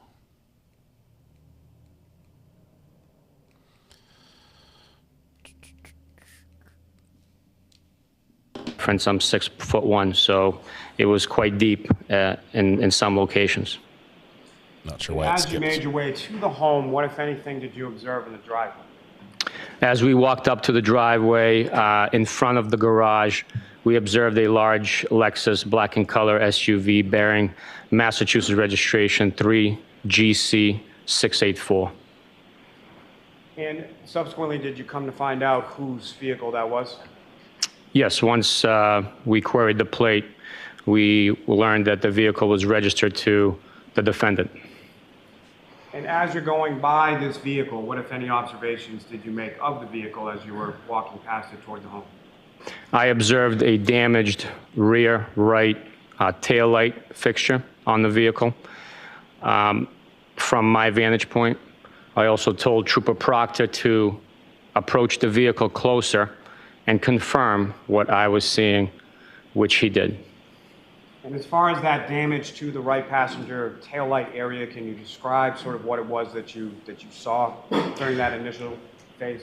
Absolutely. During the initial phase, I observed snow compacted and caked onto portions of the taillight casing. There were pieces missing, and I knew that because the left side taillight was intact. And as you made your way past the vehicle to the home, at some point, are you greeted or do you meet someone in the area of the home? Yes, once we walked up to the front door, I rang the doorbell and Mr. Reed opened the front door with the storm door, glass storm door, unable to open due to the level of snow on the ground and on the front steps. And so where were you directed to enter the home from? Mr. Reed directed us to the garage door, at which point it opened up and Trooper Proctor and I entered the garage. We were once again greeted by Mr. Reed and invited into the home. And Officer Barrows, where did he remain when you and Trooper Proctor went into the home? He remained outside with the vehicle. During our time in the home, Officer Barrows came in and asked what the plan was and offered to have DPW plow out the driveway because the tow truck was not able to maneuver into the driveway in order to retrieve that vehicle. Now, as far as during any time that you were on scene or at this residence in Dighton, did you yourself or did you observe Trooper Proctor touch that vehicle at any point in any way while you were there? No. And did you observe Officer Barrows or any other personnel beyond the tow truck driver touch the vehicle in any way? No. And as far as the tow truck driver was concerned, did you observe that individual touch anywhere in the rear passenger side area of that vehicle at any time that you were there? No. So then you proceed inside the home, and when you get inside the home, where did you go and who, if anyone, did you speak to? We were directed by Mr. Reed to the living room where the defendant was seated on the couch. She had her laptop on her lap and her phone resting on the right armrest of the couch. Now, in addition to the defendant and her father, who, if anyone else, was present when you talked to Ms. Reed? The defendant's mother, Mrs. Reed, was also present in the home. And the defendant's mother and the defendant's father, were they present throughout the course of your interview or your discussion with Ms. Reed? Yes, they were. And at any point in time, did you ask them to leave or anything like that? I did not know. Now, with respect to, can you describe sort of the demeanor or the tone of the conversation that you had with Ms. Reed that afternoon? It was polite, courteous. She had just went through a traumatic event, so we were considerate of her losing her boyfriend. And we had a normal tone conversation. We were in the information gathering, fact-finding portion of the investigation. We simply wanted to collect her recollection of events that she remembered. And so throughout the course of this interview, how are you, are you standing, are you seated, or how are you positioned in relation to Ms. Reed, and how is she positioned in relation to you? She was sitting on the couch. We were standing across the room. I don't recall if there was a coffee table, but if there was a coffee table, we would be standing on the opposite side of that coffee table if there was one present. I do not remember if there was one present. But that's the distance approximately from me to the defense table. And if you could describe to the jury sort of how did that interview or how did that conversation begin? What was said? First things first, we introduce ourselves, advise the individual we're speaking with who we are, where we work, and what we're looking to find out. The defendant was advised that we're looking to get a recollection of the events, what happened, what she observed, what she remembers from the night before, and to walk us through the last 24 hours or so of activity. And prior Do I need to give an instruction, Mr. Lally? I'm not sure exactly. Why don't I see counsel at sidebar for a minute? The judge has a script for when she's supposed to speak to the jury, and she lost where she is. So help me figure out where we are in the script and when I'm supposed to read my part.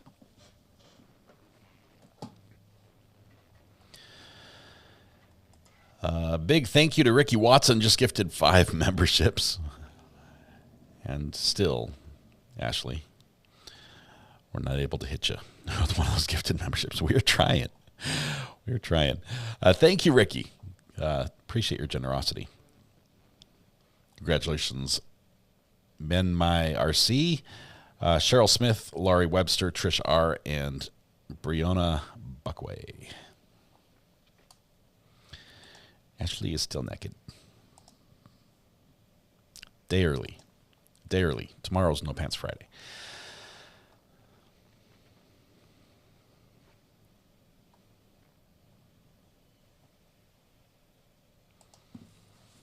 So as we're finishing up yesterday's testimony here in the Karen Reed trial, this officer, I get the feel, and somebody mentioned this in chat already, I get the feel that the prosecution is doing everything they can to limit or eliminate the need of them calling Mr. Proctor to the stand.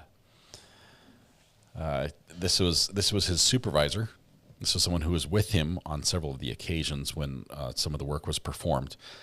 But having not called the lead investigator is strange. And if they have to leave it to the defense, doesn't that just, in and of itself, just speak volumes to the jury? To have the lead investigator called as a defense witness, it's going to look bad. They're going to have to call him. But I think they want to call him and have him testify to as little as possible, knowing that that it'll leave them with a black eye. You did. All right, so I interrupted you, Sergeant, and I'm going to instruct you jurors, okay? We're about to hear testimony about statements allegedly made by the defendant, Karen Reed, allegedly concerning the crimes that are charged in this case. Before you may even consider any such statement as evidence, the Commonwealth must prove to you beyond a reasonable doubt that the defendant made the statement that she's alleged to have made, and that she made it voluntarily, freely, and rationally. In determining whether any statement made by the defendant was voluntary or not, you may consider all the surrounding circumstances. These include when and where the statement was made, the nature of any conversations with the police or questioning by the police, and the defendant's physical and mental condition, including her intelligence, age, education, experience, and personality. Your decision does not turn upon any one factor. You must consider the totality of the surrounding circumstances. I'll instruct you about this again at the end of the case, but for purposes of, as you hear the testimony, that's the lens that you have to sort of hear it through. All right, with that, Mr. Lally? Thank you, Your Honor. Now, Sergeant Mechanic, when you began to speak to the defendant, prior to any sort of substantive conversation, what, if any, conversation did you have with her about the conversation you were going to have?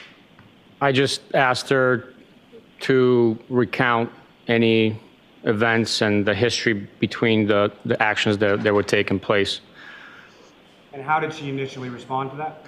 She stated that she's willing to answer our questions. She just doesn't want to go into too much detail about what transpired. And given the circumstances that she had just lived through, I understood and gave her that courtesy.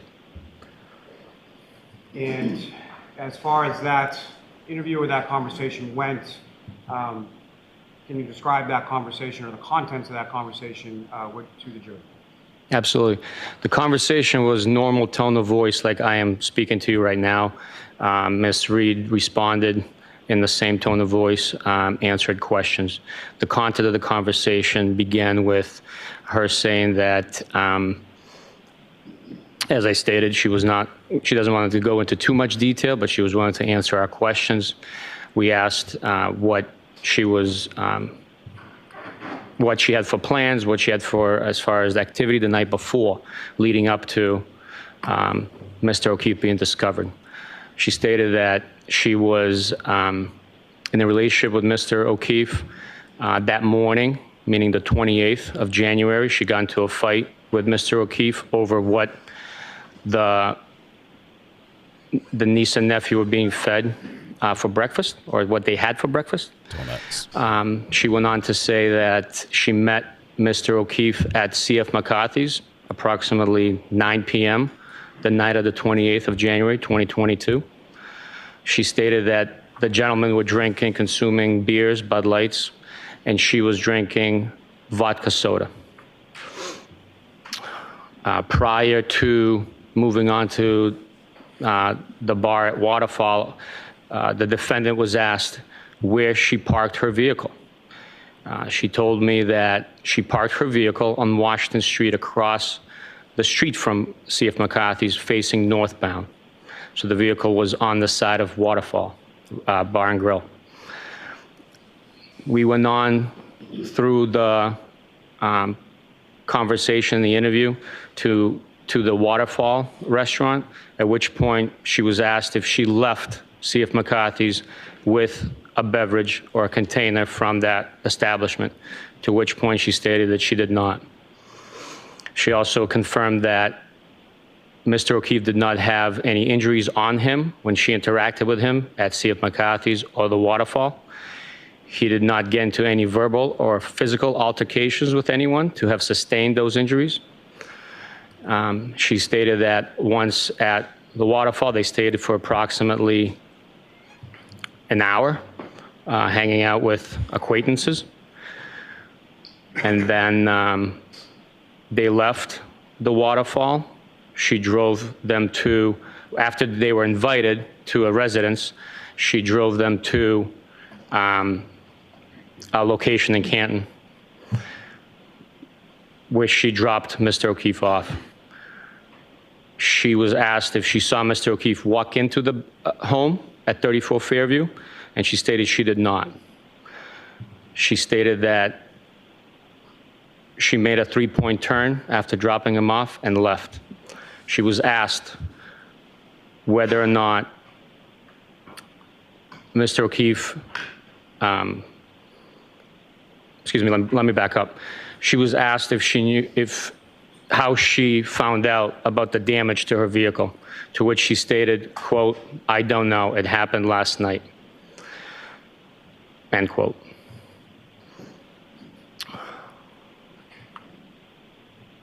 Now, at some point earlier in the interview, what, if any, indication did she give as to who Mr. O'Keefe was with when she arrived at C.F. McCarthy's, and sort of how long he had been with those respective people? She indicated that Mr. O'Keefe was with Mr. Camarano, Kurt Roberts, at which point she was asked to provide contact information, meaning phone numbers for those individuals, at which time she picked up the phone on the right armrest of the couch, manipulated the device, entering a passcode, and provided that phone number to Trooper Proctor and I.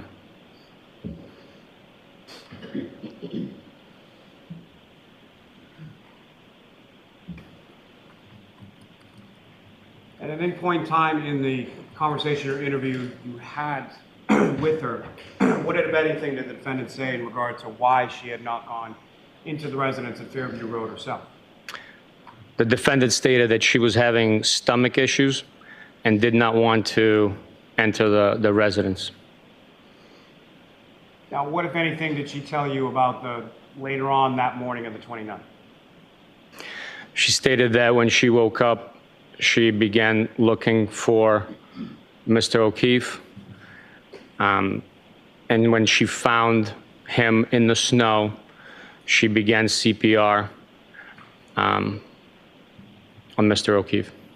And what, if anything, did she say to you about any observations she made of Mr. O'Keefe later on that morning as far as any injuries to Mr. O'Keefe? The defendant stated that while she was performing CPR, Mr. O'Keefe had sustained injuries and was bleeding from the nose and the mouth. And if you recall, what, if anything, did she say about Mr. O'Keefe's eyes at that time? The defendant stated that Mr. O'Keefe's eyes were swollen. Is that both eyes? Is that correct? That's correct.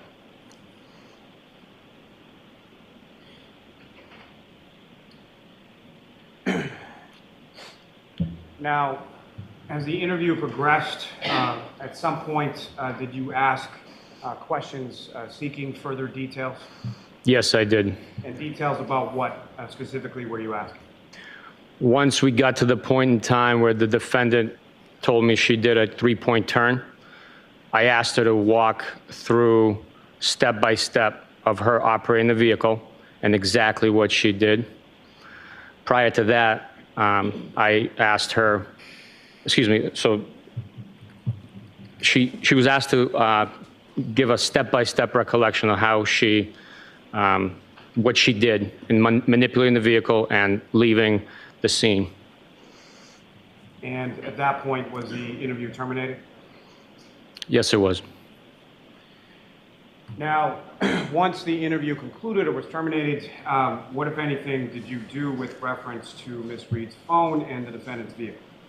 Once the interview was terminated, I advised Ms.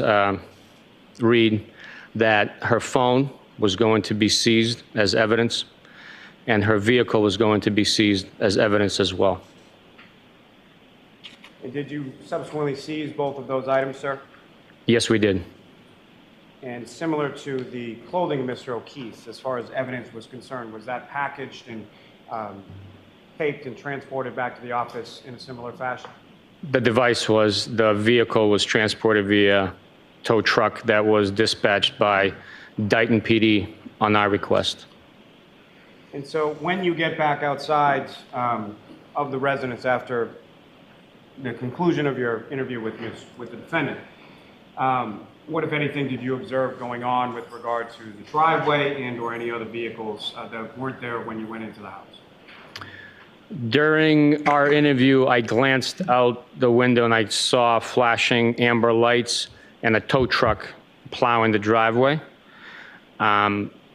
So the driveway was plowed and the tow truck was, plow truck was plowing the driveway, not the tow truck. And the tow truck was loading the vehicle onto the flatbed.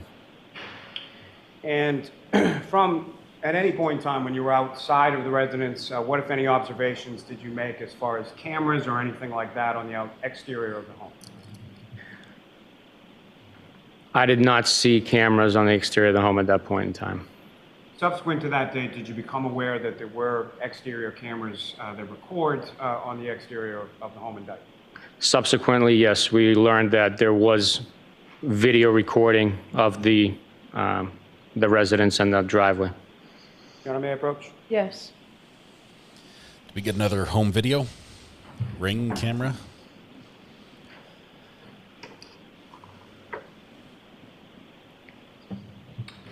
I'm showing you a disc. Do you recognize that, sir? Yes. And what do you recognize that to be? I recognize it to be Dayton videos as it relates to the location where the interview and the vehicle was seized from. And what's contained on that, as far as the video is concerned, is that a fair and accurate portrayal of what you observed as far as the defendant's vehicle being loaded onto a tow truck? Yes, it is. Thank you. Madam Clerk, your hand, Your Honor. Yes. I'll move to seek to introduce and admit as an next exhibit. No objection. How does the three-point turn match up with the car being in three different positions further and further down the road?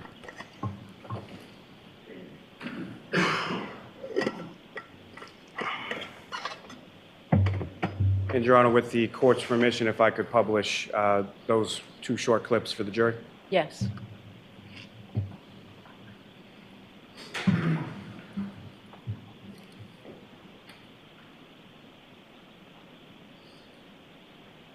Ms. Gilman, if you could click on and then pause when it please. If you could press the mic. What's that timestamp? Oh, Mr. Lally, you need to keep your voice up. Yes. Holy cow, there's some deep snow. Now, the Sergeant Mechanic, from this particular point of the video, do you recognize the vehicle that has just pulled into the driveway? Yes, I do. Is that the same driveway that you had walked up from the street to the house in Dayton on that morning? Yes, it is. As far as the vehicle is concerned, what do you recognize that vehicle to be? That would be the Lexus SUV owned by the defendant, Bear, Massachusetts registration 3 GC 684. Someone, if you could press play for a minute.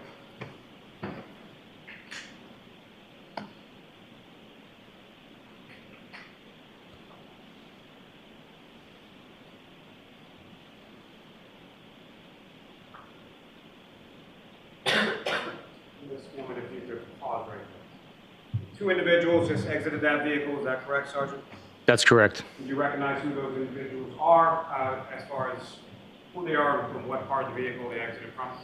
Yes, the passenger side exit was the defendant, and then the driver's side vehicle was Mr. Reed.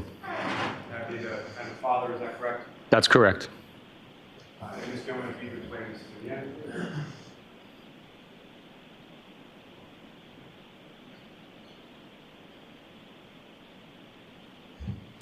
Now, Sergeant, towards the end of that video, did you observe the defendant and her father in any specific area in relation to that vehicle?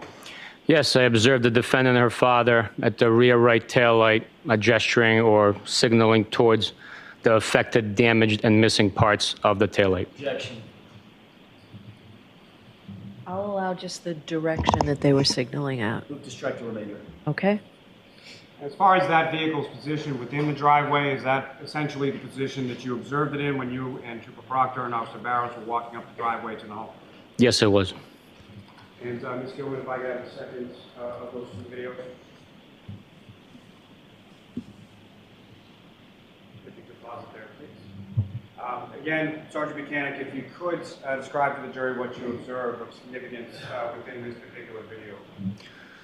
This video captures the vehicle being moved into position to be loaded up onto the flatbed for transport from the scene. Ms. Gilman, if you could play for them.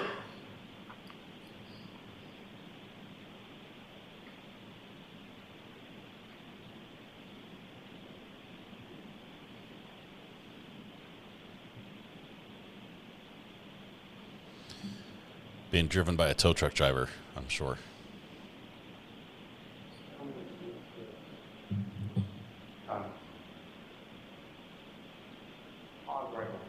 He just drives right up. I just asked her to pause right Yeah, you really have to keep your voice up. there. Yes, sir.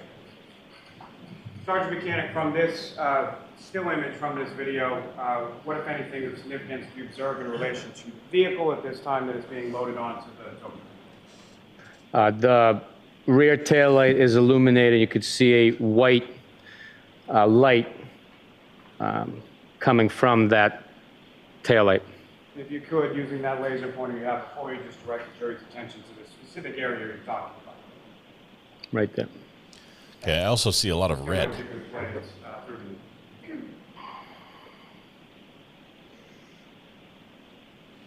There's a lot of red right there as well. Do you see the red? Is that just me?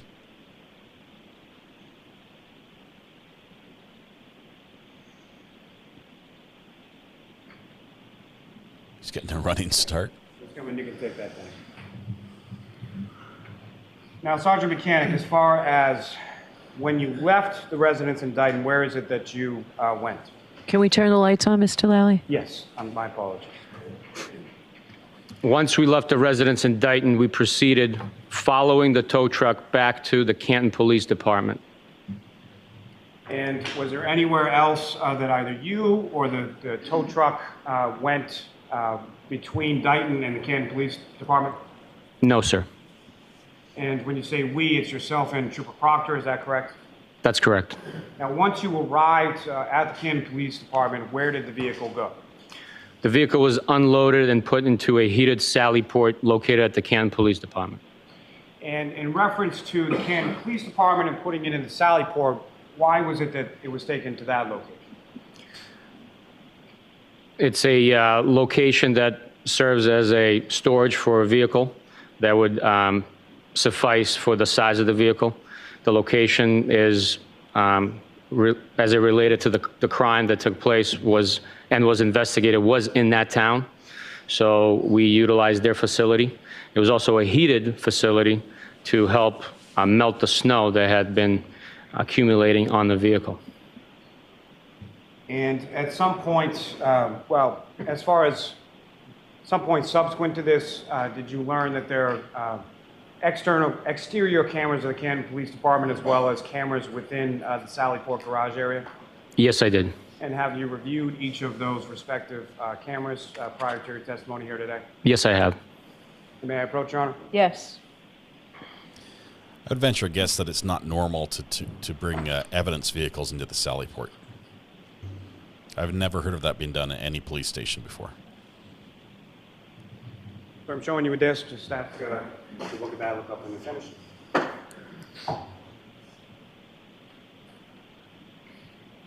You recognize that, sir? Yes, I do. And what do you recognize that to be? The Canton Police Department driveway with video. And what's contained on that is that fair and accurate portrayal of yourself and the tow truck pulling into the Canton Police Department driveway on that afternoon or early evening of January 29th. Yes, it is. May I approach, Your Honor? Yes. Almost seek to introduce the minutes of next exhibit. They have just a moment, Counsel. Okay. Mike.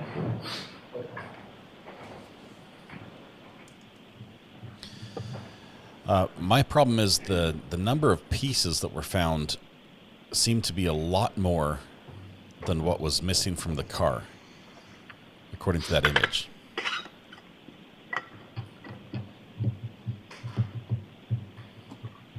Does that not seem problematic? I mean, they were found in the yard, I guess by Proctor, quite a while after. Ooh, a council.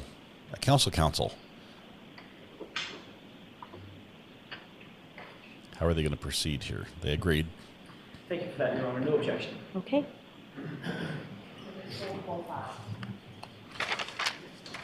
Oh, Your Honor, with Craig. court's permission, may publish that video to jury at this time.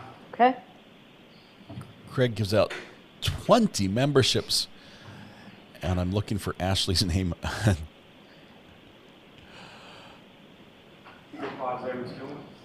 And just for reference points, in regard to this view of this camera. Craig, that's Sergeant, awesome. you're familiar Thank with you so the much. police station? Yes, I am. And so where is this camera view in relation to the Canton Police Department and the Sally Port garage where the vehicle eventually goes? This camera is capturing the driveway entrance to the Canton Police Department. As viewed from Washington Street, that driveway there is on the left side of the structure.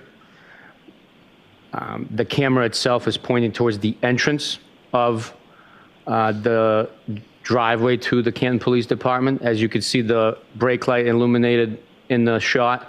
That is a Canton Police cruiser sitting at the edge of the driveway right by Washington Street. So for orientation purposes, as far as the tow truck and your vehicle, is that coming from the top of the screen to the bottom or the bottom to the top? It's coming from the top left to the bottom right of the screen towards the rear of the building where the Sally Port is located. Craig, on this anniversary of D-Day, gift of those memberships in honor of the soldiers. Thank you so much, Craig. Appreciate that.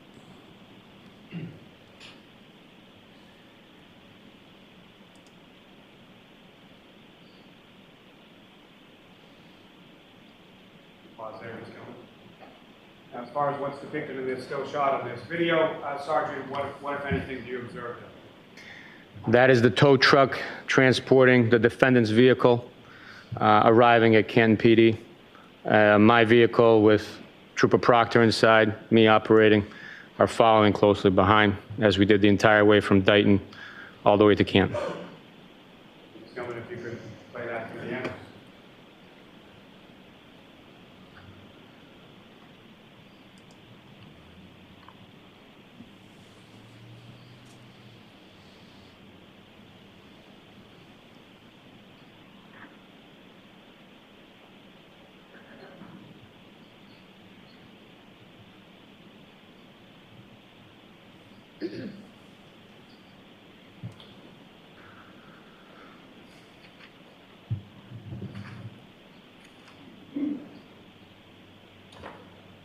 Thank you. Thanks, Craig. Have a good one.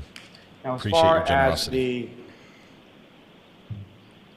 the interior of the Sallyport garage, Put the lights. Thank you. as far as the interior Sallyport of the garage, you mentioned that that is a heated area. Is that correct? That's correct. And as far as the heat within that, do you know how that is produced or how hot it gets in there as far as the time that you spent within there? I do not know, but it was a standard garage heating system that blows hot air. As far as temperature, when the doors were open, that day it was freezing cold. It was, I believe, like 18 degrees with, winds blowing. So inside the garage inside the Sallyport with the doors open, it was quite cold.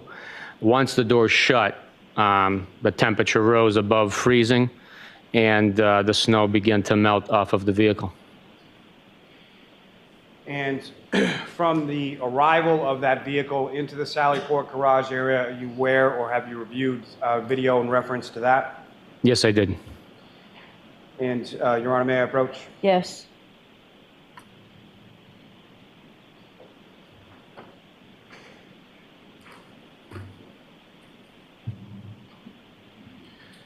Showing you another disc, sir. Just ask you to review that one when you finish.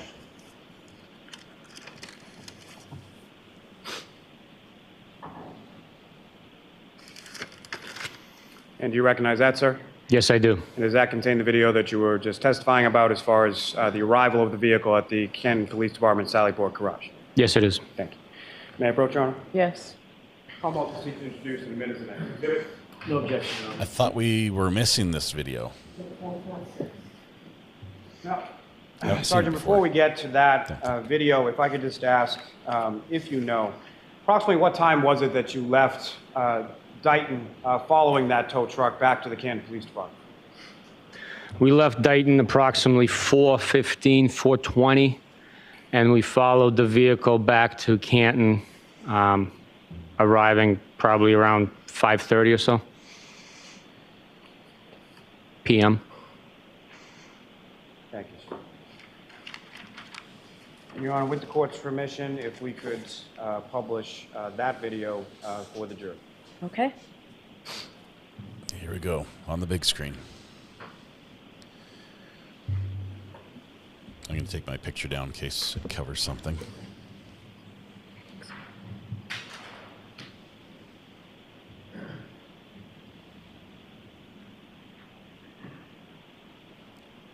Filmed on an actual potato.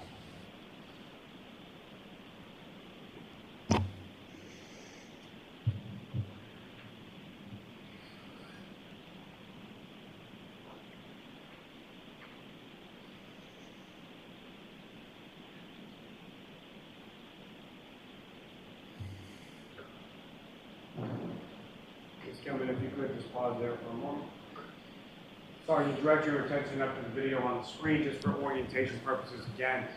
First of all, do you recognize what's depicted in this video? Yes, I do. And what do you recognize it to be? That is the Sallyport two-bay garage at Canton Police Department with the antique Canton Cruiser on the bottom of the screen, and the open spot for a vehicle in the middle of the screen with the four-wheel drive all-terrain vehicle at the top.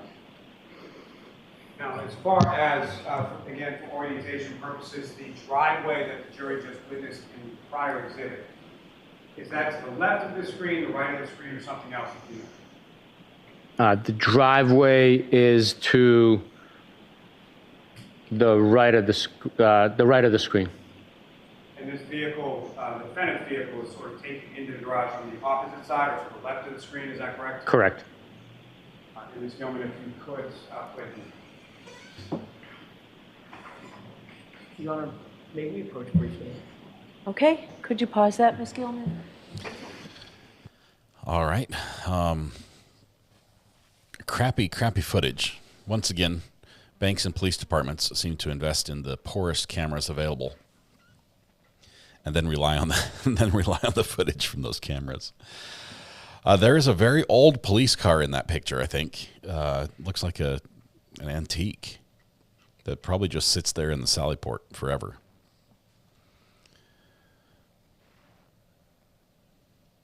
What, if anything, do you notice about the video footage? It's terrible.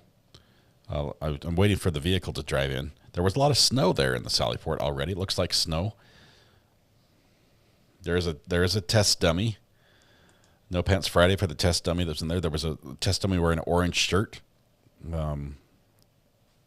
Probably just a coincidence on the orange shirt. Looks like the car Barney Fife drove. The very car. Got movie props stored in the Canton Police Department Sallyport. The video does, I'm hearing it appears to be mirrored. This happens.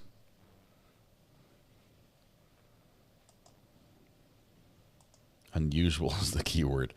I can't see details yet. It's terrible. It's terrible. I mean, my eyes are bad to begin with, but then the camera's just absolutely awful. The orange object looks to be like a dummy of a man dummy, like just the torso, no arms. It's probably a training dummy for, different police tactics.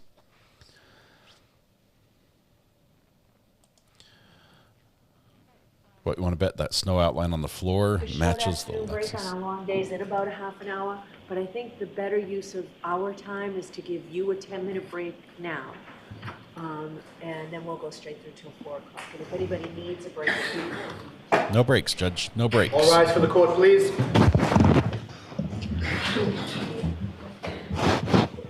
Follow me, please. Jim. See if the judge has anything to say before or after the jury's gone.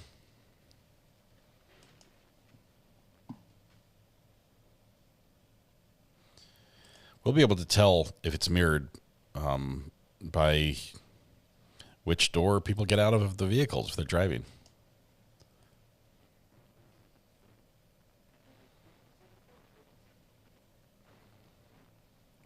Are we going to do anything or just take a break?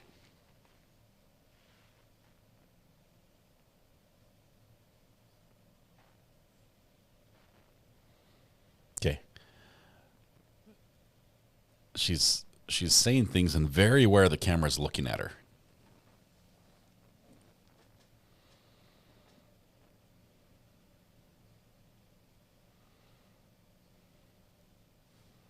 Anyone care to do a little translation of what she said? I can only do bad lip reading, and we don't want that.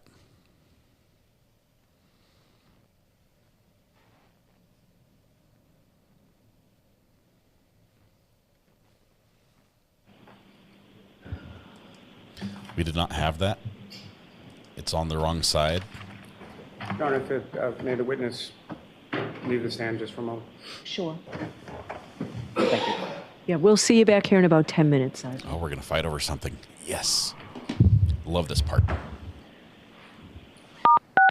You are unmuted. Okay, so you want us to watch this now? If it please the court, yes.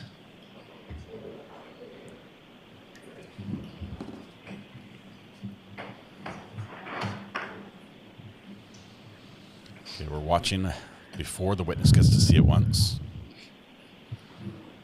Ooh, little slip and slide there. Just about watched Officer I don't know who land up his you-know-what. Alexis pulls in.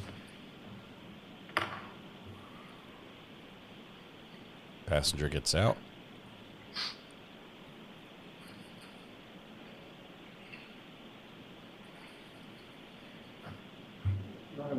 May I get just a little closer? Sure. Can we turn out the lights, please, Dave? Thank you. That would be the driver. Oh, yeah. Yeah, we just about saw it right there. Big old slide. That would be the driver if the image is reversed, which it appears to be. Don't think she drives a European Lexus.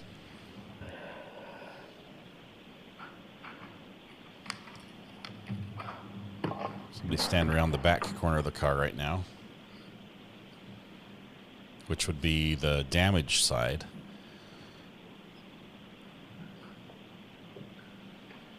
And now they shovel.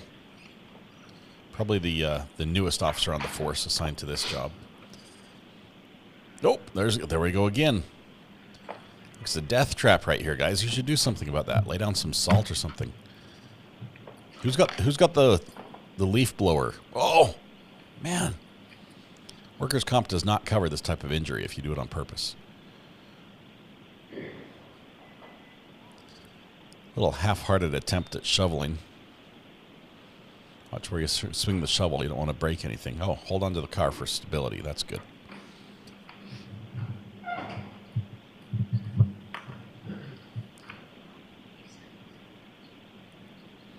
We've got 6 or 7 officers all wandering around the police car with what? Oh, now a broom. Broom, a couple shovels. Clearly looking at the taillights on the back end.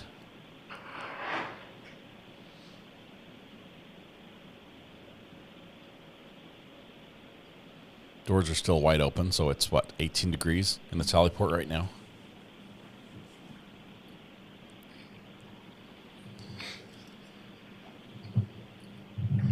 Tons of snow. Tons and tons of snow.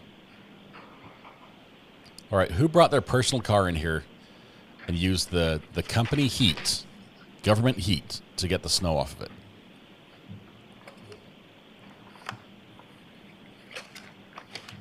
We'll say that commute to bring the vehicle to Canton blew most of the snow off her car. There is not much left on her car. Well, let's move the hand truck. Where are we going to put that? Right there. We'll just move it that far. Leave it so somebody else can trip over it.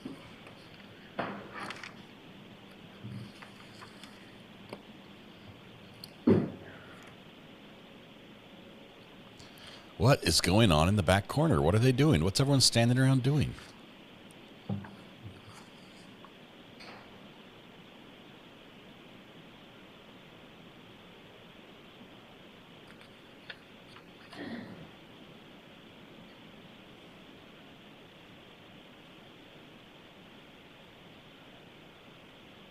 Close the doors.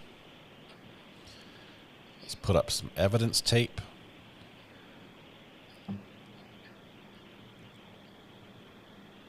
Crime scene, do not cross. Just wrap it around the neck of the dummy. He won't mind.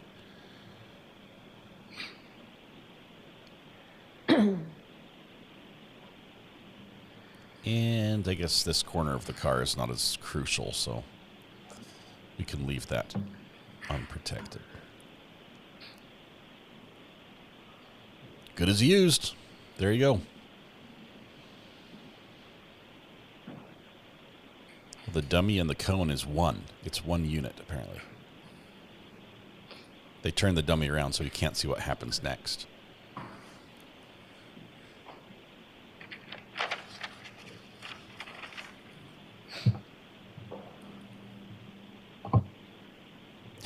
Is that good enough? Sure, boss. Can I go back inside? Yeah.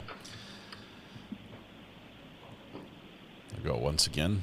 Everyone hangs out by the back tail lights.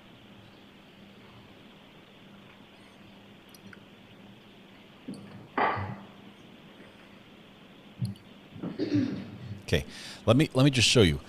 The guy that keeps walking back and forth looking at the taillights, he's comparing the two taillights, and his body language tells me something.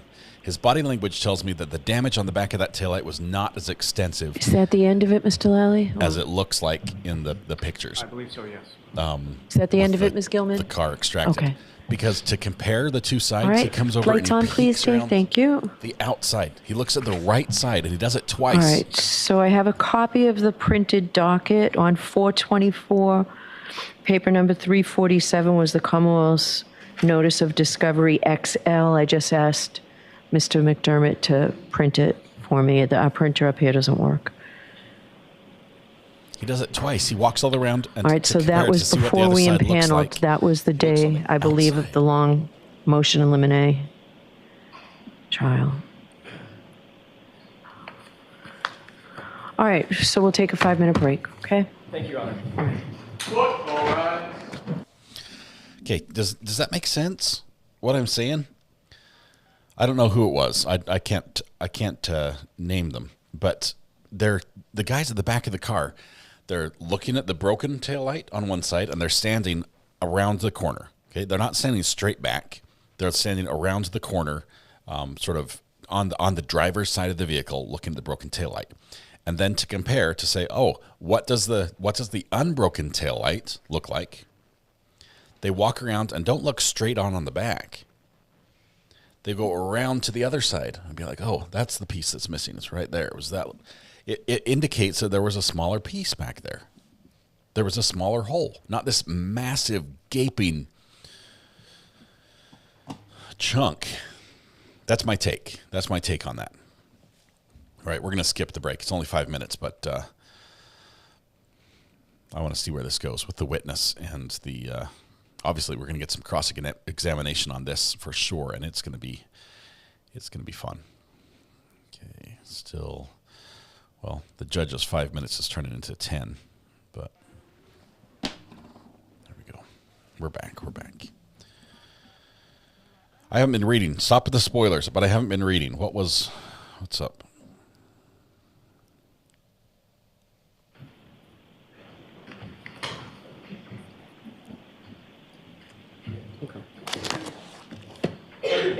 The sus guy in the vid was, in fact, the sus guy Proctor. We've finally seen Proctor in this case.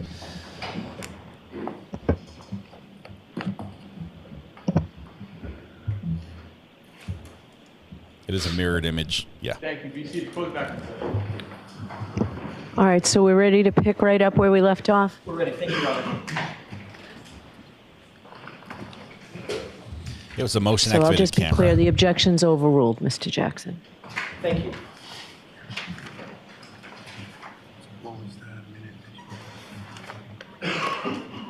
Sergeant, we're going to start up again with the video. Do we have the jury back? I guess we do. Your Honor, for the record, I believe we're picking up where it was paused, which was 5:35:36. Okay?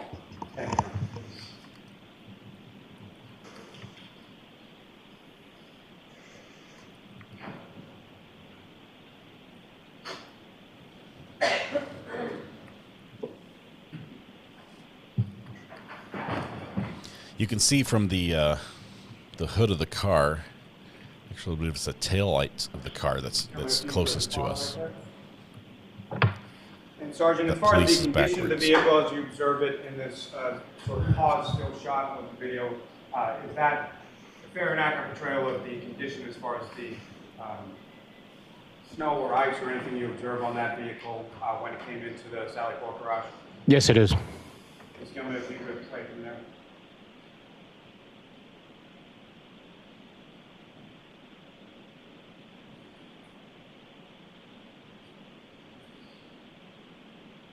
Very little snow on that car. That car has been scoured of snow by the wind. If you could just pause there for a moment. Whoa! Yeah, right there. That was perfect. Pause game is on. All right, so keep your voice up.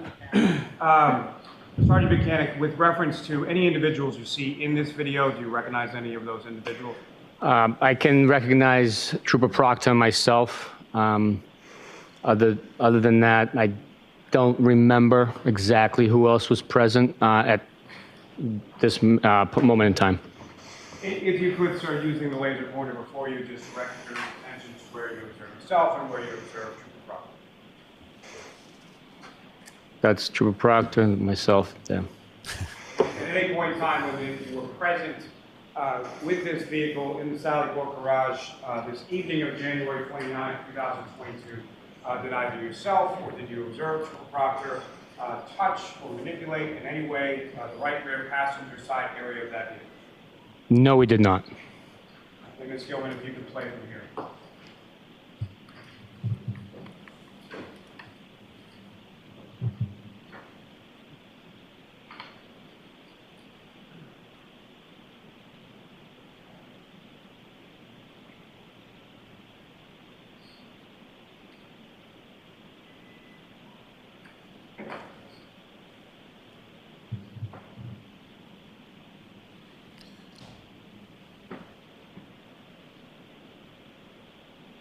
What was Proctor holding?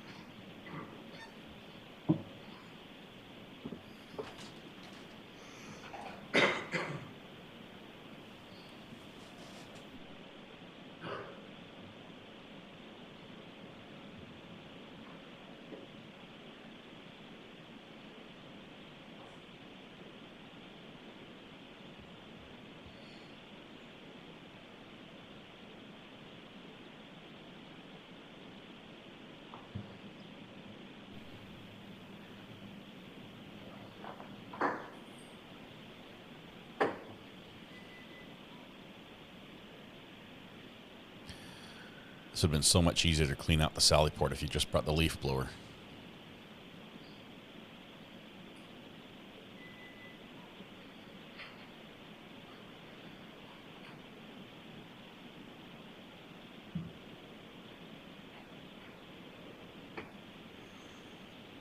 They're playing musical chairs. I can't. Someone will have to point out Proctor again. Is he still behind the car, or did he grab a broom? Start using it as a rake.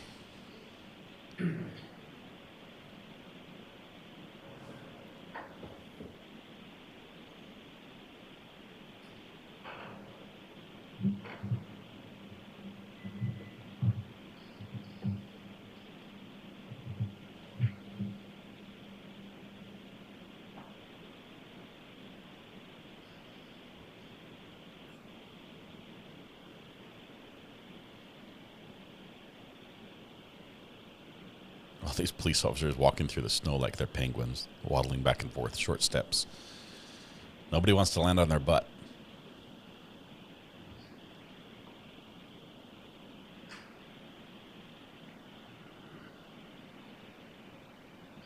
So Proctor's just staying at the back of the car. Guarding, I assume.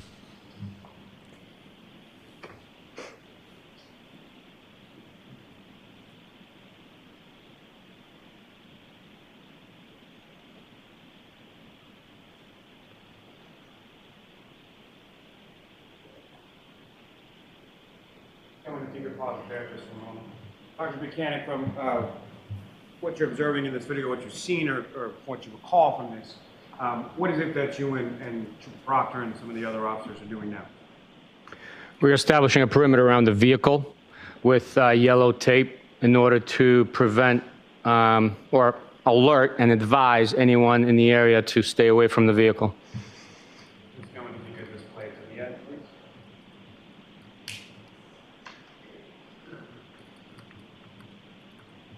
Dummy had no say in the matter.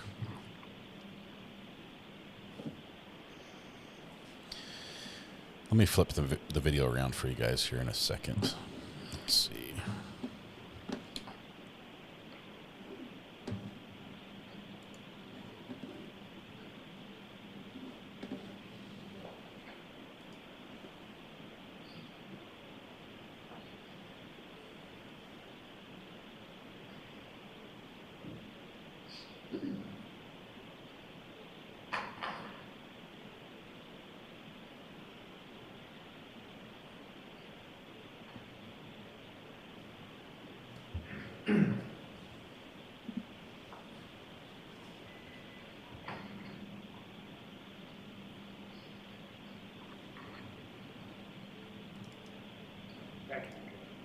You can take that down, Mr. Officer. We can have the lights back on. Now, Sergeant Mechanic, are you aware of a warrant that was executed on that vehicle on February 1st of 2022? I am aware. And you yourself were not present for that, is that correct? I was not present for the execution, no, sir. Trooper Proctor was, as far as you're aware, is that correct? That's correct. Now, the next time that you were within the Canton Police Department Sallyport garage with the vehicle was on February 2nd, is that correct? That's correct. And on that day, where did the vehicle go from the police station?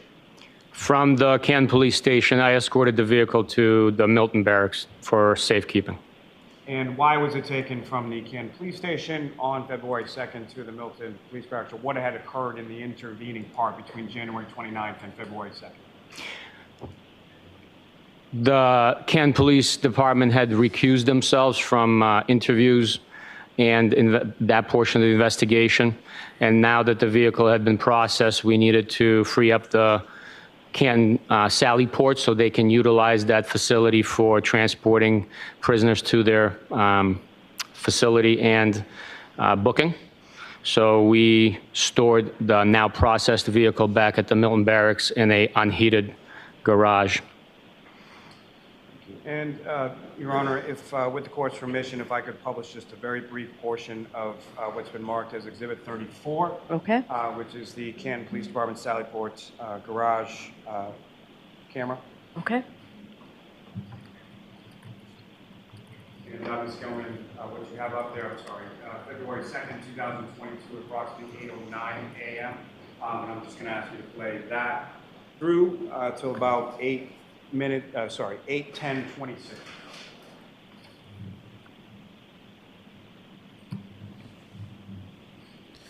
Is there a reason we're watching this through welding glasses?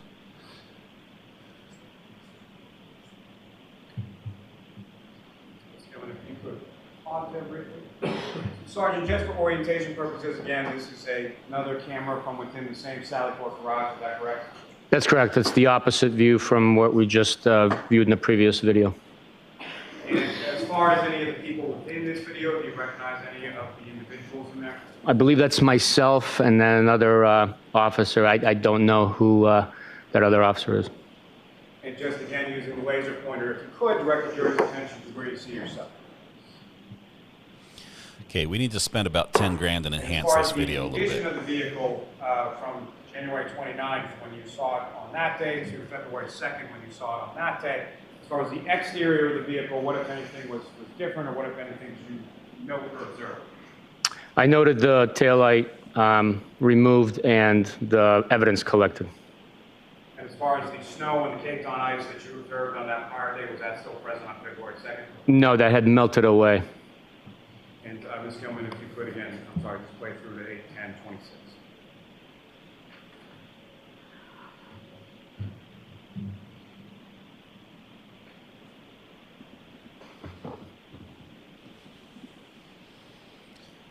This is practically useless video.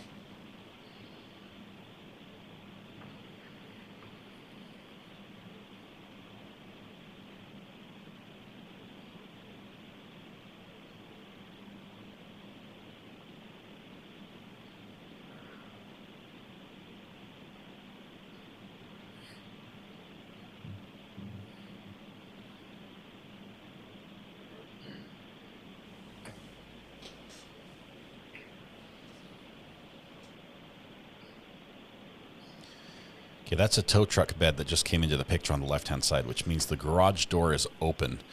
The time on this video is what? 8:10 in the morning. The sun should be up. There should be daylight streaming through this window, through this garage. There should just be so much light in here that's nearly overexposed. And this is the picture we get. I'm not buying it. Something is wrong here. Something's really wrong. Thank you, Ms. Gilman. And you can take that down. And Mr. Officer, we can have the lights back on. Thank you. Now, Sergeant Buchanan, with regard to Mr. O'Keefe's house at 1 Meadows Avenue in Canton, At some point, did you become aware throughout the course of your investigation that there were exterior cameras affixed to that residence as well? Yes, I did. And those were Ring cameras, is that correct? That's correct. Now, with respect to the investigation, what, if any, steps were taken in order to secure any of that footage from the exterior of the house from the Ring? Objection. No, I'll allow it. We applied for multiple search warrants. Objection. All right, I'll see you at sidebar on this. Objection. I'll allow it. Objection. Clearly, what the judge said there is obviously I didn't telepathically read your mind appropriately, because I thought the objection you made was overruled, and you've got a different objection which I hadn't considered. So we'd see what happens. I'm busy. I'm watching the clip right now on my recorder. As soon as I've got it down on my timeline, I'll flip the image, and I'll see what I can do with that dark video as well. There's not much, and honestly, if the dark video was the same period in time as we had on the first video, it would be much more useful. But it's not. It's when the car was taken from the Sally Port, so that won't be very helpful at all. But this first video, we'll see what we get here.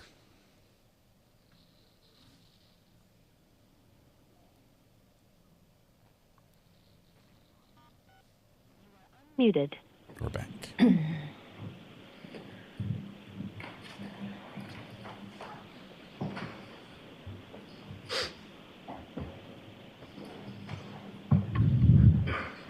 And so, sir, during the course, well, let me ask you this. As far as this or any other investigation is concerned, how is it that members of your unit sort of work through an investigation or work on a case? We, Objection, Your Honor.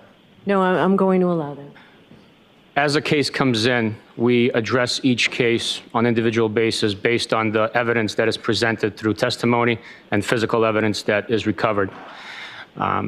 That is what guides our investigations, and we then develop leads and process information collected. Sometimes information needs to be collected from third-party holders of data or service providers, at which point to access that data, we apply for search warrants, which are guided.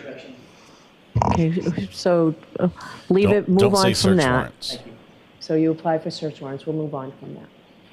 So, Sergeant, my question is more geared toward as far as individual personnel within your unit. How is an investigation conducted as far as one trooper does everything, or is it a collaborative effort, or how is that? The reason I say we is because every investigation takes the entire unit typically to put an effort in to conduct interviews, analysis, and so forth. So it's a team effort each and every time. No investigation is a one-man show. That's why we call it a case officer, not a lead investigator, because the case officer organizes the individuals to assign different tasks and collect and organize the data that comes back from the third-party providers and from the interviews that are conducted. As far as the interviews that are conducted through the course of this or any other investigation, is there ever an interview that's conducted just by one trooper or one person in any investigation that you've done with this unit? It is, no. We conduct interviews with two people, whether it's a trooper and a local detective, or two troopers assigned to our office, other state police agent unit within the agency. Now, as far as the case officer, who was the case officer on this particular investigation? The case officer in this investigation was Trooper Michael Proctor. And Trooper Proctor works under your supervision, is that correct? That's correct. So as far as a search warrant for the Ring video from One Meadows Avenue, who specifically sat down, put pen to paper, and wrote the search warrant? Trooper Proctor was the affiant. Can we talk to And him? as far as from that search warrant, are you aware of the materials that were provided by Ring in response to that search warrant? Objection. I'm going to allow it. I am aware of it. And have you reviewed both the material as well as the videos that were provided by Ring in response to that search warrant? I did. Now, with reference to those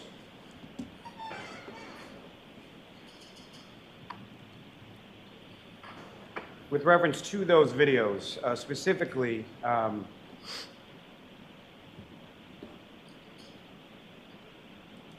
did you observe a,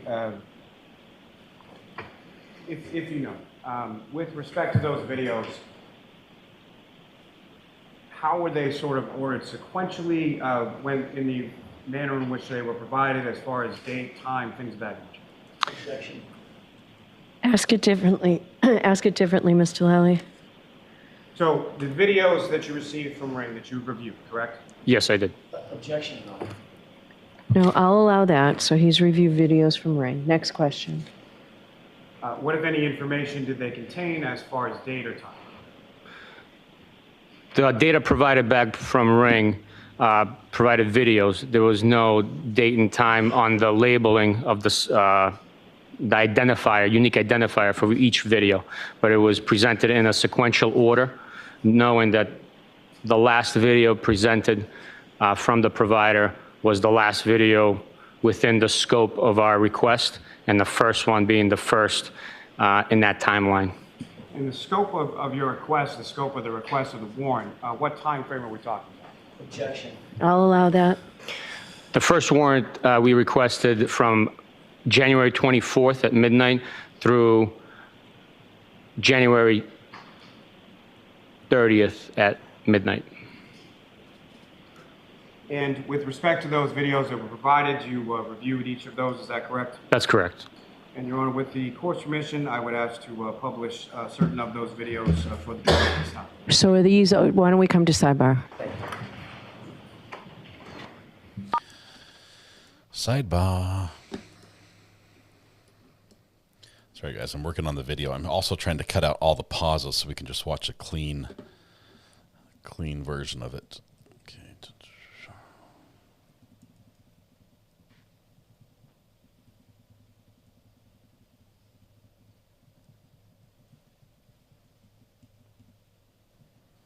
we go. Cut right here.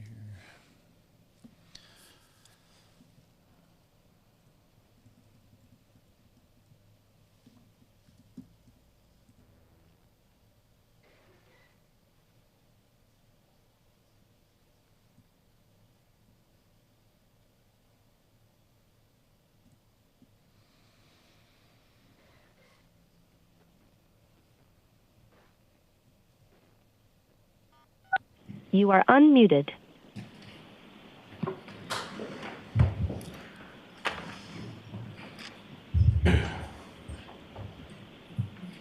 Ms. Gilman, if I could have from what's been previously marked as Exhibit 6, first video 119.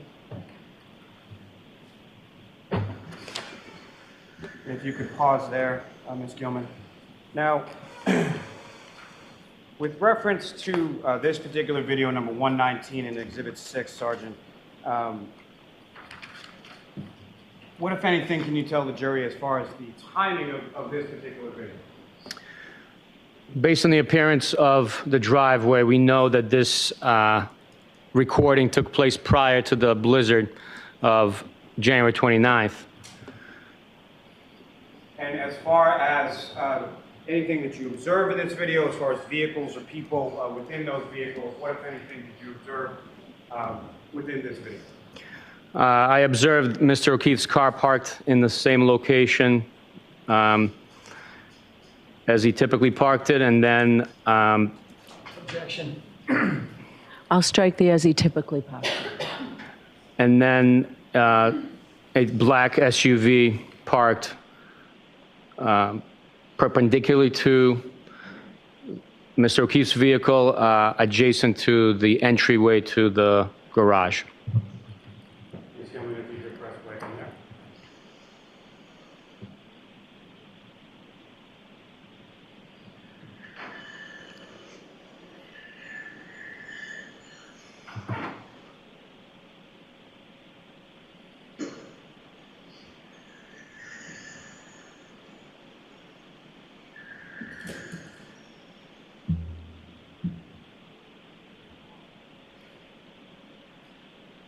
Ms. Gilman, if you could pause there.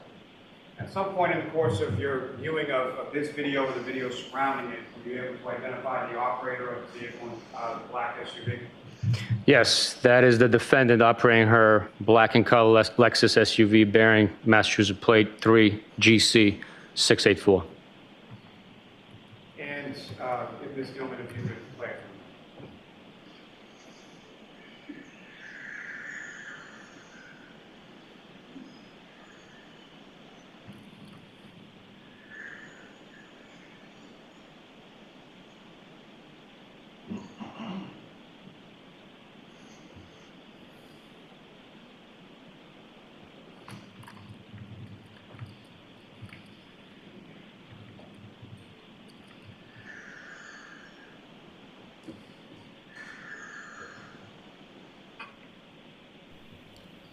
Now, Sergeant Mechanic, are you also aware from your review of the ring videos from One Meadows Ave, another video depicting the defendant leaving the house sometime shortly after 5 a.m. on January 29th? Yes, I am.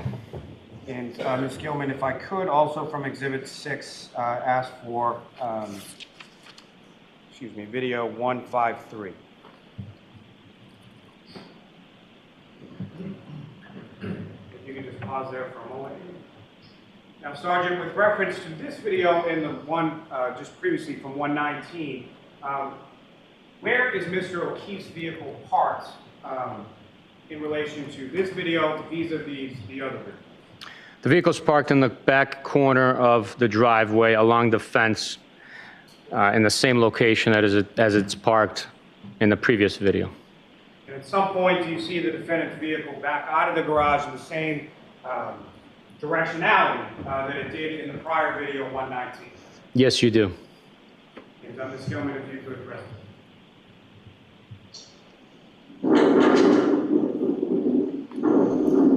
The storm started right then.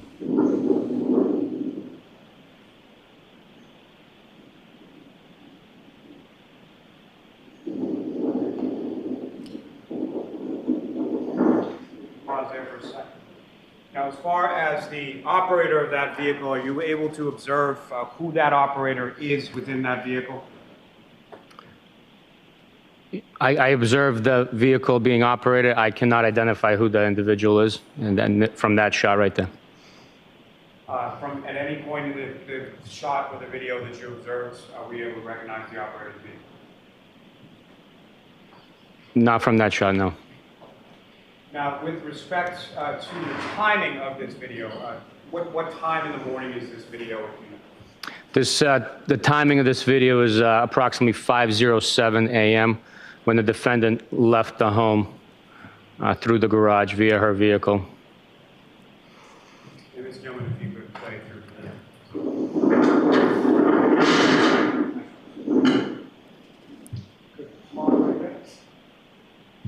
Now, from this particular pause portion of the video, Sergeant, what, if anything, of significance do you observe within the still shot of this portion of the video 153?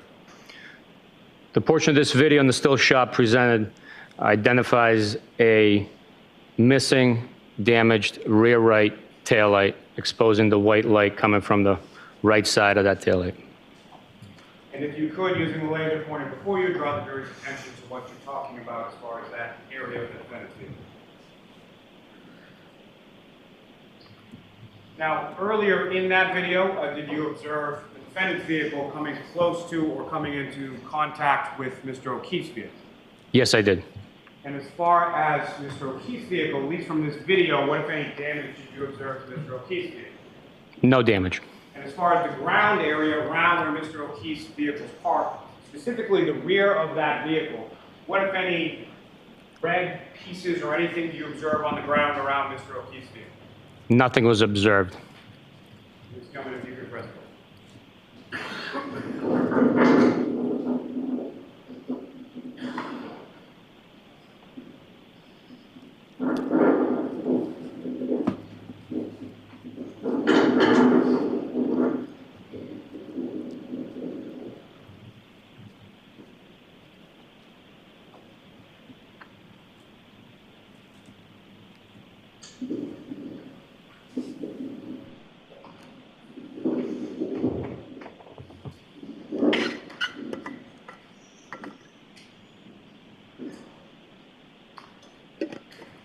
And Ms. Gilman, from Exhibit 6, if I could have video number 165. If you could pause there, please. And Sergeant, have you reviewed this video as well? Yes, I have. And when, time-wise, in relation to January 29th, approximately, is this video? It's approximately like 12:30 in the afternoon. And as far as the vehicles in the foreground area from this particular camera shot, do you know whose vehicles those are? Yes. The vehicle in the top left corner is Mr. O'Keefe's vehicle. Vehicle in the middle left is the defendant's vehicle. And I do not know who the other two vehicles are. Ms. Gilman, if you could press play.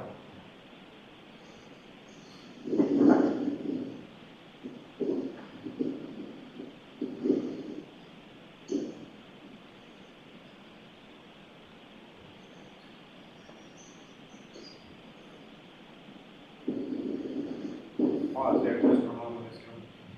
And Sergeant, from the two individuals exiting from that vehicle, do you recognize who those individuals are? Yes, I do.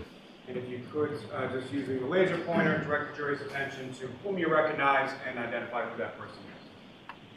That there is the defendant, and that there is Mr. Reed. Again, Mr. Reed, the defendant's father, is that correct? That's correct. And Ms. Gilman, if you could press play.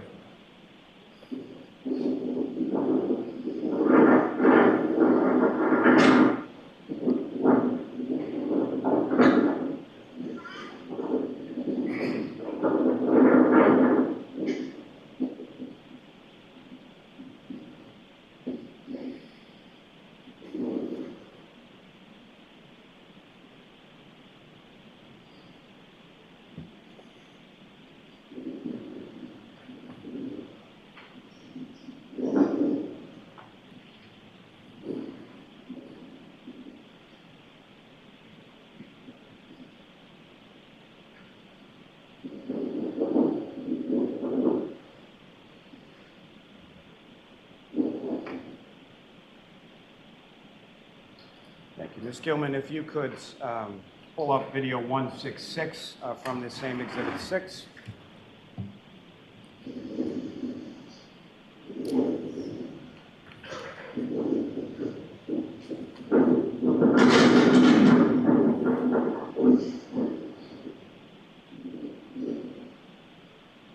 Ms. Gilman, if you could pause there just for a moment. Sergeant, do you recognize the person that just exited from that vehicle and behind the defendant's vehicle? Yes, I do. Who do you recognize that to be? As the defendant's brother. And Ms. Gilman, if you could press play.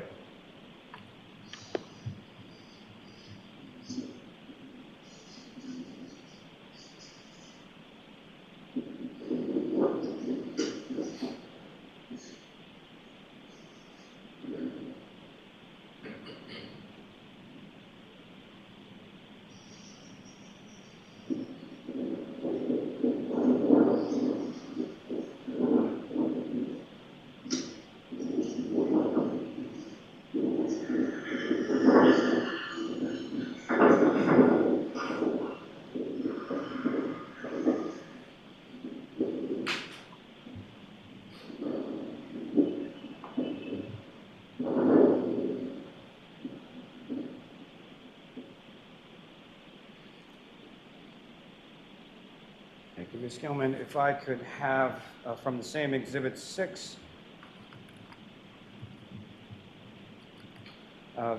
video 171.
Ms. Gilman, you can take that down. And Mr. Officer, we can have the lights back on. Sergeant, from your review of those videos, at various points you observed the defendant's brother cleaning off the defendant's car, correct? That's correct. At any point in time, did you observe the defendant's brother cleaning off the area of the right rear passenger side's taillight of the defendant's car? I did not.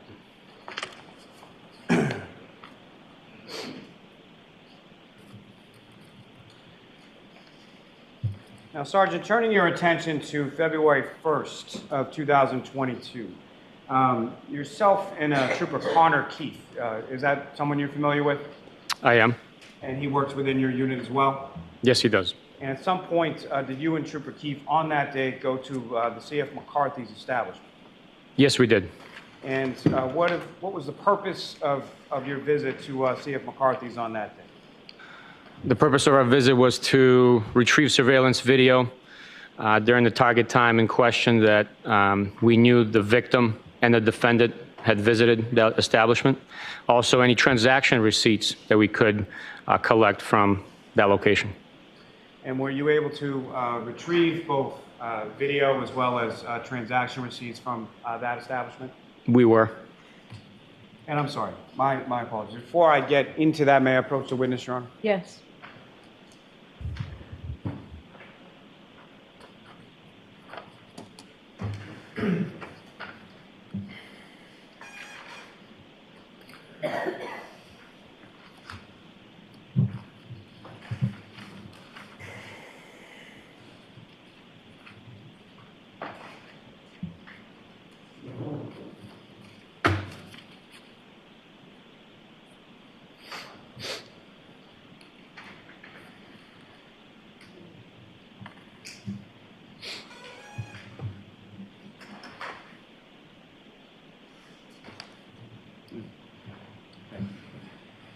And Sergeant, I'm showing you a series of 14 photographs or still shots. If you could just look at those and look up when you're finished.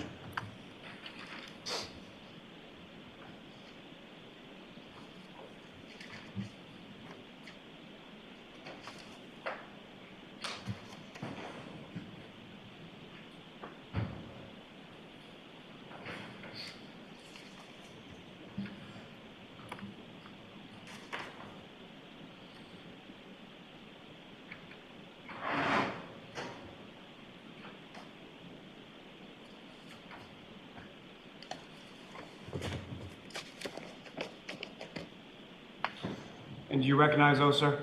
I do. And what do you recognize those to be? I recognize these to be still photographs of the ring video that we just watched.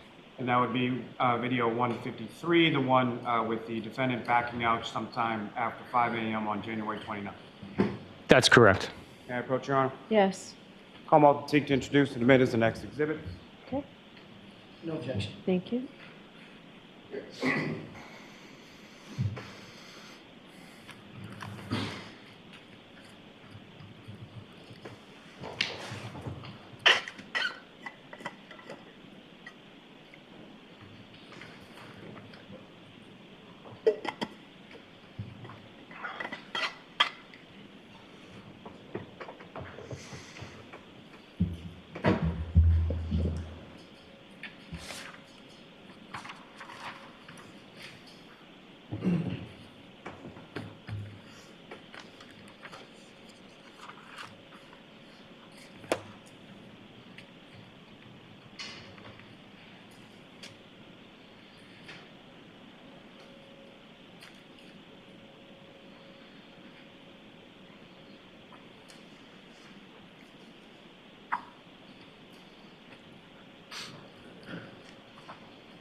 I cheated and I had a delicious salad. Oh, we've got action in the other court. We're going to hold for just a minute. We're going to hold. Pause for a second. We're going to go right here. We're pausing the Karen Reed trial. We're jumping right now. But we're jumping to the hot tub cold case trial, where it looks like everyone has, all the spectators have been brought in.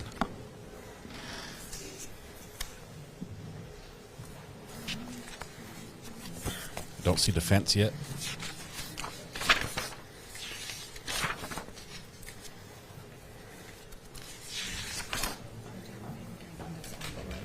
Is that, I hear pages being flipped through. Is that a verdict?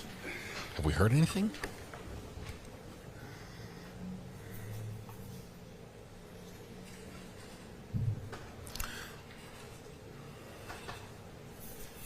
While we're waiting, I don't know whether the jury has a verdict or does not have a verdict. I will say to those of you who are present in the courtroom, there will be no reaction to a verdict or lack of a verdict either way. If you cannot remain silent when the jury comes in, now's your opportunity to leave the courtroom. I'll be glad for you to do that. Any reaction expressed out loud is you'll be immediately escorted from the courtroom and may be subject to being held in contempt of this court. So I'll be really quiet. Okay, what that means is a verdict or no, the jury is done deliberating at this point. Defendant is here. He's got his Carhartt jacket on.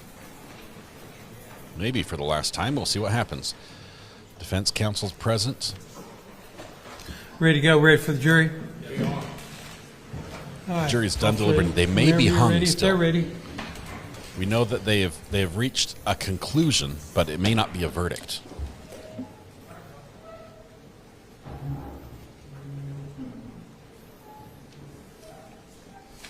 I'm not sure if we're going to have time. If they announce they have a verdict, I'm not sure if we'd have time to play any music. I've got it ready, but we'll see what happens.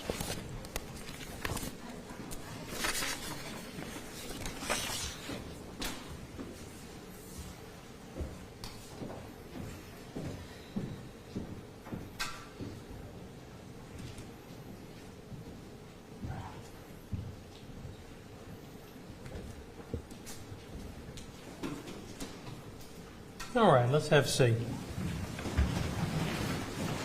Good afternoon to you all. Madam Foreperson, has the jury reached a verdict in this case? No, Your Honor. It's hung. It's hung. Do you feel like that it is likely that the jury on continued deliberations will reach a verdict? No, sir. They're deadlocked. Let me ask you this. Has the jury considered the highest level of the offense? Yes, sir. Is there a disagreement as to the highest level of offense? Yes. That's where your disagreement falls? No, I'm sorry. It is not. That is not the case for the highest offense. Okay. Does the jury agree on the highest level of offense that the defendant is either guilty or not guilty? Yes. What is the verdict in that? Not guilty. Okay. So the jury has found the defendant not guilty of first-degree murder? Yes. Okay. What? Never in my life have I seen this. What is happening?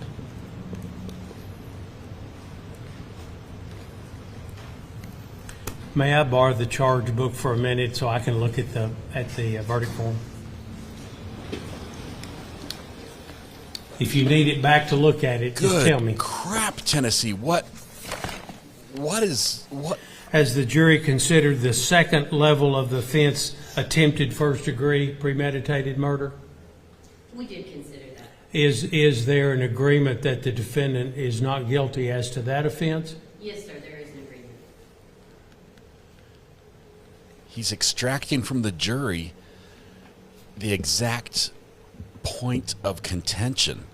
They don't agree. They have not reached a verdict. Has the jury considered the level of offense second-degree murder? Yes, sir. Is there an agreement that the defendant is not guilty as to second-degree murder? Not guilty.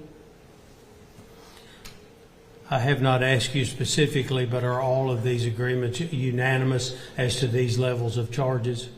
Yes, Your Honor. Okay. How did they not get a verdict if they... This is unbelievable. Beg your pardon? We have one shaking I'm his sorry. head. My question, and I'll come back in. My question was, is it unanimous that the defendant is not guilty of second-degree murder? And I'm going, since there was it's my question. Is there an agreement on that level of charge? Agreement with who? No. Oh, I'd say not guilty on that. Sir, ma'am. Not guilty as to second-degree murder. Is that correct? Correct. Okay. That cleared that up, General? Why don't we just deliberate with them? Considered the next level of charge attempted second-degree murder? Yes, sir. Do you all find the defendant not guilty of attempted second-degree murder? Yes, sir. Each of you? Ma'am? Okay, I'm looking at you because I want to see, and if you disagree, just let me know, okay? Now, let's go back. We did not do this as a first-degree murder charge that I'm told you found him not guilty of. Is that correct? Okay, I see head nodding So much for affirmatively. secret And deliberations. attempted first-degree murder. Is that correct as well? Okay. We need some lawyers to weigh in on this. This is bizarre. Preferably a Tennessee lawyer. Does Tennessee just do things differently? Family, Has the jury big sigh of considered the relief charge back of there. voluntary manslaughter? Yes, sir. Is there an agreement, or has the jury found the defendant not guilty of voluntary manslaughter? There was no agreement. No agreement. Is that the level of the offense at which there is disagreement? Yes, sir. Is that correct, ma'am?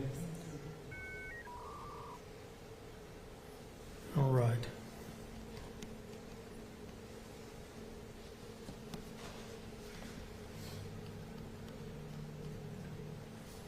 There's someone that thinks that was involuntary manslaughter. Would the state like the jury polled as to the first four level of charges? No, Your Or as to the level on which there's a disagreement? I think since we don't have a verdict, there's no reason to poll the jury as to that level. You agree, Mr. Taylor? Oh, this is a mistrial. A hung jury is a mistrial. I'm going to ask each of you this question. You just tell me, would further deliberations be of any value? No, sir.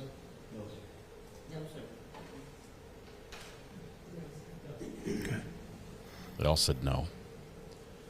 Do you all believe that the jury is hopelessly deadlocked with respect to the charge of voluntary manslaughter? I see everybody nodding their head yes. Hopelessly deadlocked. The court will enter a verdict of not guilty as to the charge of first-degree murder. The court will enter the charge of not guilty as to attempted first-degree premeditated murder. The court will also enter a not guilty verdict with respect to second-degree murder. And the court will also enter a not guilty verdict with respect to attempted second-degree murder.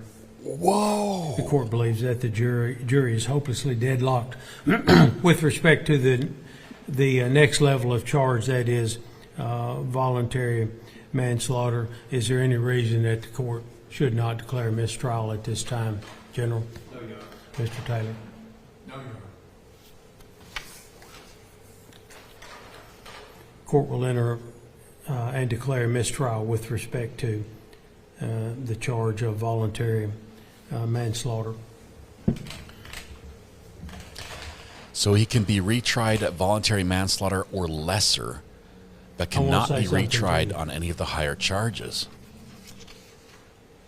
The jury, having completed the work as required by law and by this court, is discharged and excused with the sincere gratitude of the court.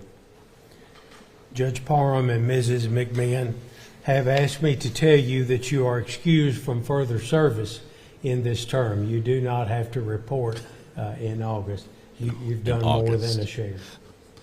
But September, you might be up I again. understand the personal sacrifices that each of you have made to be here every day on time, and specifically the sacrifices over the 11 hours plus in 2 days that you have spent attempting to reach a decision in this case.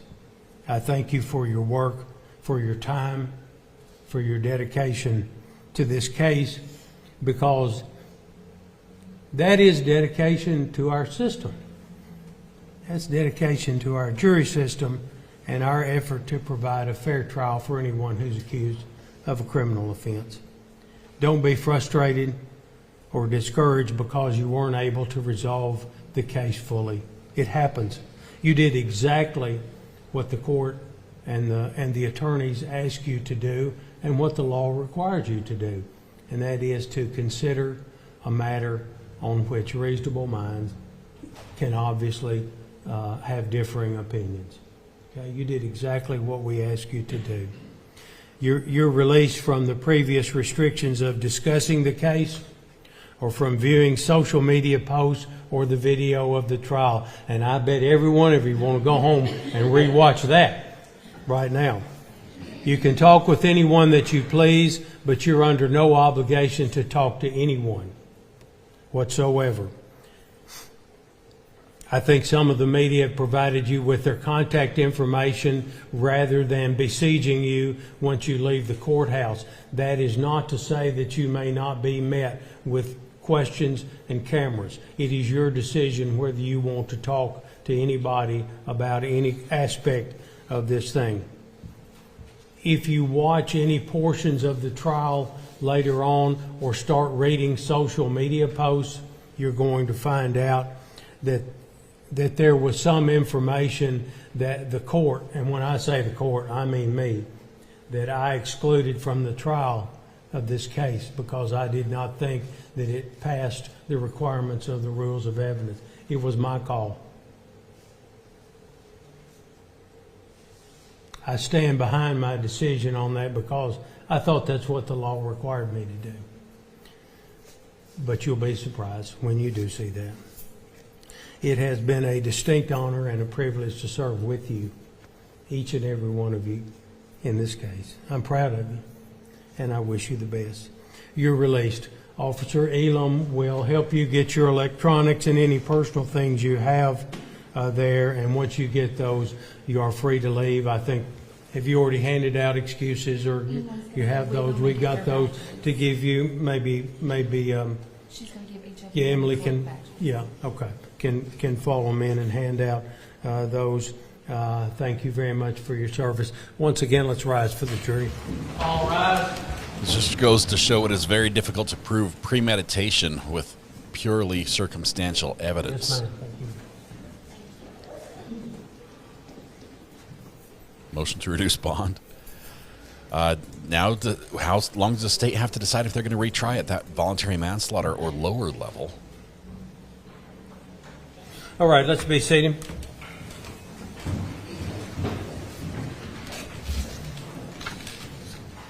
We're going to give them a few minutes to clear the second floor, give them a head start at it at any rate.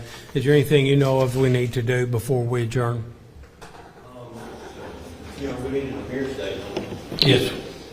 I agree, Judge. And that appearance statement, we would like to serve notice now, we'll file a formal motion.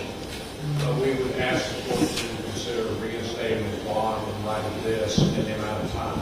And I understand that the state is going to, we'll talk about the status of the case when we come back.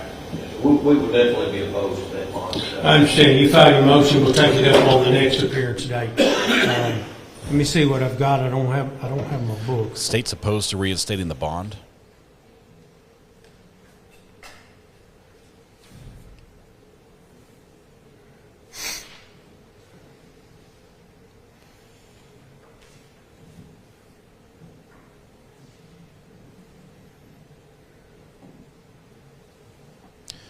There's an echo in the feed. We've got this court unfortunately was mic'd very poorly.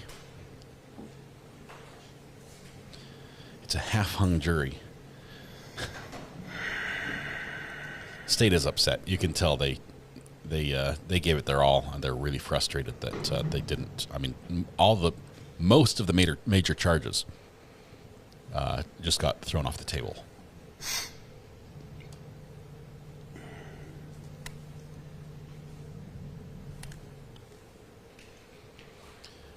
So what the judge did there, when the jury announced that they had agreement on those higher charges as not guilty, it's a benefit to the defendant, but it also helps At the morning of July 2. The state know what they can go for next. Judge, I will be with you on another case. I'll be with you on another case. Oh, that day? Is it at 9 or at 1 that you have? It's at 9 o'clock with you, Judge. Yeah. Why don't we set? Does that work for the state as well? That's for appearance only. Yes. Well, if he files a motion for bond reduction. Well, I need to know ahead of time if we're going to have a hearing, because I will have a witness from Alabama who will have to be here. Mr. Taylor, can you? Witness from Alabama, that's the other ex-wife. I'll file a motion tomorrow. Let's be ready to hear it that day then. He's going to file the motion. To respond and have no witness here. I think if he files tomorrow, I think that gives you sufficient time, do you think? Yes, as long as I get it. Yes, sir. Okay. I hear you. Okay. The second- July 2, 9 o'clock then. The second ex-wife might be that witness from Alabama that he's going to have here, as he's opposed to the new bond.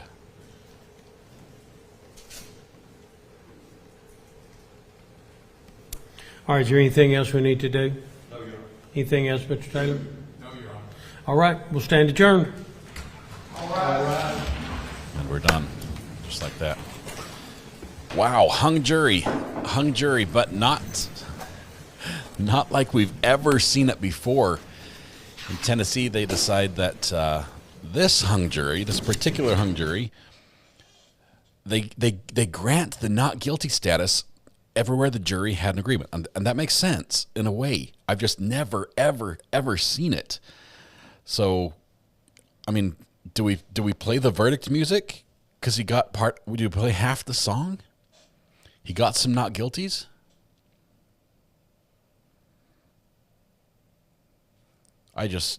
Wow.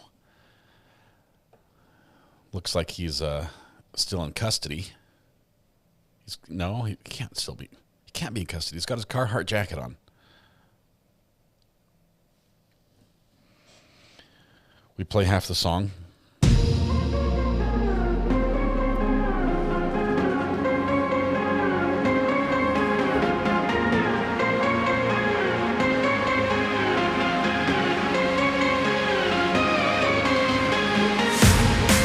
Guys, wow.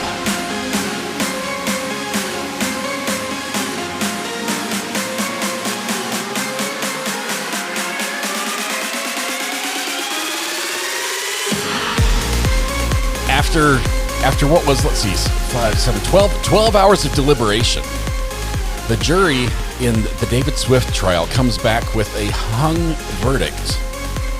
Yes, I said hung verdict.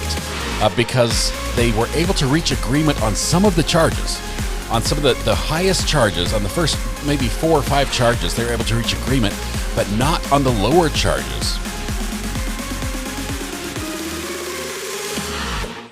And that's it. And it's it. We're left with the defendant no closure, a little bit. We know that the worst sentences are off the table. The worst sentences are off the table, but the lesser charges are still on the table. And the state apparently intends to pursue those charges again. They've asked for a reinstatement of bond. He is in custody. Defendant is in custody. So they asked for a reinstatement of bond. It's not being granted yet. There's going to be a hearing on July, I believe it was, early July, the first week of July. And at that hearing, the state has said, we're going to bring a witness from... what was it, Arkansas? We know from those of you who've studied this case know that there is a second ex-wife, a wife after Karen, that they're now separated, I believe divorced, and there's issues there. It's just even I would say legal issues that have taken place there from Alabama. Sorry, Arkansas. I didn't mean to throw you under the bus. But July 2nd, they're going to have that hearing, and the state will have witnesses as to their opposition for reinstating the bond. Now, when the crimes that are charged drops down, the seriousness drops down, you can expect a reduction in bond, typically. Okay, if you have somebody in jail who is charged with first-degree murder, the bond is going to be a lot higher normally than if you have somebody in jail who's charged with evading police. Okay, it's a lesser crime. They're arguably a lesser threat to society. Now that those top-notch, the more serious offenses have been knocked off the charge, he should get a lesser bond, or a bond should be reinstated. You would think, but the state is adamantly opposed to it, so it's going to be spicy. That hearing is going to be absolutely wild. And apparently the case of David Swift is not over yet. Wow. I've never, ever, ever seen that before in my life.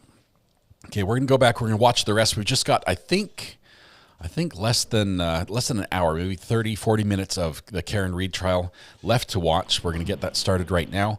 We're going to watch that. Then I'm going to bring you the video of the Sally Port non-mirrored. It's the mirrored, unmirrored version of the video. We'll have that for you at the end of today. And don't forget that tonight at 8 o'clock we have the podcast here on this channel with Weather Watch and myself. And we'll be giving away memberships. So if you somehow manage to dodge all the memberships that have been given away today, Ashley, I'm looking at you. You'll want to be there. Thank you.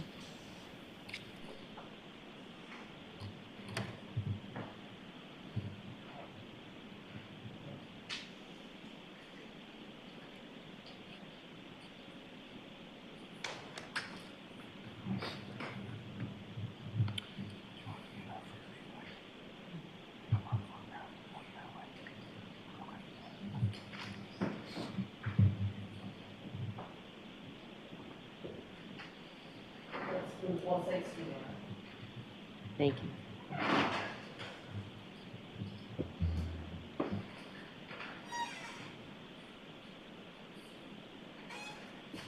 Thank you so much. Your Honor, with the court's permission, may I publish just a couple of these photographs? Okay.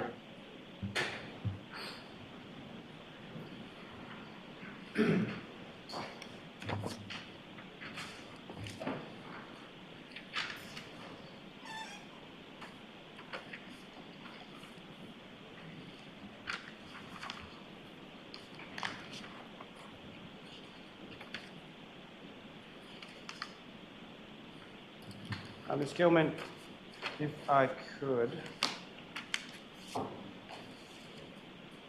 have photograph number 30.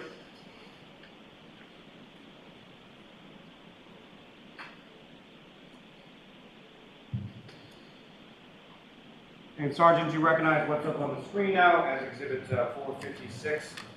I do. And Ms. Gilman, if you could just zoom towards the rear of the vehicle.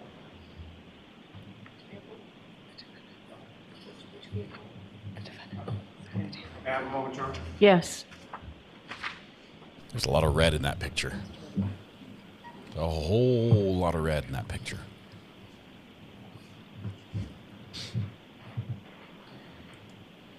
And Sergeant, what's up on the screen now? Master Ayden, thank you so much. Direct the jury's attention with that laser pointed to the area of the rear passenger side taillight that you were describing damage in before.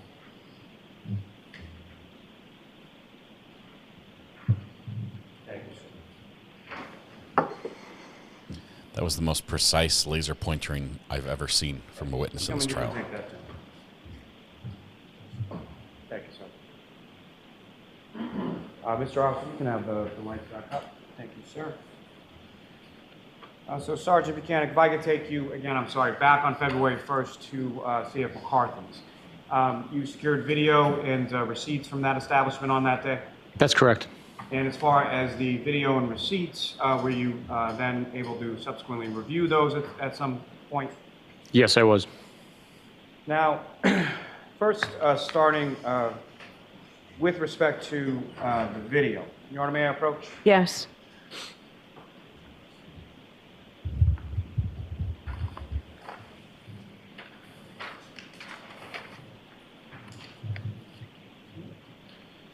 I'm showing you two photographs of still shots. Just ask you to look at those, look up when you're finished.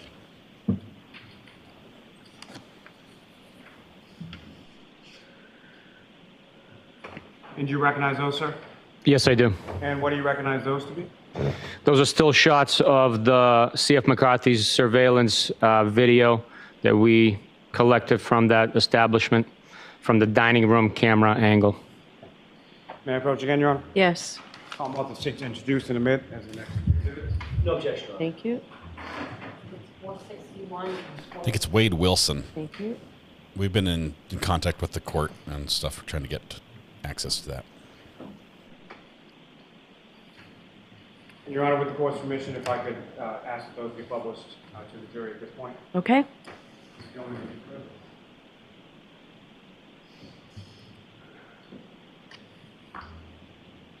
And Sergeant Mechanic, you recognize what's up on the screen?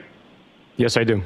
And if you could, using the laser pointer, draw the jury's attention to what, if anything, of significance you observed with this still shot from the C.F. McCarthy's video. We observe the victim, Mr. John O'Keefe, here. Appears to be communicating with the defendant here. Mr. Camerano is over here as well. Mr. Sullivan is down here as well. Mr. O'Keefe is wearing the gray, light, two-tone sweatshirt that I held up earlier, as well as the jeans. And the next still shot, Ms. Gilman, please.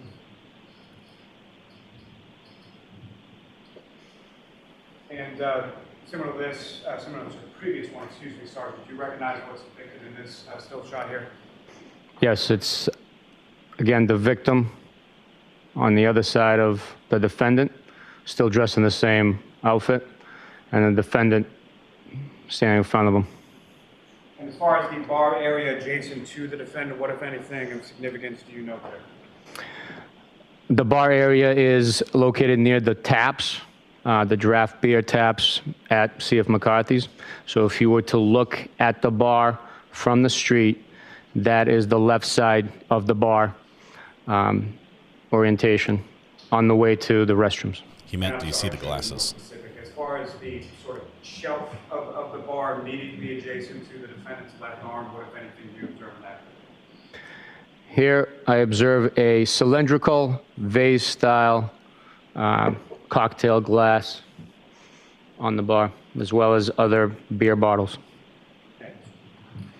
Ms. Gilman, you can take that down. With reference to the C.F. McCarthy's video, Your Honor, with the court's permission, I would ask to publish certain portions of that. It's already been marked as Exhibit 50. Okay. Ms. Gilman, if you could, from the first video.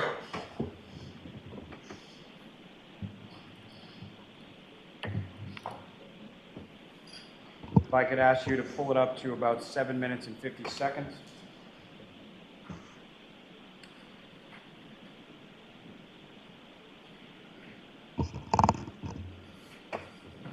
And Ms. Gilman, if you could pause just for a moment. I'm just going to ask you to play from 7:50 to about 8 minutes and 20 seconds in, but I may ask you to pause it.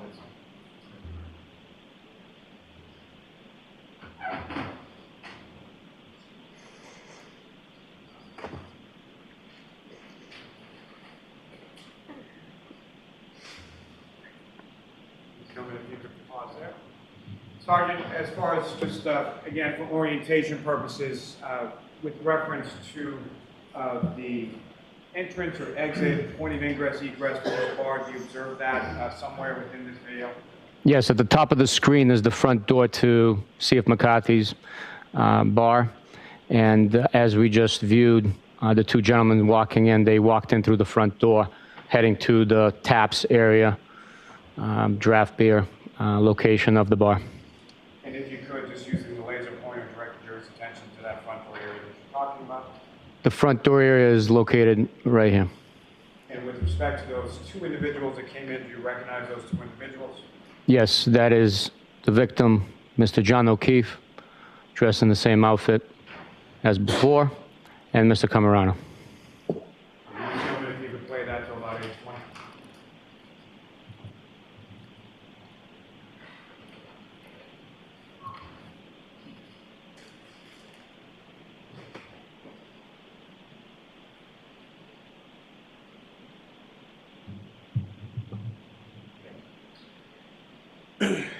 Gilman, if I could ask you from the same exhibits,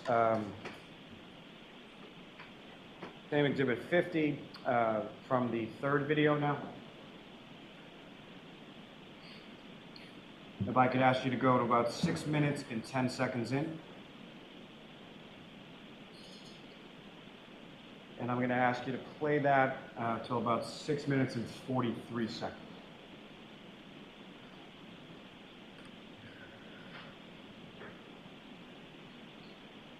If I could ask you to pause just there. As far as the individuals around Mr. O'Keefe and Mr. Camerano, do you observe or recognize anybody else in the bar area around them at this time? Mr. O'Keefe is sitting next to Mr. Camerano. I believe Mr. Kurt Roberts is there as well, next to Mr. Camerano. Now, from this time, we're at about 8:51 p.m. or so within the video, is that correct? That's correct. Now, as far as the timestamp on this video, what, if any, information were you provided when you retrieved this video on February 1st in relation to that time and its accuracy to sort of what time was? During video surveillance extraction, we verified the time and date on the system, and that is to show us how far behind in the past or in the future. Sometimes devices are time-stamped that's in the future. It hasn't happened yet in real time, but the video is stamped so. So what we do is, prior to extracting video, we identify the difference in time between real time and video time. In this case, C.F. McCarthy's video was 12 minutes behind real time. And thank you. And Ms. Gilman, if you could play this to about 6 minutes and 40 seconds.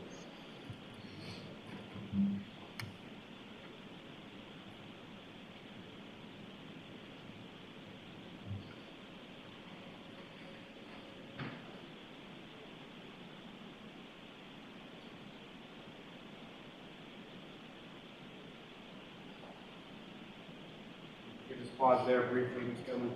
As far as anyone else within the area of the bar, in the area, Mr. O'Keefe, Mr. Camerano, Mr. Roberts, who, if anyone else, do you recognize in that area at this time? I recognize the defendant walking in and interacting with the victim, Mr. John O'Keefe.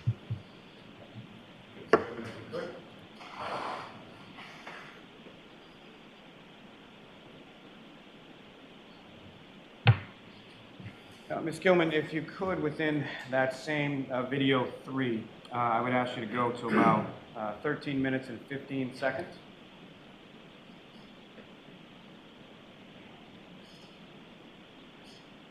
And I'm going to ask you to play from here to about 14 minutes and 45 seconds.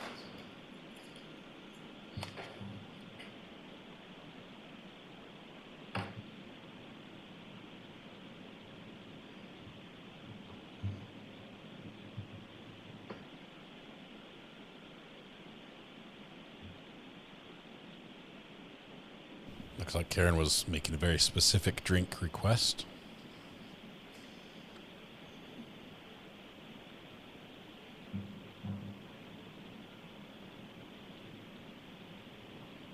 What just went in her coat?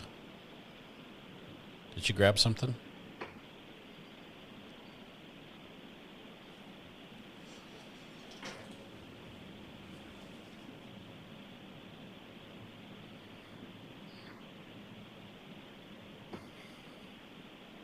Pause there. Now, from your review of this video, what, if anything, of significance do you observe in this part of the video? This part of the video, I observed the defendant reaching over and retrieving a cylindrical, tall cocktail glass from the bartender. And again, given the understanding that the video is about 12 minutes off as far as the timestamp, the defendant entered about 8:51 p.m. and is receiving this drink about 8:58 p.m. Is that correct? That's correct. And if you could, Ms. Gilman, play that to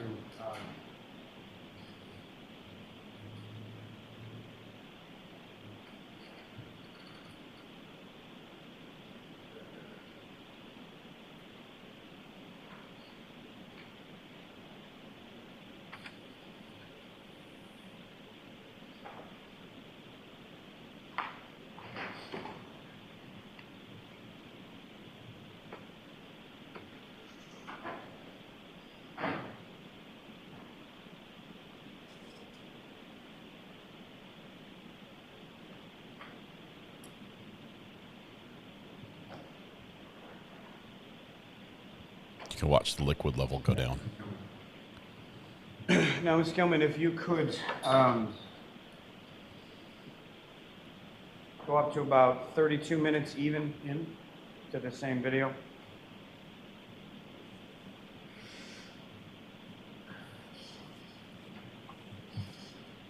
Now I'm going to ask you to play that for the next 30 seconds or so to about 32 minutes and 30 seconds.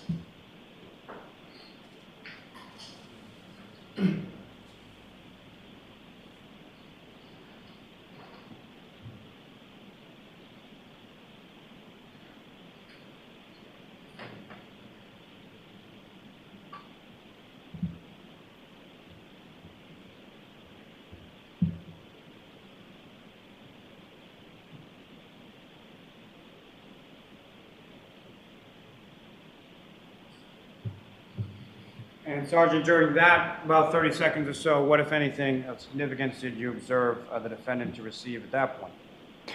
A cylindrical cocktail glass.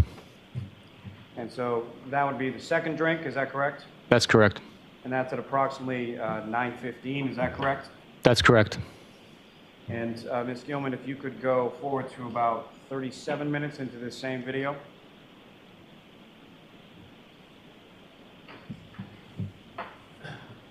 If you could play that for about the next minute or so, to about 38 minutes.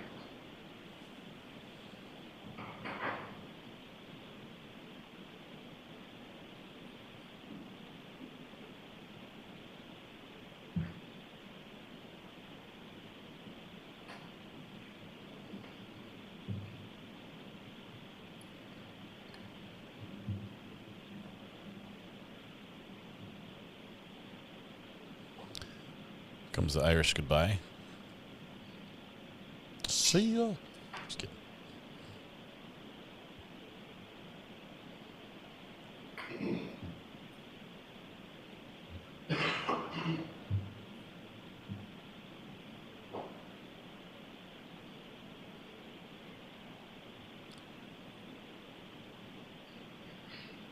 A little shot of something went in there. Don't think that's more ice.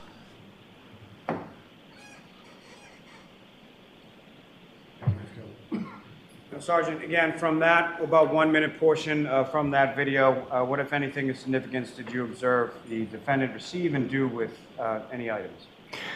She received the shot glass beverage and poured it into the tall cylindrical cocktail glass, and then Mr. John O'Keefe stirred it for her. And so that would now be the third drink, is that correct? That is correct. And that's about 9:20 p.m., is that correct? That's correct. And Ms. Gilman, if I could direct you to the fourth video, video number 4. And ask you to go about 50 seconds into, 50, into this video.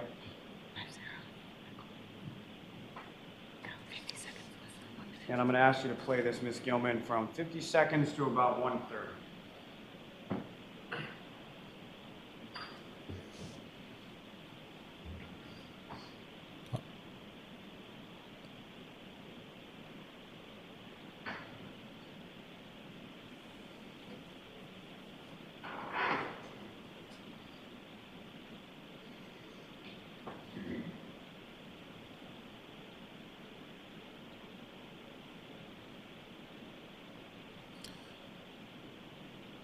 Big shuffle. Bottles and cans.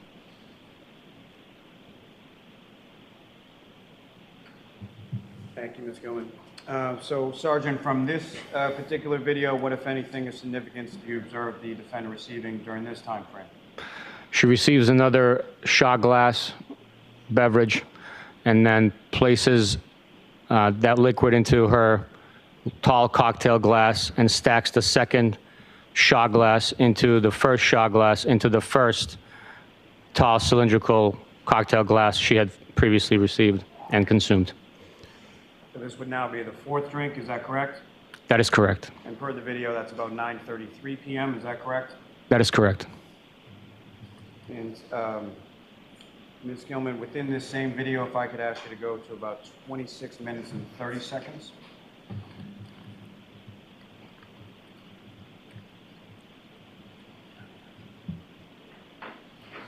I imagine what they're trying to say here is that 4 drinks would make her somewhat intoxicated. If you could pause there for just a moment. Where anywhere but Canton, I'm going to ask you to play that this might be a until about problem. 27:40.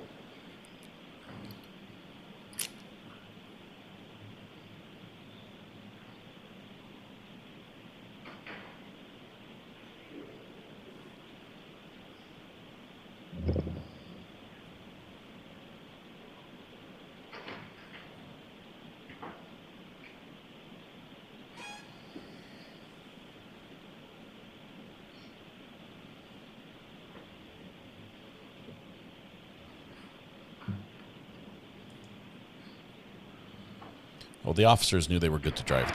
They could tell they were okay. They did a quick self-assessment. Probably ran up to the patrol vehicle, did a quick breathalyzer, came in at .0079 or whatever it was, .079. Said, I'm good. I'm good.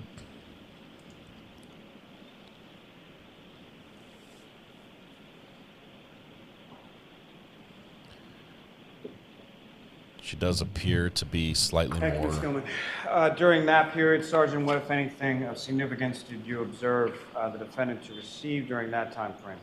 She received a tall cylindrical cocktail glass. And in addition to that, what, if anything else, did she receive from the bartender during that time? A shot glass size beverage. And what, if anything, did she do with the shot glass in regard to the larger cylindrical glass? It was placed inside the tall cylindrical cocktail glass. So that would be drinks 5 and 6, is that correct? That's correct. And per the timestamp on the bar video, this is now about 9:57 p.m., is that correct? Correct. And Ms. Gilman, if I could direct you to video number 5.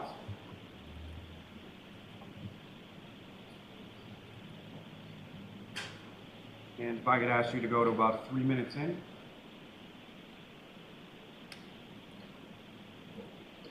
And ask you to play that till about 3:30 or so.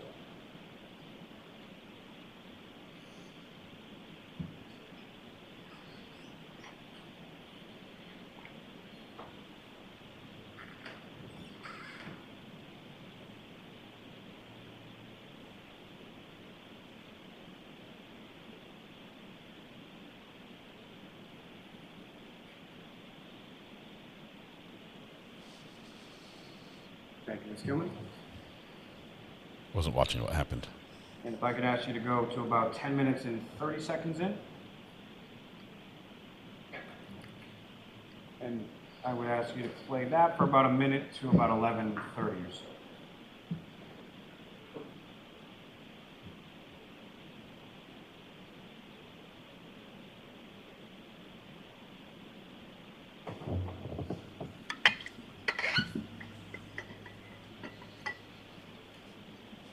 It's almost like I can hear the bottles.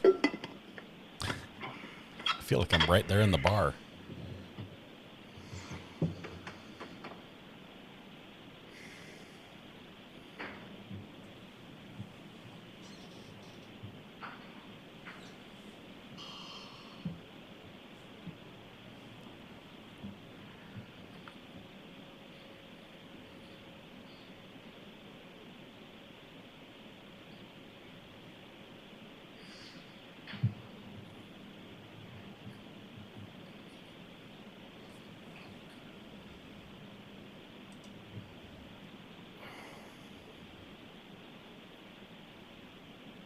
Thank you, Ms. Gilman. So Sergeant, sort of rounder shots during this portion of the video, is that correct? That's Yeah, sustained. You can ask it differently. What, if anything, of significance did you observe the defendant and or the group that she was with do in this portion of the video? In this portion of the video, the 2 gentlemen to the right of the defendant consume a shot-size beverage. And as far as the shot glass that the defendant received, what, if anything, do you observe her to do with that? Objection. I'll allow it. Or strike that. Just what did you observe, not what she had. What did you observe the defendant to do during that portion?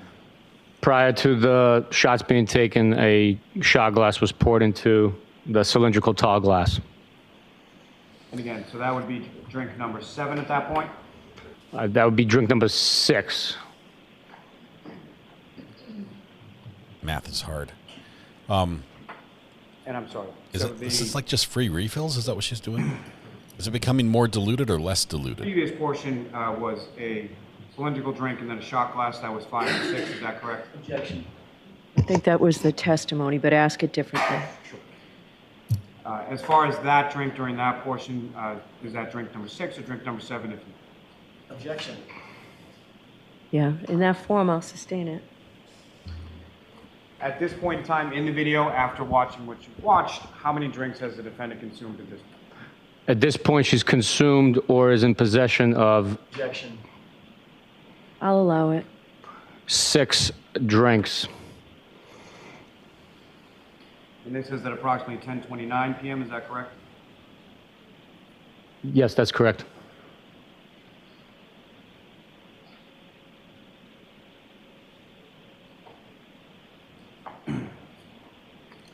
Ms. Gilman, if you could go to about 20 minutes and 30 seconds in.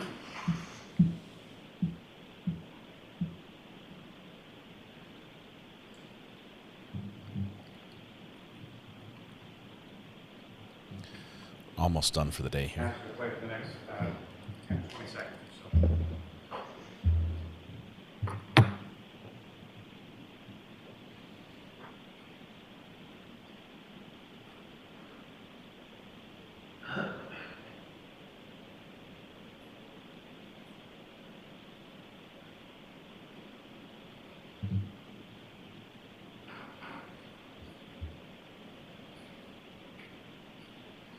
So during that portion of the video, what, if anything, do you observe as to the drink the defendant has and how full it is at that point? She has a cylindrical tall cocktail glass in her hand. And can you observe, or did you observe how full that glass was? Drink number 6 is empty, or near the bottom, almost empty. And Ms. Gilman, if I could ask you to go to about 22 minutes and 40, I'm sorry, 22:40 or so within for the time stamp, I'm sorry.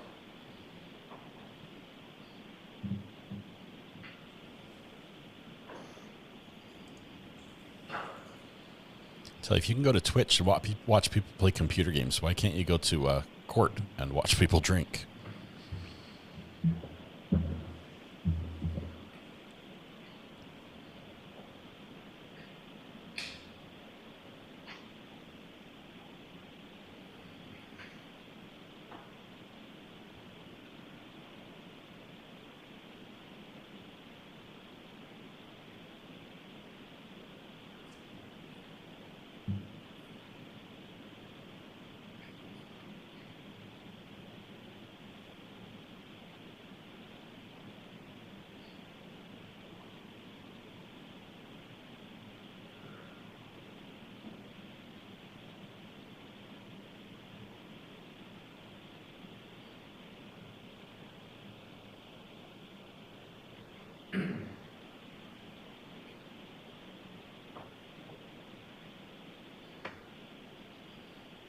She gone. Now, from this portion of the video, Sergeant, what, if anything, do you observe the defendant and Mr. O'Keefe doing in reference to C.F. McCarthy? Once the defendant got drink number 7, the defendant and Mr. O'Keefe walk out of C.F. McCarthy's, the defendant holding the beverage, tall cylindrical glass in her hand. Thank you, sir. Now, may I approach? Yes. Ms. Gilman, you can take that down. I wasn't going to say anything, Rhonda. Butt dials and a little bit of crack, apparently. I'm showing you a 5-page document. Ask you to review that, look up when you're finished.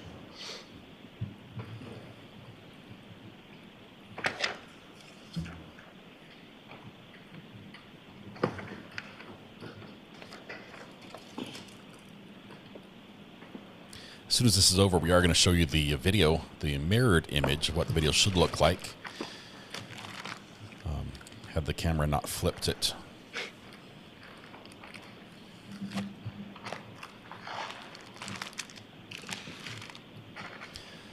Looks like these are receipts of receipts. And do you recognize that document, sir? Yes, I do. And what do you recognize it to be?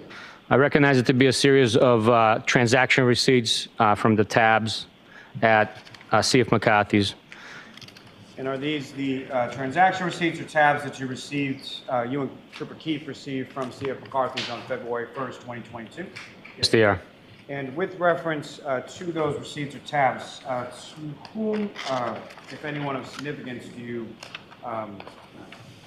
those tabs pertain to? The first one for 5280 was opened under the bar tab Karen A. Reed.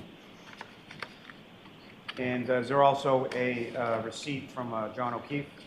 Yes, it is. The transaction through the credit card, being a MasterCard for 5280, was paid by Mr. John J. O'Keefe.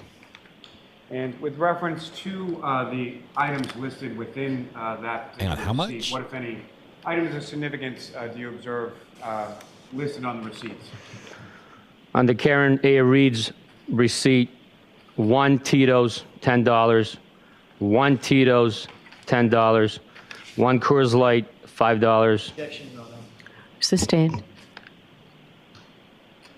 May I approach, Your Honor? Yes. Call Martha Steen to introduce and admit as the next exhibit.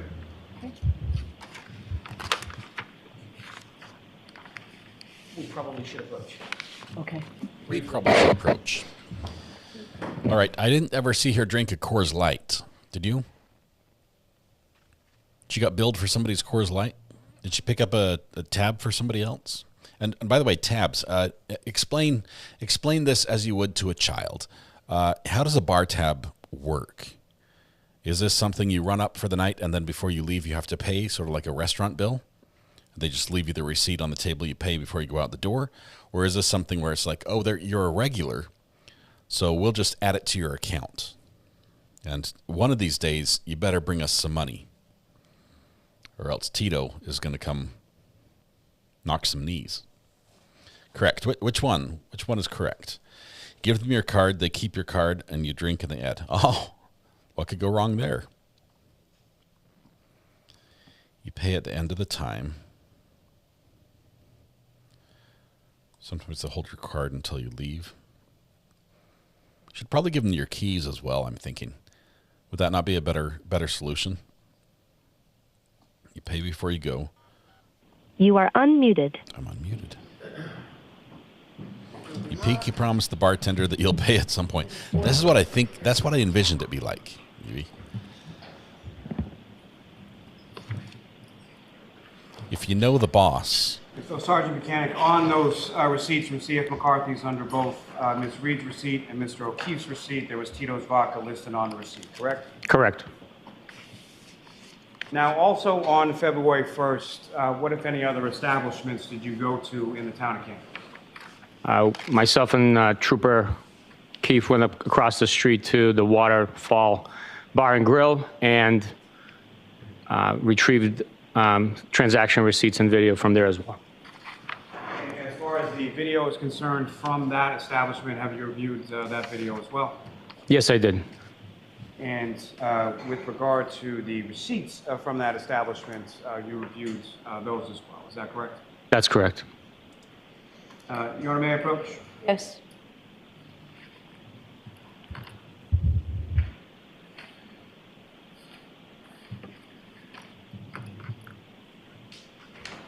So I'm showing you 4 photographs or still shots.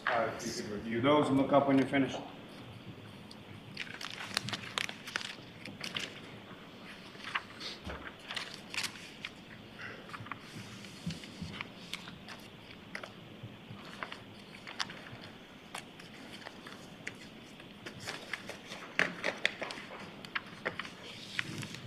And you recognize those, sir? Yes, I do. And what do you recognize those to be? Those are still shots of surveillance video from the Waterfall Bar and Grill on the night of January 29th after midnight, and Mr. O'Keefe is depicted in the still shot. And those are both interior as well as exterior camera shots of Mr. O'Keefe's sort of exit from the waterfall, is that correct? That's correct. Interior, him leaving at 12:11 a.m., which the timestamp on the surveillance video at the waterfall was accurate to real time. He is holding a beverage, shorter cocktail glass in his right hand as he exits the establishment. He's seen on the exterior camera walking towards Washington Street. Thank you. May I approach, Your Honor? Yes. I'm also seek to introduce and admit as the next witness. No objection. Okay.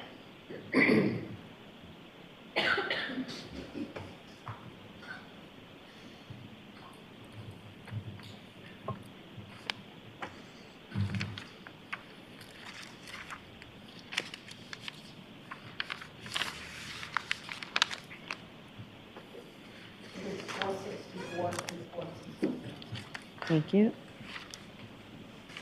Thank you. Your Honor, with the court's permission, if I could ask that these be published for the jury. Yes. And Ms. Gilman, if I could just have the first one.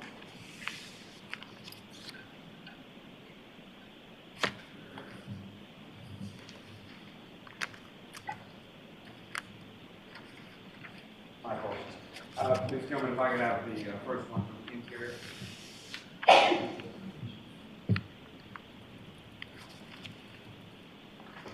Thank you. And Sergeant, do you recognize what's up on the screen, which has now been marked as Exhibit 464? I do. And what do you recognize that to be? That is the still shots presented to me and entered into the exhibit of Mr. O'Keefe walking out of the Waterfall Bar and Grill at 12:11 a.m. on the night of the early morning hours of January 29th, holding a cocktail glass. And if I could have the second still from this second Stillman.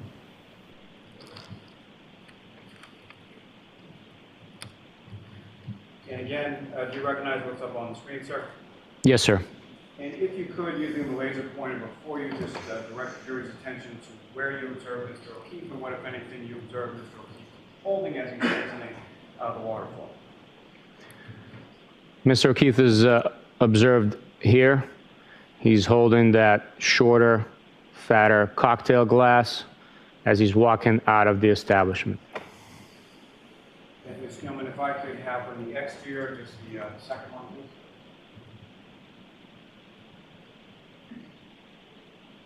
And again, Sergeant, do you recognize what's up on the screen, which is now marked as Exhibit 467?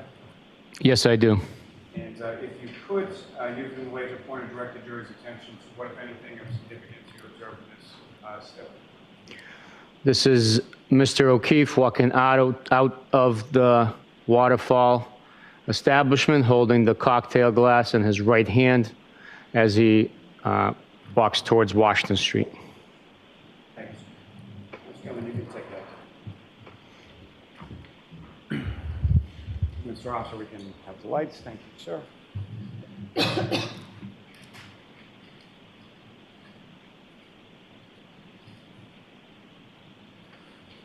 Your Honor, may I approach the witness? Yes.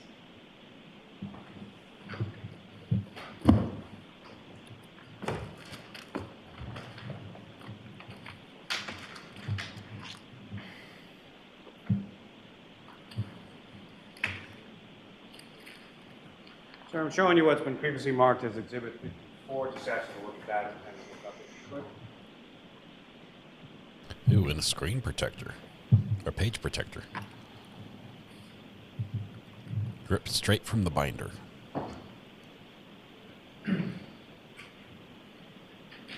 And do you recognize what's contained in Exhibit 54? I do recognize it, yes. And are those the receipts that you received from the waterfall when you went there on February 1st? Yes, they are. Thank you. May I approach again, Your Honor? Just Yes.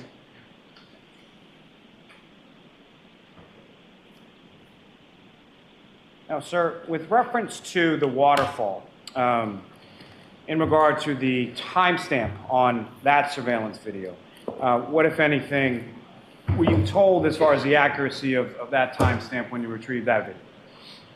That video was confirmed to be accurate in time, as in real time. No discrepancy. And Your Honor, with the court's permission, if I could just publish 3 quick clips from what's been marked as Exhibit 53. Okay?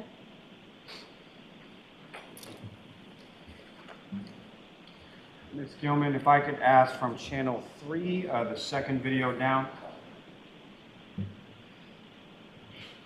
If I could ask you to go from the timestamp on the top of the screen to 10:54 and 25 seconds.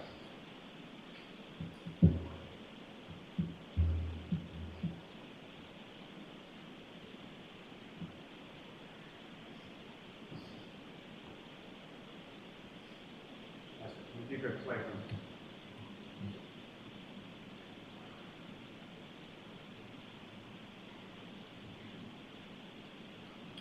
I could ask you to pause right there. So, Sergeant, from that particular portion of the video, what, if anything, of significance did you observe occur there? That portion of video depicts Mr.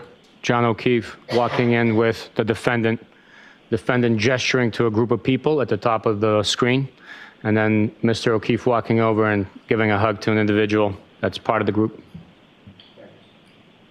So from the same channel 3, Ms. Gilman, if I could have from the 4th video down.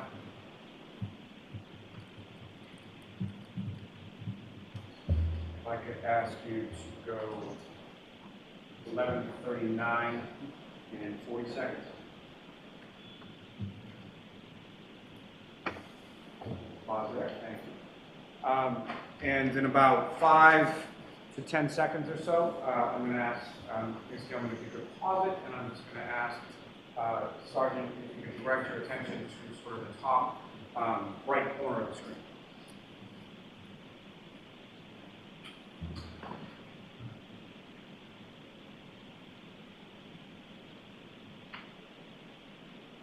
Thank you, Ms. Gilman. Pause there. From that portion of the video, you observed the defendant in that portion of the video? Yes, I did. And what, if anything, did you observe her to be doing? She retrieves a drink from the table and appears to consume it.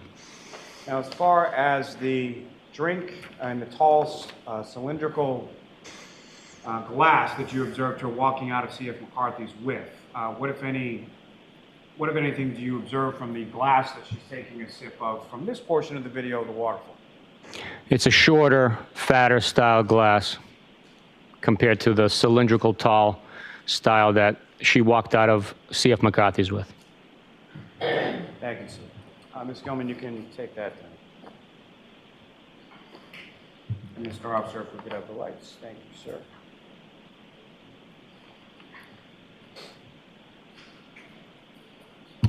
Mr. Lally, why don't we end for the day? It's been a long day. Everybody ready to go home? Yeah, okay. All right, so Sergeant, we're going to meet you back tomorrow, and I'll ask you to just follow the jurors out when they leave. So jurors, those same reminders, please do not discuss this case with anyone. Don't do any independent research or investigation into the case.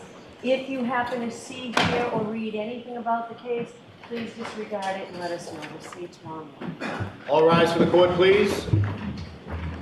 Jurors, follow me.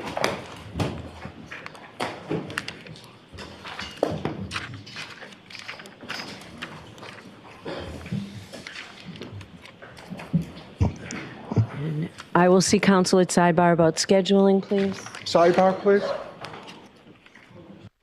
The clerk's like, I have a job here. Sidebar, please. Judge already said that. Okay, I'm playing with my 4-way color wheel to see what we can do with that dark camera image. Let's lift the dark. Oh, let's see. The gammas, maybe. Yeah, that gives us a little bit. Crank the gain a tiny bit. And maybe a little more offset.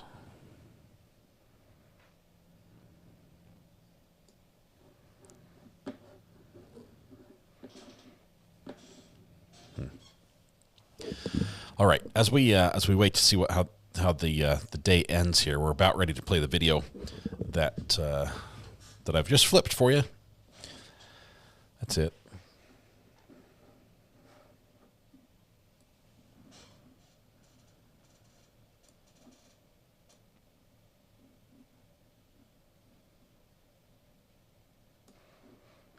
I've done about $10,000 worth of enhancement on this video, just for your enjoyment.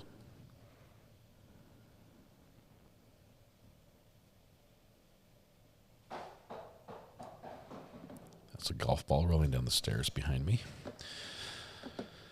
All right. They are not calling Proctor, ever.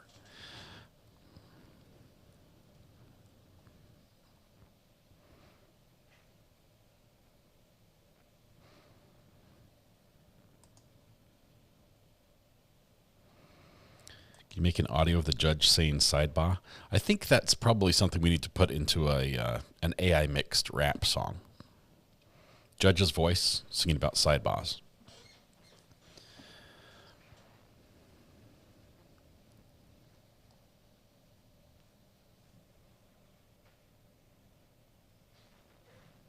Did she just mouth it again and I missed it? Let me go check it on my replay. I'm not going to show you, but I'm going to look. It's just for me. My eyes only.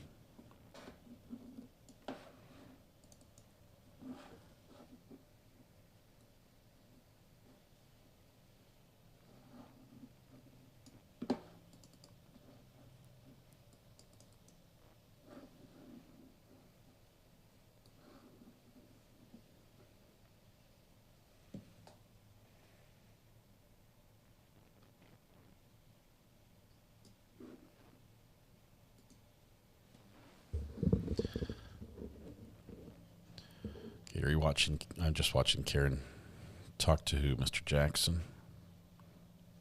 She says, get up there. Sidebar.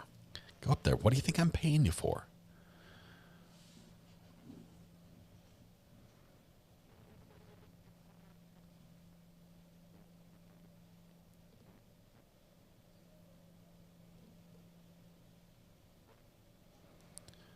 No Proctor, ever. Yeah, she said it. There is going to be a podcast tonight. You can listen to it tomorrow, yes, if you want to.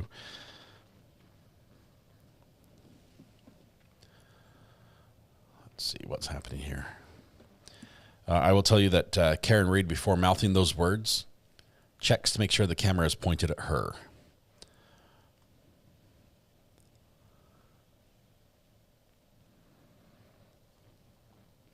I'm going to start charging for replays and enhancements.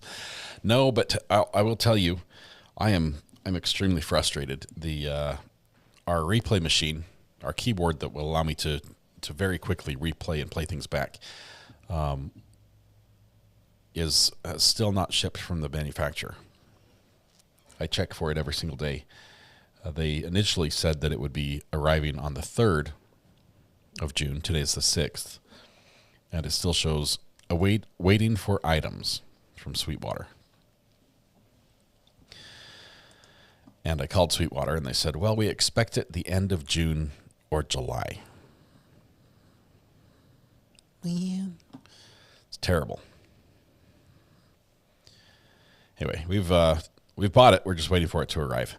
So what that will do. Oh, and I also need to. What news on Swift? Oh, Artie, you missed the news on Swift. I'll tell you in just a minute.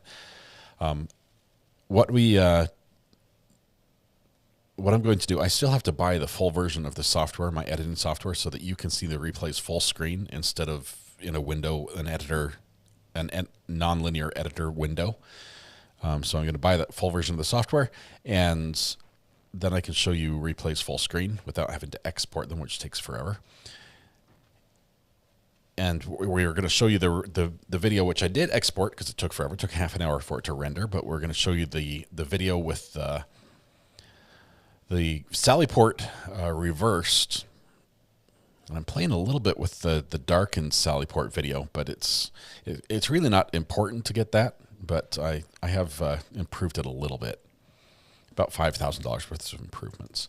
News on Swift. Artie, the jury came back and said, early this morning, after 1 hour of deliberation this morning, total of 8 hours, said we're hung. The judge said, go back, try again. They came back with a question. Judge answered the question. It was about evidence and about text messages on a phone. And they went back and deliberated for a few more hours, I think for a total of 12, and then came back and did not reach a verdict.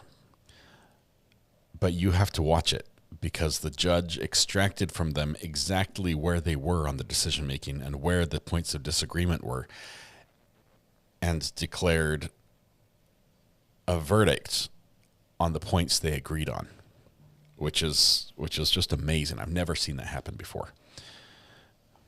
But there's no way to adequately explain the swift verdict. But the hot tub cold case, it looks like it's going to be back in court again with lesser charges. I'll tell you that.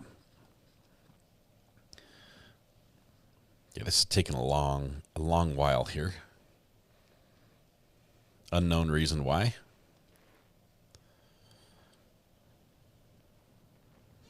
Tell you what, we'll leave the audio going, and instead we're just going to bring up the video that you guys wanted to see of this right here. Now this video has the audio from court as the audio was happening, so I might skip. Oh, actually, you know what? There we go. Okay, so let's jump over here to channel 8. We're going to play. This is the Sally Port as it should have been seen. This is the right direction. You can see the police. It looks correct. There's the slip and slide coming from the left to right.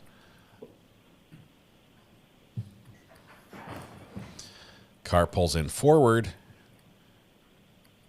Little snow on like the footboards things. And Sergeant, as far as the condition of the vehicle, This is the audio from the questioning. We're going to skip this little part right here. Driver gets out of the driver's side.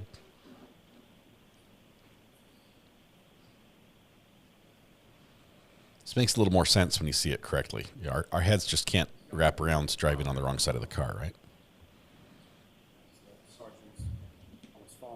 All right, so keep your voice up. Here. Sergeant Mechanic, with reference to any individuals you see in this video, do you recognize any of those individuals? He's going to say yes, he does. We're going to skip forward. It's right here. Guy at the front. He's taking a picture. That's why he's frozen in position like that.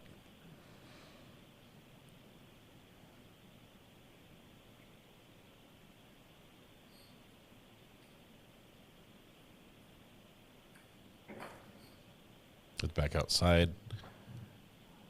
Brief blip. Because motion activated camera doesn't capture anything. Another blip.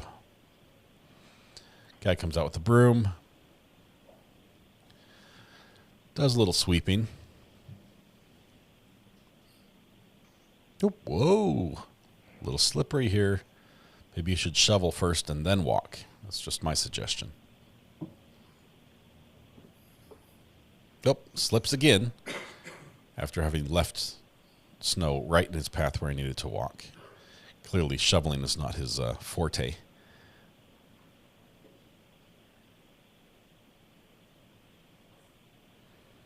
Oh, one more little shuffle there around the back of the car. So the back corner back there is where people are paying attention. That's where the damage is. And if you look at the people who are there as the car is pulled in and where their heads are in relation to the car, and then you look at where their heads are, like how the heads move closer to the car because they've moved in close. They're within touching distance. Matter of fact, some people are actually touching the car there. They're very, very close to the car.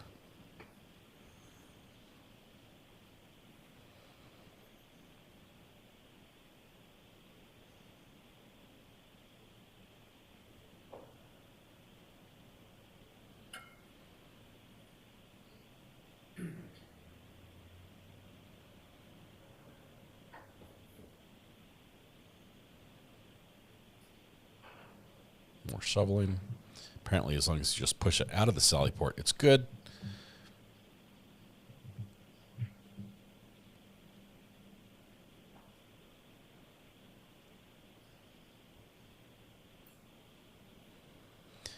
Many times when I was watching this, it just appears that people who are looking at the damage on the car are on the side of the car, the back, but the passenger side of the car.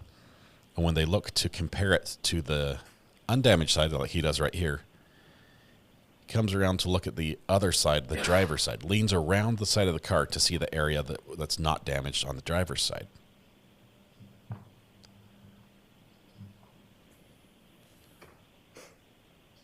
To me, that would mean that the damage is, doors come down. Now it's getting warm. Bring out the tape. The damage is not significant, or it's not missing a massive chunk like it appears it was. Dr. Mechanic, from what you're observing in this video, what you've seen. They put out the tape right here.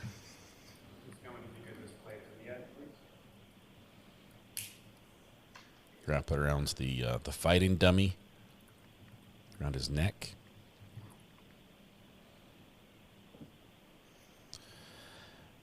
Nosy Rosie, what is the 4 you're talking about? Where's the 4? Oh, the 4 on the door back over here? Is that the one you're talking about? I see it. On the garage door. I thought you were talking about a car door. Good eye. Good eye, Nosy Rosie.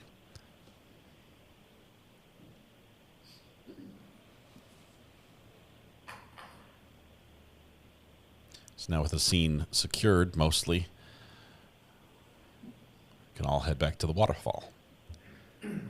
See ya.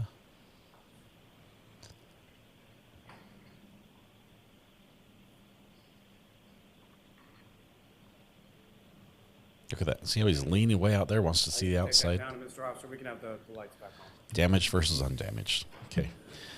Now, Sergeant Mechanic, are you aware? So we're going to switch back to... oh, I think actually we're done. We're done with everything.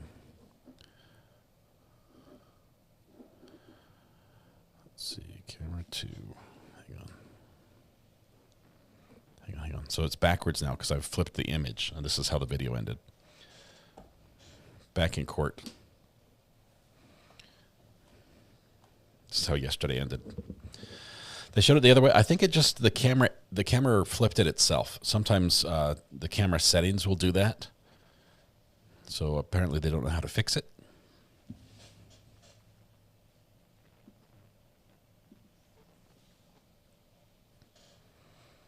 Part of the problem also is that once you have something you've downloaded from the camera system, if you go and modify it, you have to tell the other side, I've modified this in this way.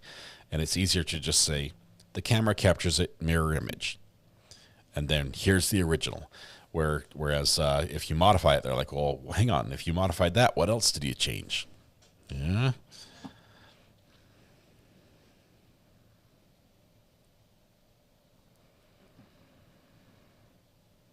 Lenovo, by the way, thank you. GameStop. I'm impressed. All right. Court stands adjourned. Oh, that was it. Court stands adjourned. We be done. The judge is out of there. All right, that is everything. What a day. I have to think over what happened in the Swift trial again. That is just, I've never seen that before. Never. In all my years, I've never seen it. I have to shout out a couple people. We're going to go back through the list very quickly here. Master Ayden, Craig Perkins, Josh Hutchins. Josh, thank you very much. Melissa, Red Pen, Danny Austin, Ricky Watson, Stephanie. Oh, hang on. I've got a call here. Hang on. Well, hold on. Let me finish this. Hold on. Okay, hold on. I've got you muted. I've got to go through my list here. Let's see. Ricky Watson. Where were we? Stephanie, Teresa, Tess Hurd. Thank you very much. Regina Crawford. Red Pen. A few more Red Pens. Bug Dugger. These amazing individuals. Lenovo, JM, Lenovo, Kim, Lenovo, Braxton, Greeners, Britta, Danny, Detect Vids, Lenovo, Dizzy Grenade, Teresa, Danny Austin again, Jamie L, Melpoy, Ricky C, Rhonda, where are we at? Greeners, Lenova again, Weather Watch, Kim R, Braxton Heaps on Lenova again, Kevin, Melissa, Kim R, AZ DCS Oversight Group, the Creative B, Teresa, Mathis, and then earlier we had Lenova, Braxton, and Ashley. Amazing people. Most of them gifted memberships, trying to target Ashley with a gifted membership, which did not work. Did not work. It failed, but not for a lack of trying. I'm so sorry. Ashley, be here at the podcast tonight. We're going to give away 10 memberships at 8 p.m. on this channel. Hopefully we can hit you with those 10. That's my goal. I'm aiming for you. That's what I'm saying. Sinbad, tomorrow is my hubby and my 45th wedding anniversary. That's awesome. Congratulations to the both of you. Detective Vids, did he miss the verdict? Yes and no, but you have to go back and watch. It is crazy. Oh my goodness, it's crazy. I've never seen anything like that before. It was what I will call a hung verdict, which normally those two don't go together. All right, let's see. I have not looked yet. Okay. Oh, I've got somebody on the phone. Hold on. Hey, sorry. Ada Brown. It's okay. Ada Brown, how are you doing? Hey, can you hear me all right? Yeah, I can hear you. Or is it too soft? Is that better? It just sounds, it's got a weird echo, but I can hear you. It's perfectly understandable. You're good. That's weird. Maybe my hearing aids. What a day. We were on day 20 here, so we're you're behind. just a day behind me. Yeah, we can't talk about You're anything one that day happened behind. today. So that would be No, I'm not talking about anything that happened today. But I find it so interesting that, well, how far have you gotten into the taillight discovery? all the pieces. We've seen the Sallyport video of the car, both in the pitch black through the welder's glasses version, as it was hauled out, and the initial version where they set up the tape around it. Well, did they put have they showed any assembly? Nope. Yes. I'm just saying, if you say something here, it might give something away. So we can't. No. What I'm saying is in the Sallyport, have you seen them raking all the snow out of the way after they bring the car in? Yes. That was on yesterday's video, or your day today. Yeah. Yep. Why would you assemble all that snow from the inside to the outside after you've already brought the car in? Because if there was any fibers on the car from him being hit, they're going to drip off with the snow, and they're going to drip off into the Sallyport. Well, why didn't you have it all cleaned out before you even moved the car in? Yeah, apparently they use the Sallyport to clean off all their cars because it's cold outside and you don't want to do that out in the snow. So they just bring their car into the Sallyport, clean it off, and just leave the snow in the driveway. Probably the police chief, I'm thinking. Rank has its privileges, you know. You get to use the Sallyport for your own personal benefit. Yeah, exactly. He But does, this car was already driven for like an hour, right, to get here. Half an hour at least on the back of a flatbed truck, nice and high in the wind, in the blizzard. There's nothing left on this car that hasn't been scoured off by the wind and the snow of the blizzard. Okay, have you seen the testimony with the cute little forensic girl with the short, grayish blonde hair? Ashley, yes. Ashley, and you saw the other lady after her with Yes, the black hair. the quiet so one. you're talking, all right, the quiet one. They talked about the hair, how it looked like it had moved. Well, I put it in Photoshop, and I'm a certified Photoshop person, and that hair had moved. I mean, there was no doubt that hair had moved when I put it through and looked at it and expanded it. But the thing that bothers me is, and this is not to do with necessarily today's trial, but in general, just watching yesterday. First of all, I want to ask you about warrant, because with my husband's situation, my husband went to jail, no secret, but they had an item that they took out of one office and put it in another office. They physically moved the item. and they sat with it for 5 hours before they got a warrant. And I had learned through his case that you're not allowed to touch anything. You can sit with the vehicle. You can post police officers there to stop people from moving the vehicles, but you're not allowed to tow the vehicle. You're not to even open the door. You're not to touch it without a warrant. I'm still confused as to what time was the warrant and what time did that tow truck driver pick up the vehicle. Because they said they left it in the Sally Port until they got the warrant. They said that, that's something they've already said. And I'm like, dude, that's illegal.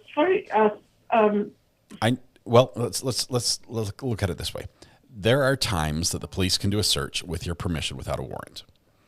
And it seems that their discussion with Karen when they were at their parents' house, I think, or wherever it was, where it was just calm, normal voices, and they said, we're gonna end up getting your car and your phone. And she's like, okay, it seems that something there was permission, where she willingly or acknowledged or that was there. Even so, the search, you don't want to search without the warrant, especially outside of their presence. But if they're getting permission from her to take the vehicle, then doesn't that open the door for permission to look at the vehicle? Yeah, I think they go hand in hand. Police have the opportunity to search a vehicle, probably more so than we expect. Like there are some states where if you step out of a vehicle in a traffic stop, the police can search your vehicle. That's just they're allowed to do that at that point without any further permission from you. But anyway, we're going to wrap up today, Ada. We're all done here. We're getting ready for our podcast tonight. So I've got. Oh, good. Well, I'll be. I watch you every Thursday night. I watch you all the time. But I want to say, what I want to say real quick is the verdict today was very interesting in the Karen Swift, David Swift trial. Yes, the hung verdict. I thought it was going to be hung. That's my gut feeling, but I didn't think it was going to be hung on the lesser of all the charges. That surprised me. And then the state goes, well, we want his bond reinstated. I'm pulling a brain cramp. Reinstated. Mm-hmm. So that tells me they're going after him again. Oh, yeah. Which they're 100%. At least that's what the image they wanted to set forward today is that we're not done here, Judge. We're going for this. We believe in what we're doing, and if this is politically driven, which there's been allegations that it was, that would make sense as well. So, well, your viewers have had, I'm sure, a wonderful time with you. You do an awesome job. Appreciate you so much. And Thank you. I look forward to seeing you tonight, and I'll be, where I'll be tomorrow night. Sounds good. Thanks, Alexa. Ada, good talking to you. Be blessed. We'll see you. Bye-bye. Bye. All right, we're going to wrap up here. That's what we're going to do. Oops. Helps if you can hear the music too, not just me. Sallyport in German is Ivy. She Heitzer Schluss. Take that and sleep well. Did I say that right?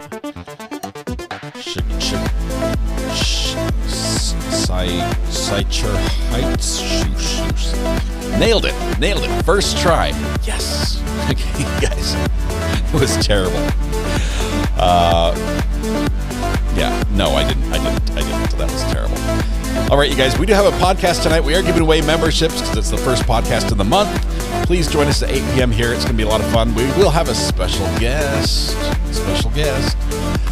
Some fun things to talk about as well, both from today as well as some stuff in the news and around the world, which is going to be a lot of fun. So please join us for the Not Relevant podcast, 8 p.m. It's going to be great. I think Matthew Harris dropped a video, and I have not seen it yet. So that would be a good thing to watch in the meantime. Let me just do a quick check on here. Matthew, if I spell it right, Matthew Harris Law PLLC. I could just ask Matthew and he could tell me. Oh, he's got it. Matthew Harris, he's flirting close to the line here. He's got a short that he posted, I think it was last week, about a well-regulated militia. Second Amendment guys. Go check it out. Yes, other creators can use my flipped video. That's fine. Tonight, when you go home, please hug the people you love, smile at someone, make their day just a little bit better, and please stay safe till we go live again, which will be tonight at 8 p.m. Can't wait to see you there. You guys, we get to each other. Have a good one. Bye-bye. Oops, I faded the music too fast. Because he's the guy.